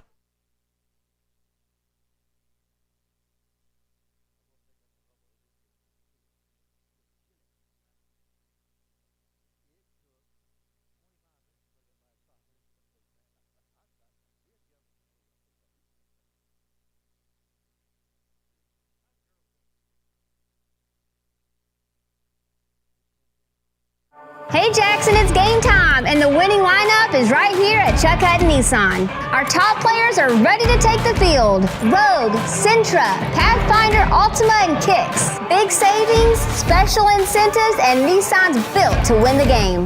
Don't sit on the sidelines. Run to Chuck Hutton Nissan today and make the winning drive home in your new Nissan. Chuck Hutton Nissan, just off I-40, exit 80 or 80B on Van Drive in Jackson, Tennessee. Welcome back to Wildcat Stadium. Walter Butler Stadium has the Cats trail by 3, 20-17, 148 to go. Second down and 14, Georgetown. Ball on the Bethel 43-yard line. 148 left, as Craig told you. Schludecker, Bethel shifts around the defense. And high snap. They give it to Bailey. Bailey trying to get far side right. Running out of real estate. Now comes back to the hash, trying to get back to the hash. And he's knocked down, and that's going to be a stop for the Cat defense, and now another timeout. Bethel will have one more left with 1:38. Craig was talking about hearing some of the crowd saying, get that football, and things that you hear up here with our windows open. You should be here for soccer if you really want to hear some interesting things. Well, there was one parent, I thought, one of our own parents, I thought a couple of years ago I was going to have to go down and say, sir, we're going to have to ask you to either calm down or leave. Well, still a chance, but last time out now. And with a 3rd down and 14 at the 43. Bethel can stop it one more time. One more time. Yeah, that's right. That's our second time. That's our second one, yeah. And Coach Springer, when he called that one, he was still barking at that line judge for something, and he kept pointing down here to the clock. Mm-hmm. But he was pointing this way and not that way. Glad you're with us, folks. Been a good ball game to cover today. Believe it'd be better if the Cats can pull it out. I know you Tiger fans watching, you don't want that, but certainly entertaining game to say the least. It has been. Well, it holds true. I mean, Georgetown came in averaging 31, Bethel averaging 23. It's a 20-17 game, so the score would indicate Bethel would have the better chance to win, but they're under their per-game average. But at the same time, it's been some mistakes have hurt both teams' special teams and some interceptions. It's been sort of a crazy game. Well, with play instructions for Coach Springer, who's also the head coach and defensive coordinator, 8-year assistant here. His chance to shine. 3 down linemen. Now they bring Lewis up there as one of the linemen. They'll hand it off or flip it to Bailey. Bailey runs here. He's to the 40 and will shoot his way and go out of bounds. And there's a block in the back here at the 42-yard line, I think. Well, Georgetown hurting themselves now, trying to put this thing away. Well, the way where that penalty is – okay, so here's what you got to weigh if you're Coach Springer. You back them up 10 on the block in the back. Give them more time? Well, it makes it 3rd and long. If you decline it right here, it's going to be a 4th down. They're going to have to punt it, but they have an opportunity to punch you deep. So you're rolling the dice is if you back them up and hold them again, and they got to punt it, you may gain some fielding position right there. They just answered that question. They refused to penalty. Okay. Yep. So he's going to make it. He's going to punt them away, which is probably the right call, honestly, because you're going to force a 4th down, and the clock is stopped. 4th and 11. Yeah. Well, Georgetown did not seize that opportunity. They had it 1st and 10 at the 39 after the penalty had gone against Bethel for targeting. Well, out to punt it will be Drew Rader. And the clock will start on the official as soon as they get everybody lined up. So they can actually burn 25 seconds off before they punt it. They may even take a delay of game here. I thought he did go out of bounds. You're right. Oh, yeah, you're right, Hub. That's right. So but they're counting it down, though. They snap it. Yeah. They still had 20 seconds. And here's Raiders' punt. And that will tumble its way down inside the 20, inside the 15. And the ball will be down at about the 16-yard line. So it's going to be 1st and 10 for the Cats at their own 16-yard line, down 20-17 with 1:25. Now, the other thing about that penalty, it saved a timeout for Coach Springer. Yeah, it did. Excellent point, Craig. Excellent point. So, at the 16, with 1:25, we'll mark it down. That's a lot of time. In case some magic can happen. But you got to go up top a little bit more now than these last couple of series when you ran the ball a lot. Of course, that one series before, you ran the ball effectively and got a score. But now you have to be really conscious of the clock. I'll say this, the folks in the cars are stuck with us. Here's a blitz on Chance. Chance trying to run away from it. Chance is going to run, and he's going to be tackled And across the 20 he scurries. He's knocked down over there. Actually, he never knocked down. One of their managers went down. 45, Clayton Melcher for Georgetown was trying to knock that ball out. He's swimming that technique at arm. Wasn't 45, it was 23. He knocked it out, but it was out of bounds, thank the Lord. That's Jackson Gillier. They're a really outstanding defensive player. Well, that took 7 seconds off the clock. The ball's at the 20, 2nd and 7, a minute 18. Chance drops. Chance in the pocket. Chance runs out of the pocket. Chance is going to run that football. He's got a wide open area there. Now he's going to be tackled at the 26. And they tumble around there. Chance and the defender sort of rolling around with each other. Clock at a minute 10. And after the first down, they'll stop the clock and then crank it back up. They start the play clock down to a minute 9, down to a minute 8. 1st and 10 at the 26, his own 26. Got to get within field goal range. Chance drops. Chance throws. Chance is going to be incomplete. Or did he catch it? No. They're going to say incomplete. Incomplete at the 35-yard line. Georgetown would have liked that ball to be caught. Yeah, for sure, because the clock would kept running. Sure. Yeah. 59 seconds left. So they took it at their own 36, at the 16, I should say, with a minute 25. Got to get within field goal range. Got to get, I think, inside the 30. Wouldn't you think so in these conditions? Yeah, no doubt about it. Bunch formation right here for the Cats. Chance drops. Chance wants to throw. Chance steps up in the pocket, sidearms it, and it's caught. And it's caught by one Ethan Bunch. He gets up real quickly. The Cats with a no-hurry offense. 52 seconds. They stop the clock for the first down chains. They'll crank it back up under 50 now. At the ball at the 41. That's a good pickup. Chance looks. Chance got the beat on him. He'll just throw it away. And one of the managers caught it over here. Well, down to 40 seconds. Smart play by Chance right there. He looked downfield, didn't see anything, came back to the sideline, did the right thing, threw it away, stops the clock with 40 seconds to go. Coming in the game, Clutch's longest field goal made was 41. He had a 46-yard attempt, and which was good early in the game. So, Greg, you got to get within, I think, the 30-yard line. Absolutely. That would make it right at his range, I think. 40 seconds, 20-17. Georgetown. Well, he did nail the 47 earlier in the game. 47. Yeah, I said 46. It was actually 47. You're right. What a catch! What a catch. What a catch by Harvey. Harvey caught that football. The ball caught inside the 40. He's at the 34. It's going to be 1st and 10. The Wildcats of Bethel trying to pull some magic out here late, 20-17. Still one timeout left, too, for the Cats. Now you think touchdown more than you do field goal. 30 seconds, clock running, down to 29, 28, 27. Chance back in the pocket. Chance steps up in the pocket. Can't take a sack here, and they're going to almost get him, and he gets out of that. Magically, he got out of that, or they'd had a sack. You'd had to burn your last time out. The other thing I worry about when he scrambles around is those offensive linemen pawing at people, trying to grab. Yeah. Did a good job throwing that thing away, though. Came dangerously close to getting sacked. You need something in the middle of the field, about 15 yards, 10 to 15. And you got a field goal chance to maybe tie it. That's right. Chance back in that pocket. Now we got a timeout, I think. That's going to be Georgetown. Georgetown calls the TO. 20 seconds left in regulation.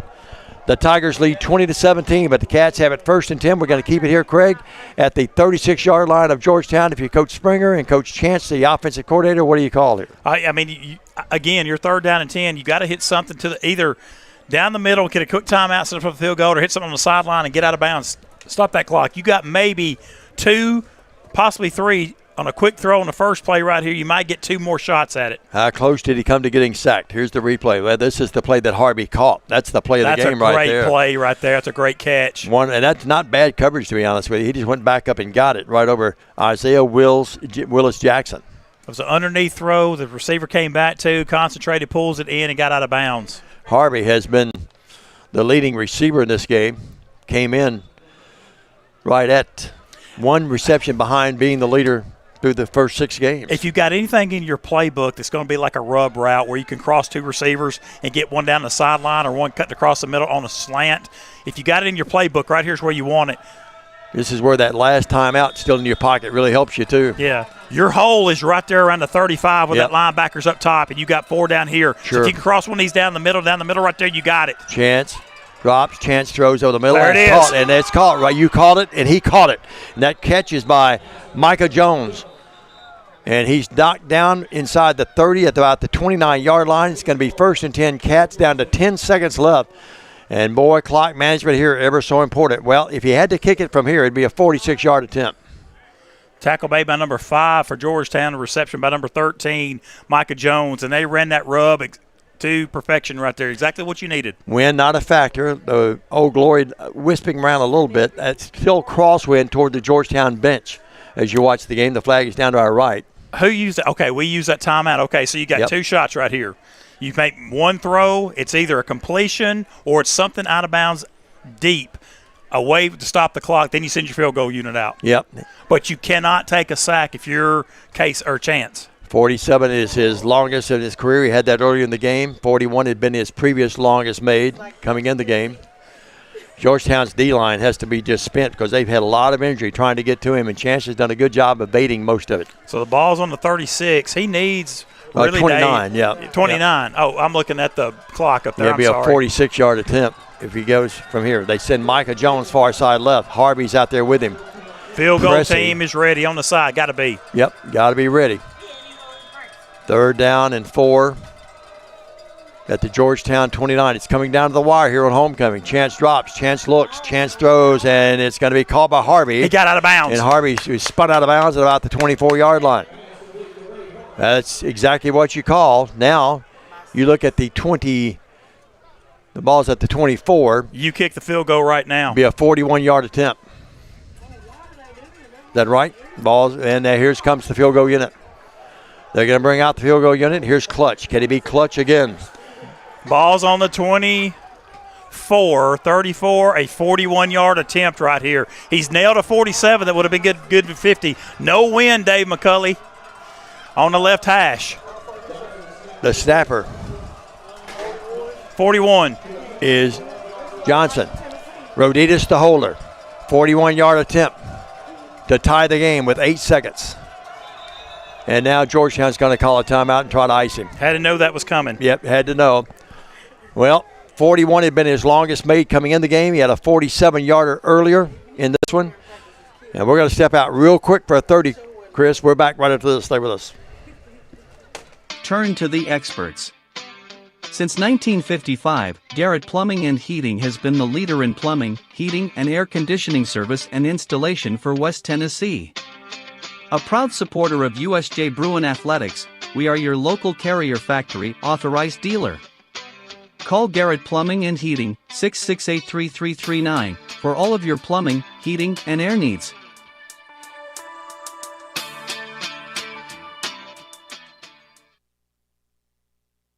We're back. Dave McCulley, Craig Lawn, Jonte Emerson, Derek Hubble carrying the gang up here in the press box with us. Zach O'Kelly watching intensely down in Pulaski, Tennessee, the great SID of UT Southern. Hash mark left. Roditas to put it down. Chance to tie the game. The snap is back. The ball is down. The kick is up. It is spiraling toward the end zone, and that kick is good! It snuck in. It snuck in. You had to wait a minute. It snuck in just inside the bar here. And what a kick, a clutch. I hate to use the word, play on words, but what a clutch kick by Zach Clutch. That will be one remembered. With 3 seconds left, it's 20-20, folks. Here's a replay. Foot down, ball up, split it, baby. How about that? Wow. They took it from their own 16-yard line with 1:25. It took 1:22 to move the ball down to kick the field goal to tie the game at 20-20. What a kick.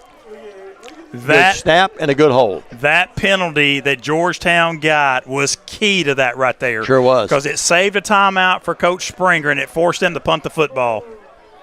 That was massive. And credit the Bethel offense and the coaching staff for putting that drive together right there. Fantastic job. Good play calling, and credit Chance. He darted out of trouble. He almost took 2 sacks, but he was able to throw one away, then complete another. So Clutch will kick it away.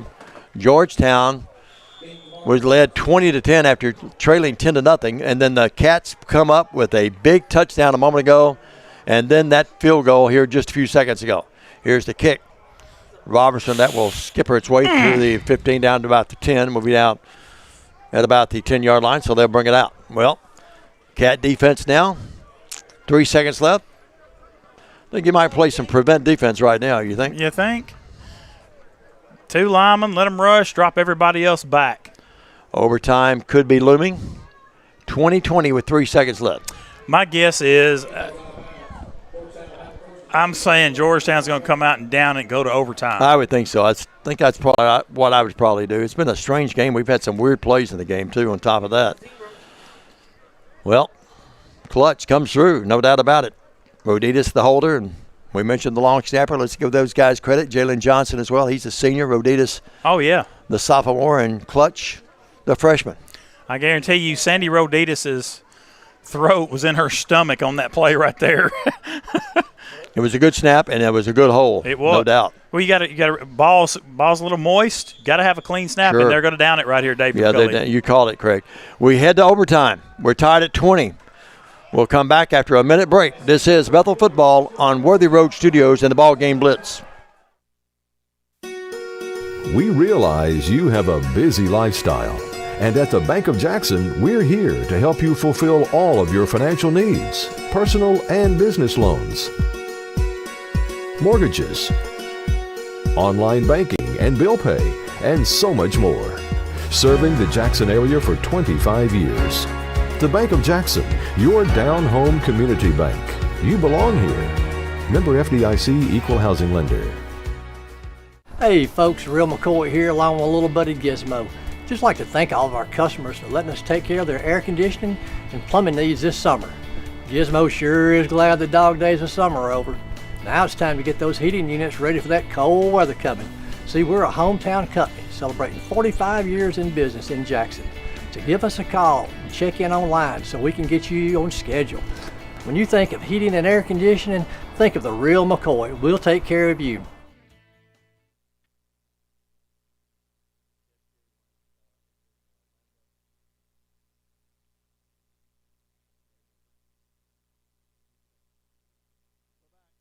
Sorry, Dave. That's all right. Diamond Dave McCullough, Craig Lund with you. The gang up here with the temperature dropping and rain, and the Cats score a big touchdown when they ran the ball down the throat of Georgetown, down 20-10, and looked in trouble. And they scored on a 12-yard run by Kirk at 10:37. PAT was good, and the Cats pulled within 20-17. Then, strange bit of turn of events. Bethel got called for targeting, and it looked like that might put the game away for Georgetown. And then great clock management by the Cats. They had it 1st and 10 at their own 16 with a minute 25. And then methodically they moved the ball down, either running or passing for the most part. And they get the field goal from Clutch from 41 yards out. Lewis will meet Rader at midfield. The captains, two of the captains anyway. You win the toss right here, you want to play defense first. Yep, no doubt about it.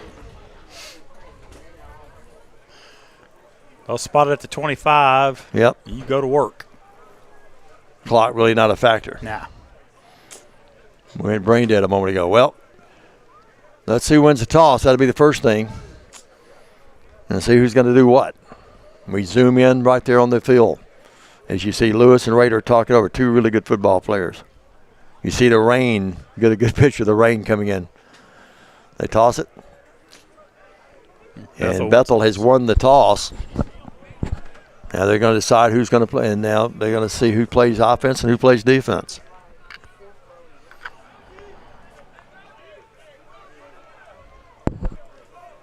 What a remarkable comeback for the Cats. It'd be even more remarkable if they can pull it out. You see the crowd is thinned out quite a bit.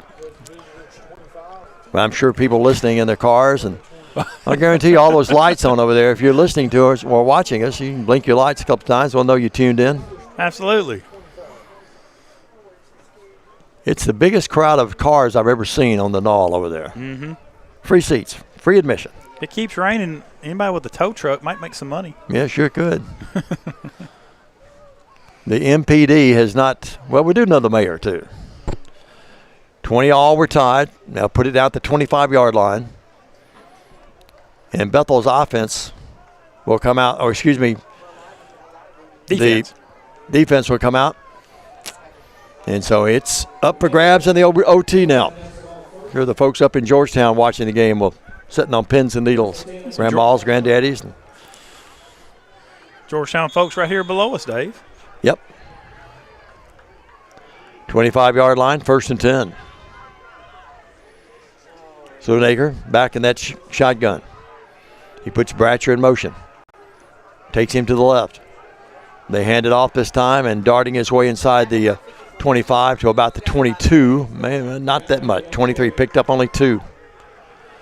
2nd down and 8.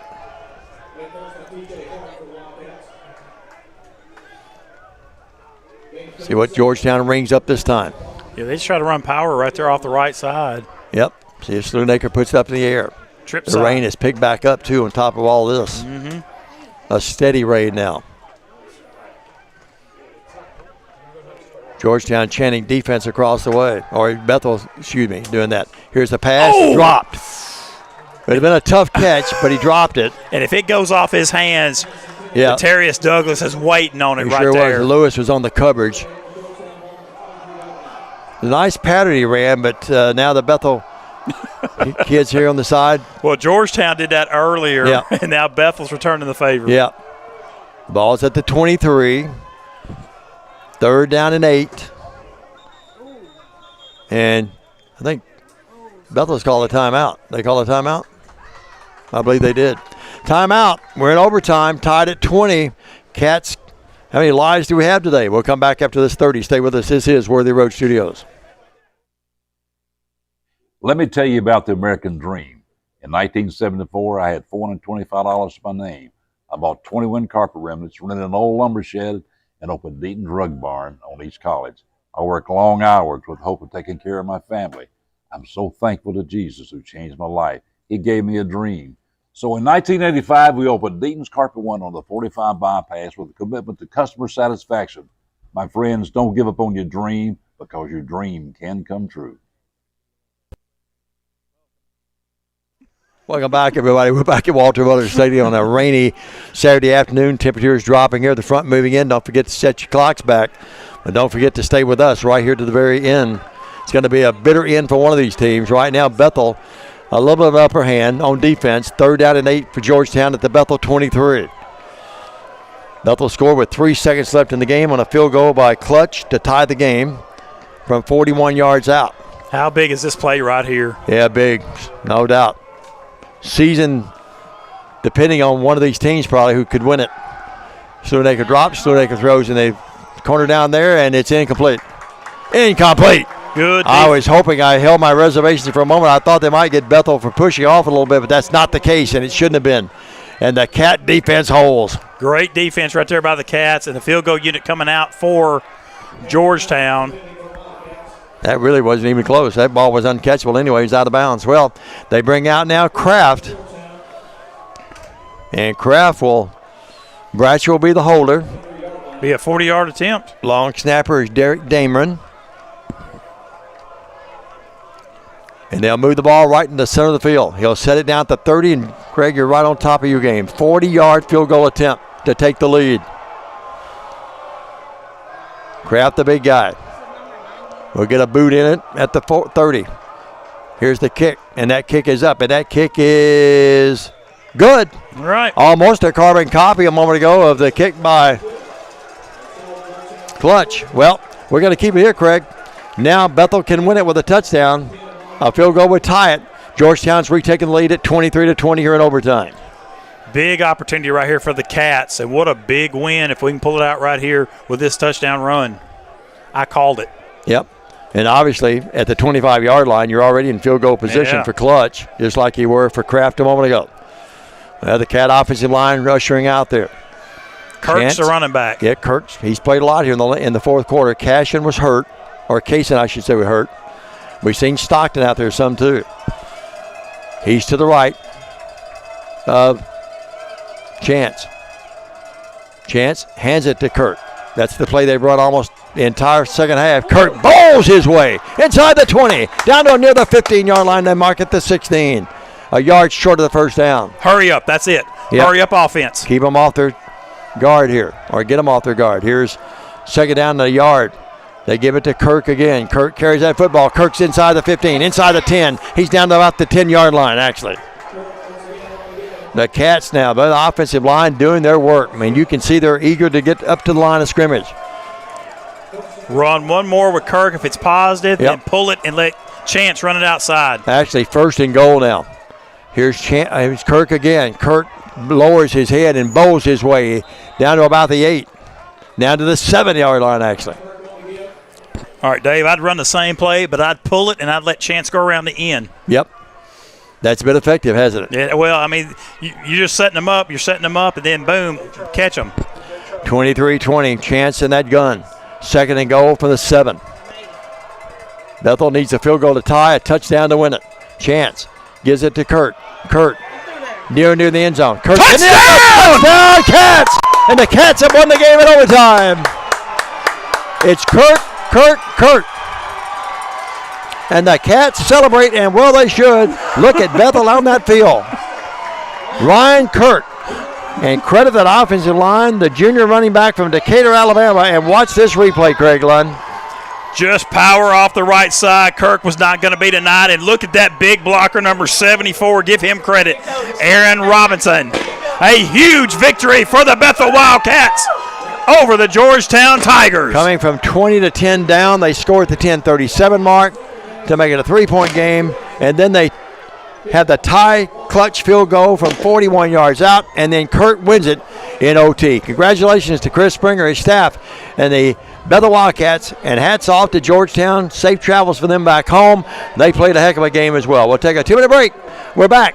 Stats, scoring recap, all of that coming up, and then a post-game interview with Coach Chris Springer, the victorious coach, as Bethel moves to 4-3, 3-1 in the conference, and Georgetown falls to 5-3 and 2-2, and the crowd loves it, and we love it as well. Back after this on the Bethel Football Network.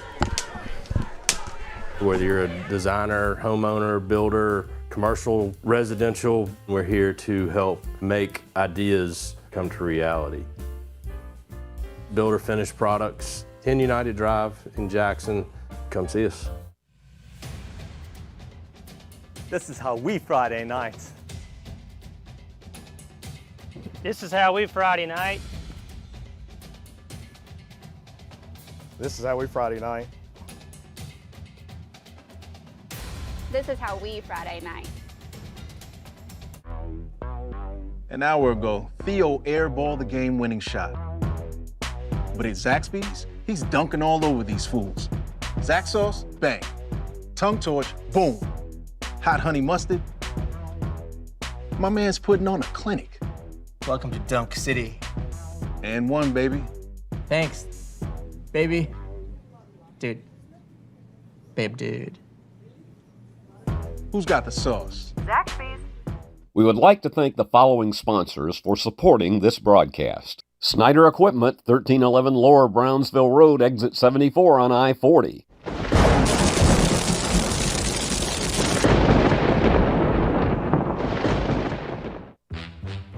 Beauty House Social. Jackson's premier blowout bar and full-service salon and med spa. From lashes and facials to cosmetic injections and lasers, we have it all. Let's be social. Does shelter insurance cover shiny red cars? Yeah. What about purple vans? Also, yes. Monster trucks? What's going on, son? From shiny red cars to purple minivans, you can count on Shelter's local agents to help you protect what matters most. We're back as the Cats celebrate, and well, they should. Good job of the officials and the coaching staffs as they able to make sure nothing happened there at the end. The team sort of around midfield were barking at each other a little bit, but Craig Lund taking all that aside, and I want to go back to something you just mentioned. Give Aaron Robertson, the sophomore offensive lineman from Stone Mountain, Georgia, a lot of credit. He was really a great block, and how about a dose of Ryan Kirk there to win this game? Oh, just right down the middle. It was feed. You know, I made the call of maybe pulling and seeing Chance Thanks, around Josh. the back Great outside. Job. Josh Key. But when Robinson pulls out there, that big load right there, you get behind him and ride him. He rode him right into the end zone. Kirk was not going to be denied. What a fantastic win by the Cats. Probably one of them. It goes down to one of my biggest ones I've seen them do here at Bethel Stadium. No doubt about it, and that keeps Bethel in the hunt. You look at Lindsey Wilson off today. They're 3-1. Campbellsville now 2-1. That's they're playing at Faulkner. They would be heavily favored there. That would put them at 3-1. I'm not giving them the win, but that would be the case. Georgetown falls to 2-2, and there's Bethel 3-1. And the two teams they're right there with Lindsey Wilson and Campbellsville. You control your own destiny now for the conference title because you go to Campbellsville next week, and then you play the last game of the year here against Lindsey Wilson. Lindsey coming in today number 9 in the country, Campbellsville number 11. This will probably or have a chance to thrust Bethel back in the top 25, I would think. But there's quite a few teams in front of them. But Cumberland University and the University of Cumberland's playing today. Cumberland is in receiving votes. And the Cumberlands, well, they've had a tough year despite the fact they beat us last week. Let's take another 2-minute break. We'll get the stats for you as soon as possible, and then we'll come back with Coach Springer. This is Bethel football, and the Cats win it in overtime, 26-23. Hey folks, Real McCoy here along with a little buddy Gizmo. Just like to thank all of our customers for letting us take care of their air conditioning and plumbing needs this summer. Gizmo sure is glad the dog days of summer are over. Now it's time to get those heating units ready for that cold weather coming. See, we're a hometown company celebrating 45 years in business in Jackson. So give us a call and check in online so we can get you on schedule. When you think of heating and air conditioning, think of the Real McCoy. We'll take care of you. Does shelter insurance cover shiny red cars? Yeah. What about purple vans? Also, yes.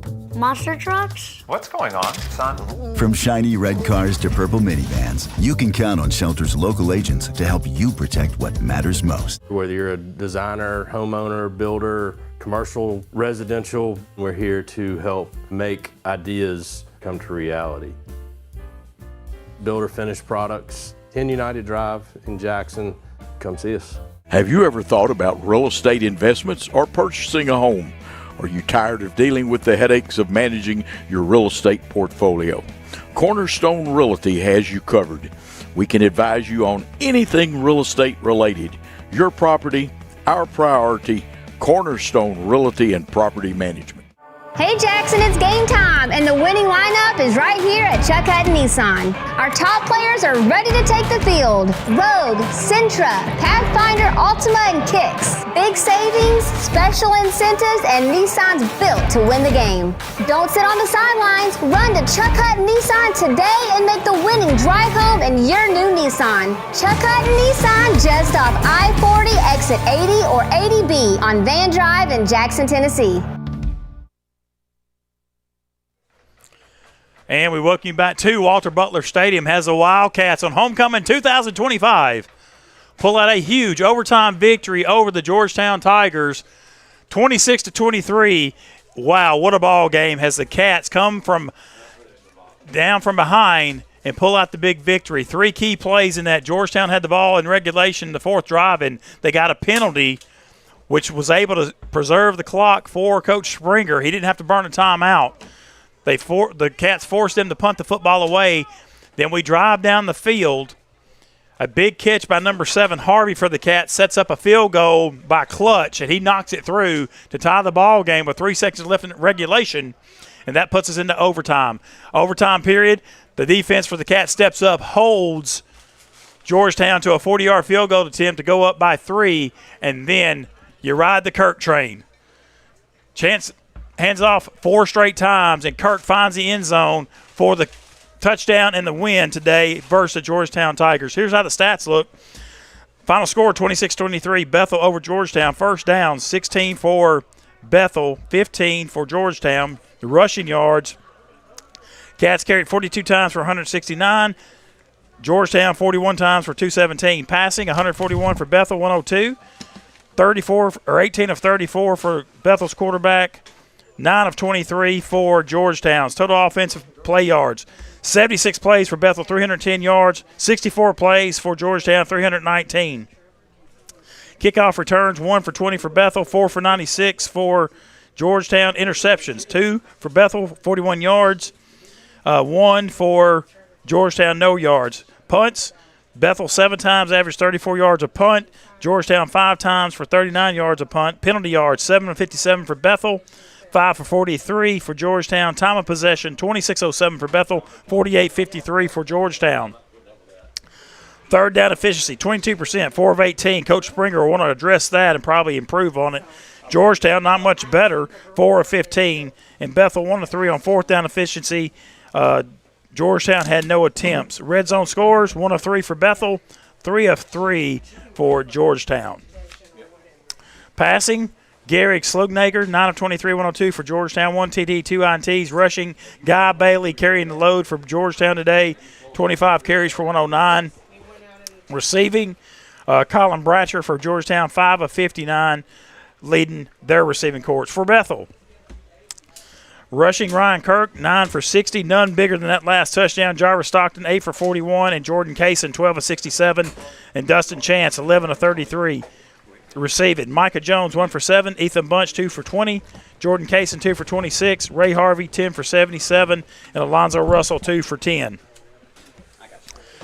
So the Bethel Wildcats pull the win 26-23 over the Georgetown Tigers, as they have a fighting chance now as they travel to Campbellsville next week to take on the Campbellsville Tigers. Like Dave McCulley said, they can win next week and then get the win here against Lindsey Wilson on the 15th.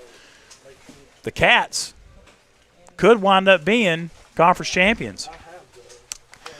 Homecoming 2021-25 will go down for one in the books as the Cats win this one 26-23 over the Georgetown Tigers. We're waiting on Coach Springer to come up for his post-game interview with Diamond Dave McCulley here in Walter Butler Stadium. Defensively, let's look at those stats while we're waiting on Coach Springer to come up. For Bethel, leading tackler, well, I'll just go down the list. Brylan Jordan had 5 total.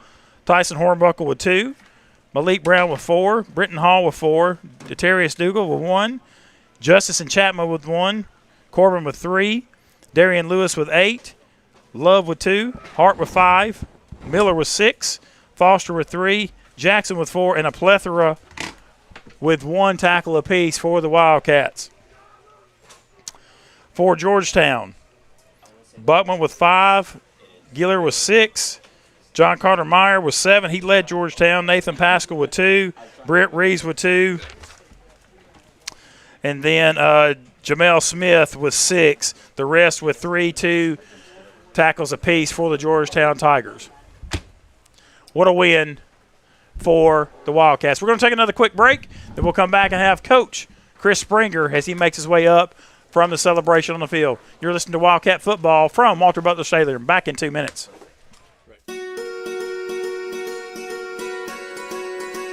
Buying a home is a major milestone, and at the Bank of Jackson, we want to help you achieve it.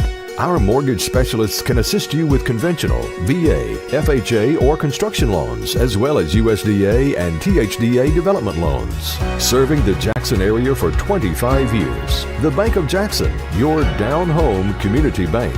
You belong here. Member FDIC, Equal Housing Lender. An hour ago, Theo airballed the game-winning shot. But at Zaxby's, he's dunking all over these fools. Zax sauce, bang. Tongue torch, boom. Hot honey mustard. My man's putting on a clinic. Welcome to Dunk City. And one, baby. Thanks, baby. Dude. Babe, dude. Who's got the sauce? Zaxby's. Hi, I'm Cody Fitz with Fitscapes. Our business's focus is on building your dream yard at your dream home. When designing our backyards, we always like to start with our pool and patio areas first. Then we complement that with the landscaping, and we finish with the lawn for all of the outdoor entertaining needs. After installation is complete, we provide annual maintenance for all of your lawn care and landscaping needs. Fitscapes, let's build something beautiful. Whether you're a designer, homeowner, builder, commercial, residential, we're here to help make ideas come to reality. Builder finished products, 10 United Drive in Jackson. Come see us. We would like to thank the following sponsors for supporting this broadcast. Snyder Equipment, 1311 Lower Brownsville Road, Exit 74 on I-40.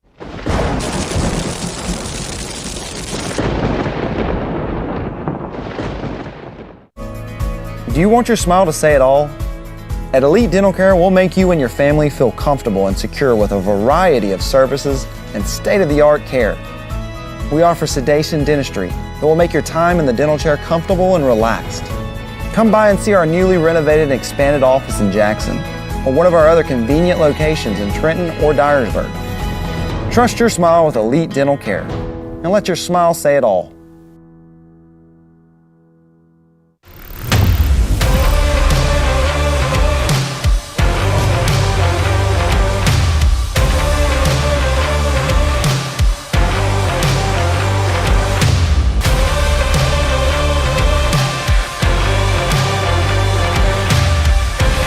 Dynamics Physical Therapy, your elite provider in sports medicine and performance.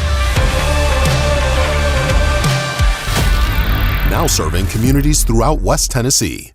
We would like to thank the following sponsors for supporting this broadcast. Snyder Equipment, 1311 Lower Brownsville Road, exit 74 on I-40.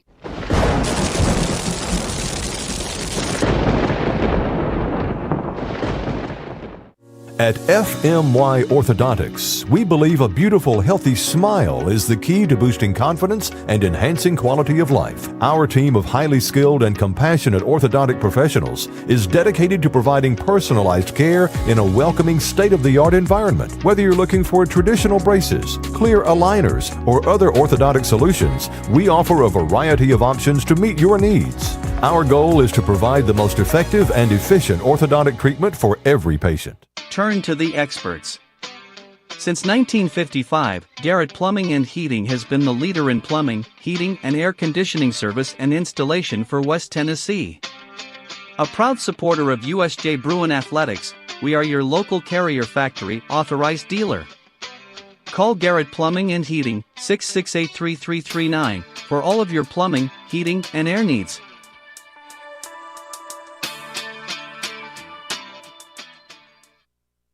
Have you ever thought about real estate investments or purchasing a home?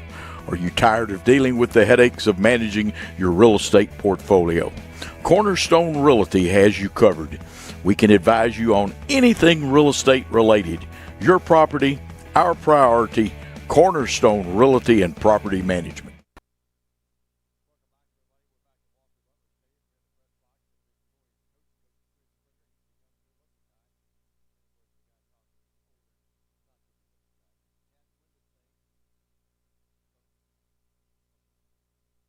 And welcome back, everybody. There we are. It works better when you turn the microphone up, folks. And after all these years, I should know that. But welcome back to the Walter Butler Stadium on this rainy Saturday afternoon. The Cats led the game 10-0, then got outscored 20-10. And then the Cats looked like they might be in some trouble if they came out of nowhere. The comeback Cats today on Homecoming 2025. It'll be a game that will be long remembered. And Mr. Clutch was clutch there with 3 seconds left, tied the game.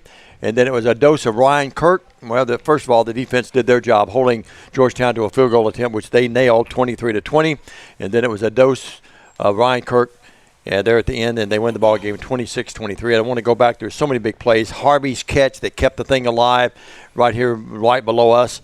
And then Coach Chris Springer, I'd like to tell you I knew we had it the entire time, but I'd be lying, but congratulations on one of the great wins, I think, in Bethel recent football history.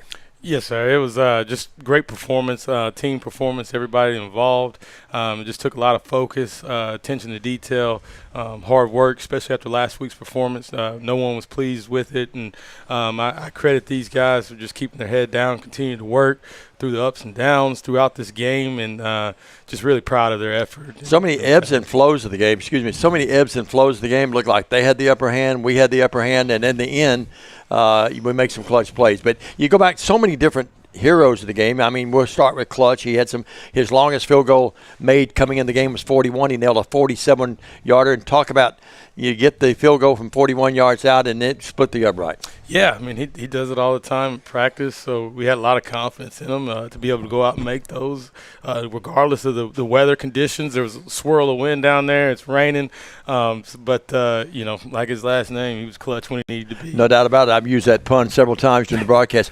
I love, play calling has been really good all year. But the play calling when we were down 20-10, I thought your offensive line just stepped up and made so many big blocks. And then the running backs, Kaysen gets hurt. Hope he's all right. Stockton came in. Then we went to Kirk. But you really made we mixed up really well with the passing and the rushing. And, you didn't panic, came right back and scored. That got us right back in the game at 20-17.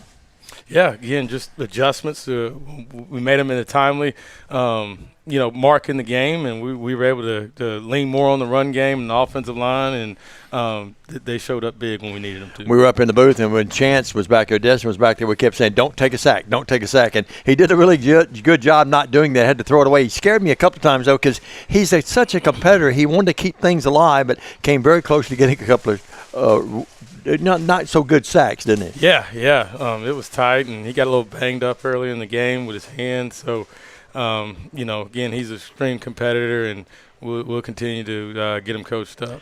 Total yards came out 319 for Georgetown, 310 for us, for the Cats. But it was a really well-played game in a lot of areas. I mean, a couple of snafus on the special teams hurt both teams, and that you were able to overcome that. Yeah, I mean, they've got one of the top defenses in the conference. Coach Perrin over there at Georgetown has done a great job over the years, and they're always going to be a sound football team and come in and play you tough. So we knew we had a tough task this week, and these guys were just able to answer the call, keep their head down, and fight. No doubt about it. That last sequence of plays, unfortunately, we get the targeting call, which I didn't really think was targeting. I thought they got a break, too, on the touchdown that they were given, but I thought the guy's rear end hit out and his feet never came down. You were pretty active about that talking line judge, too, at one time, too, weren't you? Yeah, I wasn't pleased with some of those calls, but you have to turn the page really quickly because you don't want it to affect the next play or players feel it, and then they're not composed and focused. So there were some tough times. We definitely had to turn the page quick with some of those calls we didn't feel were right at the time, but you just have to move on and keep playing. It's like life. Football's like life. I mean, you get knocked down, you got two options. You can stay down or you can get back up and fight back, and that's exactly what this team did. 16-yard line, 1:25, and we moved the ball down and get the field goal. Man, it was a clutch drive by those guys, and real testament to their mental toughness. There was a block on one of the plays down there on the running play that we get a first down. Aaron Robertson, the big lineman, I don't know if you saw that or not. You'll see it on films, but he made a key block in the thing. But I'm looking down at our stat sheet on the tackles. Not anyone just jumps right out at you with staggering double figures, but it's by committee. I mean, everyone played well. Lewis, obviously, he comes up with 8 to lead us in tackling, but he has a tendency to do that every game too, doesn't he? Yeah, he's a great young man. We went into this game, had 2 starters out. One of them caught COVID earlier in the week. The other one hurt his shoulder late in the week. So there were several other guys that had to step up that may not have shown the stat sheet, and it was a group effort on defense this week. Yeah, of course, no one follows it any more than I do with my job. But the bottom line is there was some key names that we didn't call today and didn't play last week. Some of them too. But you've been able to adjust, and it's like been the old mentality, next man up. That's exactly right. So we wanted to have a big emphasis this week on matching the things that take no talent, and then just keeping our head down and not worrying about the scoreboard and playing hard. And we're going to look up at the 55-minute mark, and we're going to see what we need to do to win the game. You know, Chris, you look at this. I'm not trying to put things all the way out there and just envision what could happen. You can do that, but what might happen. But the bottom line is this win today puts Bethel at 3-1. Georgetown falls to 2-2. And the 2 teams right there with us, Campbellsville, I would think they would have beaten Faulkner. I don't have that final yet, but they were the heavily favored going down there. That's, Faulkner can be a dangerous team, especially on the road. But Lindsay's off today at 3-1. Campbellsville, let's assume they won. They'd be 3-1. Bethel would be 3-1. And the peculiar thing about this, unique thing about it, you control your own destiny because you got those 2 teams, Campbellsville next week on the road and Lindsay Wilson the home finale on Senior Day. So we're still in this hunt right now. Last week when we lost, I looked at the scoreboard there at the end, and I thought, well, 3 losses is tough to get in. And it is. That's historically been sort of the moniker. But right now, we're still right there in the hunt for the championship, aren't we? Yes, sir. Yeah, we're trying to take it one day at a time. Hey, coaches don't like to talk about that. We had, like I said, we were all disappointed in our performance the week prior. So everything happens for a reason. Got us back this week. We locked it in even more. We're going to continue to play tough teams. One of the things we talked about last night is, hey, guys, we're battle-tested. We've played some of the best teams in NAI, and, down the stretch, we're going to continue to play some of the best teams in NAI in Campbellsville, and then finishing out with Lindsey Wilson. So, we just have to keep things in perspective, continue to get better, and come together as a team. Such pressure plays today. A lot of third down conversions by both teams, but, boy, we made the big plays when we had to, didn't we? Yeah. I mean, this week was a big emphasis on competing and find ways to have different situations in practice, working third and medium, third and long, getting back to some pass rush, one-on-ones, things like that. And it showed up in some critical times throughout the game. Well, a big win. I saw the coaches' wives embracing them down there, and you guys. And you look at the kids just celebrated as well as they should.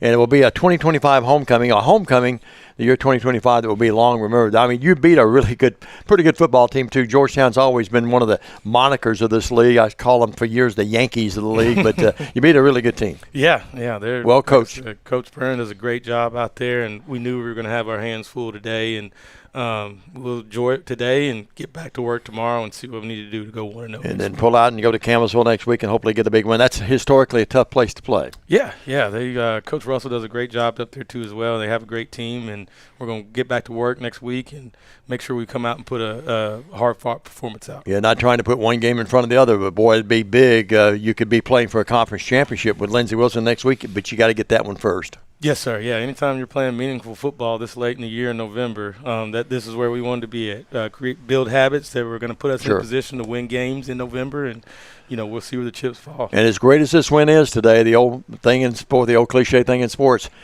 it will only be as big as what you do the next 2 weeks. That's exactly right. And going back to the weeks prior and make sure that we're coming out ready to go from the kickoff. Proud of you, bud. Yes, sir. Chris Springer, as the Cats win this thing today, we went in overtime 26-23. For my entire team, we got to get over to basketball. They're playing right now, the women are, in the Chamber of Commerce Classic. For Coach Springer, for the entire game, you see all the guys on your screen there, Christopher Reasons, Eric Emmons, Steve Childress. We appreciate Craig Lund, did a great job with us as well. Shante and Hubble up here on the stats as well. For Coach Springer and the Cats, the happy final, 26-23 in overtime. From Walter Butler Stadium in McKenzie, be careful and don't forget to put your clocks back. Coach Springer might need that extra hour the way I do. Back after this, we'll be back next time with you. 2 weeks from today, Lindsey Wilson comes calling on Senior Day. That's always a special day for us as well. So for all the game we mentioned, God bless you. Have a great evening and good night, everybody. The award-winning BallGame Blitz Sports Network from Worthy Road Studios. Over 1 million views in 2024. We're where you need to advertise. Subscribe to our Worthy Road Studios YouTube channel and join the over 5,500 subscribers watching local sports, Union University, Bethel College, and USJ. Multi-camera broadcasts, slow motion instant replay, on-screen scoreboard and graphics, and professional announcers. Thanks to our sponsors who make it all possible. BallGame Blitz Sports Network from Worthy Road Studios.